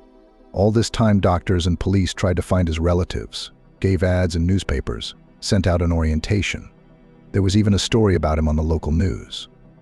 But no one ever responded. "No one is looking for you, it seems," sighed the head doctor, looking at the unusual patient. "Are you really such a lonely person in your young years?" The boy was silent. He had nothing to answer the doctor. He himself would have given a lot to know the truth about himself. One of the nurses gave the patient a temporary name, Arthur. He reminded her very much of her nephew, whose name was Arthur. The boy agreed. Arthur, so Arthur, what difference does it make? But he felt he really had some other name, and hoped that someday he would be remembered after all. When Bill got a little stronger, the doctor advised him to take a walk around town. He assured him that if he saw something familiar, it could be a trigger for the return of his memory. The boy obediently wandered through the crowded, wide streets and greedily looked around. But nothing the local houses, squares, and parks evoked any response. They seemed utterly alien and unfamiliar. And then it was time for Bill to be discharged from the hospital, because he had already made a full recovery. He couldn't be kept in the hospital any longer. "So where am I supposed to go?" the boy asked the doctor. "A social shelter. You can still get a job. People live there for up to 6 months. Then we'll see. Maybe someone will turn up. Just don't give up looking." Bill spent 6 months in a social shelter, worked at the local sawmill, made new friends and comrades. Everyone supported the guy, tried to help him find his relatives. They gave announcements and leaflets on the streets, and so people were interviewed. But these measures still had no results. Bill decided to live in the conditions that fate offered him. He got a job as a janitor, and the Housing and Utilities Department gave him a small, cramped room under the stairs. But the guy had enough space. He worked on someone else's documents. He had none of his own. Bill accepted this life. He even started to like it. A free tramp with no past. Still, sometimes Bill would jump up at night in bed from some vague, disturbing dreams. He'd wake up in a sweat and couldn't remember what he'd just dreamed. But he knew it had something to do with the past. There was a small television set in Bill's den. The guy liked to watch the news in the evenings, but sometimes he also watched soap operas. It made it easier to fall asleep. And then one day it happened under the New Year's Eve, the TV screen suddenly went interference. This often happened. The guy began to spin the antenna at random and caught an unfamiliar channel. News of some other city. He was about to switch over, but suddenly a statue caught his attention. A journalist was broadcasting something about traffic jams blocking traffic in the city. She was standing near the fountain, and Bill realized that he had seen the statue of a boy with a toy bear in his hands standing in the center of the fountain many times. Immediately, memories began to come, scraps of vivid, realistic scenes. Here he is, 8 years old, running with his friends along the bottom of the fountain around this very boy with the bear. They are collecting coins that they managed to throw here for luck. Passers-by shout and argue, will they have enough for ice cream? He's about 18. Next to him is a woman. She has such a kind, dear face. Mom is Mom. The person who always supported him in everything. How could he forget her?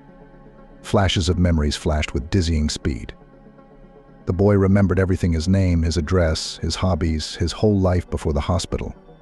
And the moment of the landslide, too. Then his eyes suddenly went black. Bill realized he was losing consciousness.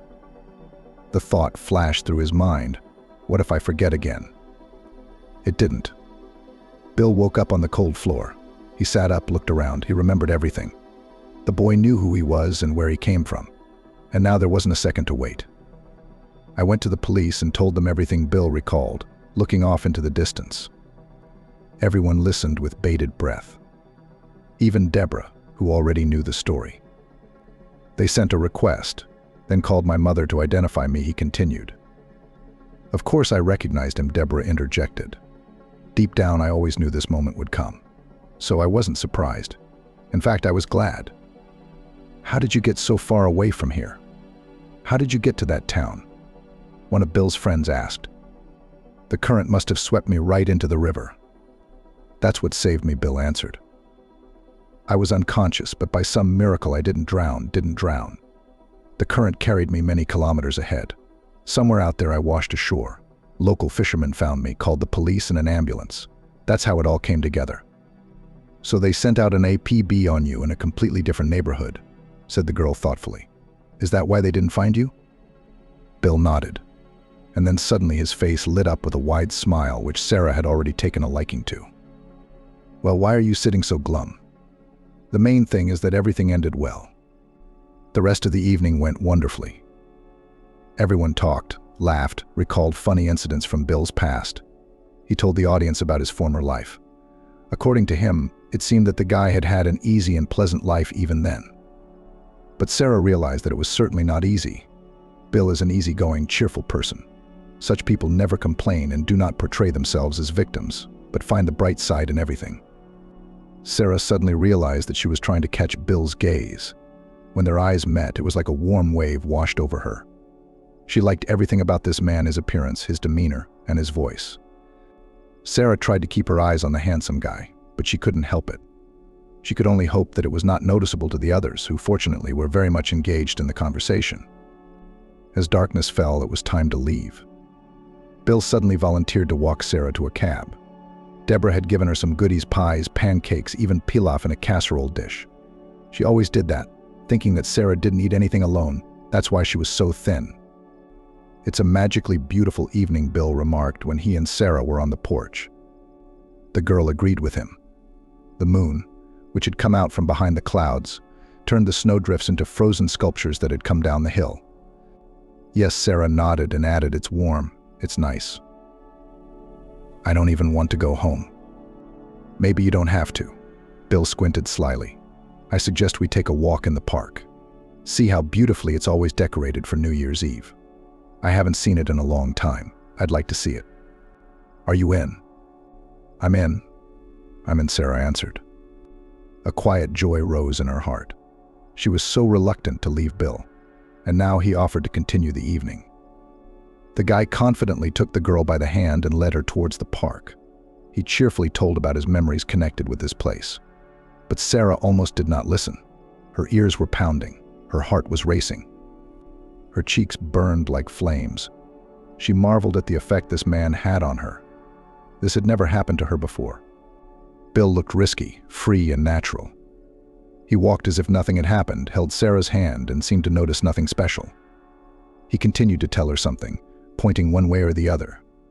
Sarah wanted this moment to last forever, her palm in his, him by her side. But Bill was spotted by some guys she knew. They came up to him, barraged him with questions. He let go of Sarah's hand to say hello to his buddies. And then a girl appeared out of nowhere, a very pretty girl, tall, slender, with long blonde hair poking out from under a hat. She threw herself around Bill's neck. He picked her up easily, whirled her around. The girl suddenly kissed him right in front of everyone. Bill looked at her with joyful admiration and did not let go. I guess I'll be going, said Sarah. The magic of the evening was irretrievably lost because of that beauty in the soft blue coat. So graceful and perfect, like a goddess. And Bill's looking at her. There's something between them. Maybe she was his girlfriend before all this happened to him. Why? Bill looked at her with surprise and regret. Sarah was very excited that night, Bill said. The evening is just beginning. I'll introduce you to everyone here. You're going to love it. Sarah got ready and started to call a cab since she had to be early for work tomorrow. Her friends walked Sarah to the car. Bill was holding the hand of a beautiful girl in a blue coat named Emma. Sarah realized that she and Bill had once gone to school together. At home, Sarah took a warm bath to calm down. But it didn't help. She still couldn't find her place, pacing from corner to corner, remembering the episodes of that amazing and so long evening. She tried to make sense of her feelings for Bill. He had clearly caught her eye at first sight. Was it really love? After the sad story with Ben, Sarah had tried to avoid even a hint of romance. She'd gotten burned too badly back then. And then she remembered the episode with Emma. She couldn't stop thinking about it. And when Bill took Emma's hand, Sarah's eyes swam. The situation with Emma had caused Sarah unexpected pain. She was still reeling, imagining Bill and Emma together and speculating, trying to figure out who they were to each other. Obviously there was, or had been, something between them before. Or will there be in the future? Sarah didn't sleep a wink until almost morning, and then made the decision not to think about Bill anymore, not to dream about him, not to make plans. He was no match for her. So smart and handsome and manly. Not everyone could handle what this guy had to endure. Who is she? No, Bill's more suited to a girl like Emma. That's something we have to accept. Deborah and Sarah decided not to go to her place for the time being. She was afraid of meeting Bill. She missed the old lady and often called her, but refused invitations to come over, citing busyness. And so it was in fact at work, hot time, reports, inspections. No time to visit. Deborah sometimes said something about Bill while talking to Sarah on the phone. The guy was back at university and decided to finish his studies by correspondence, because he got a job and started his own business at the same time. He lost so much time, and now he's trying to make up for it, Deborah shared with Sarah. Her voice was clearly proud of her son. He was always so active, and now he's just not at all. I hardly ever see him at home. He's out and about. That's good. That's great. I still can't believe I finally found my son. If you can't come to me, I'll come visit you. I miss you tonight. I'll bring you some pies because I know you probably don't eat anything there. Sarah always enjoyed Deborah's visits. She was used to sharing all her worries and joys with her. But now she couldn't tell her loved one about the most important thing, because Deborah was Bill's mother. And yet Sarah met with the guy a few more times. He'd pick up her mother when she stayed late at Sarah's house. He'd come into the room with a smile on his face, and it would become cheerful. The house was filled with a special energy, which Sarah felt almost physically. Bill joked with Sarah, asked her a couple of non-committal phrases. He was good at keeping a casual conversation going. He was interested in the girl's affairs and occasionally said something about himself. Sarah tried desperately to glean from his stories and Deborah's words whether Bill was seeing Emma, but it was impossible to understand. On a lovely May evening, Sarah was coming home from work. She felt light and peaceful. The sight of nature awakening always had a calming effect on the girl. Besides, tomorrow was a day off, and all the reports were already turned in. She could relax and unwind. At the entrance of the dormitory, Sarah noticed Bill's car. Her heart raced, as it always did when she met this man. The guy had already seen her and got out of the car. He stood with his elbows resting on the bumpers, smiling as always. Strange, why was he here? "Hi," said Bill. He pulled up alongside him. "Girl, hello. I don't have Deborah. Is something wrong?" "I'm not here to see her." "Who was it for?" "You, of course." What did Sarah feel? Electric pulses running through her body. He said, "To you, meaning her, Sarah, me?" Automatically, the girl asked again. Yes, Bill's smile grew even wider and warmer, or something. "You have such a surprised look on your face, as if some star had come to see me, not me." "Well, it's not every day you come to see me either," Sarah smiled back. She tried her best not to show her joy at seeing her boyfriend. He had come to see her, the two of them alone, with no one else around. "Decided it was time to have a serious talk," Bill said suddenly. He'd been meaning to for a long time. "Do you have time?" Does she have time for Bill? She always does. Sarah nodded affirmatively. "Good. Then get in. I'll take you to a very nice place." The girl gladly settled into the front passenger seat. Bill drove her through the evening city and, as always, told her something and joked. Sarah felt really happy at this moment. He's there for her. They are going somewhere, it doesn't matter where. And most importantly, there is a warmth and sympathy coming from Bill. He looks at her in that special way. Sarah's heart occasionally sank with a sweet premonition, but she forbade herself to hope there was no telling what Bill wanted to talk to her about. Could it have anything to do with Deborah? And here she was, daydreaming. Bill drove the car down the suburban highway. On both sides of the road were fields, crops, bushes, and hills. It all looked fantastic in the setting sun. Sarah enjoyed the view and didn't ask any questions. She was having a great time as it was. Finally, Bill parked the car on the curb, got out of the salon, gallantly opened the door in front of Sarah, and extended his hand to her. The scents of stepped grasses warmed by the sun during the day fell on the girl. "Let's climb that hill," Bill said, pointing with his hand. They climbed the hill, and Sarah's mind was swarming with questions. But she realized that Bill would explain everything himself. She didn't want to disturb the silence with her irrepressible curiosity. Soon they were at the top. "I wanted to show you this beauty," the boy said. "Look around." Sarah was breathtakingly surprised by the view.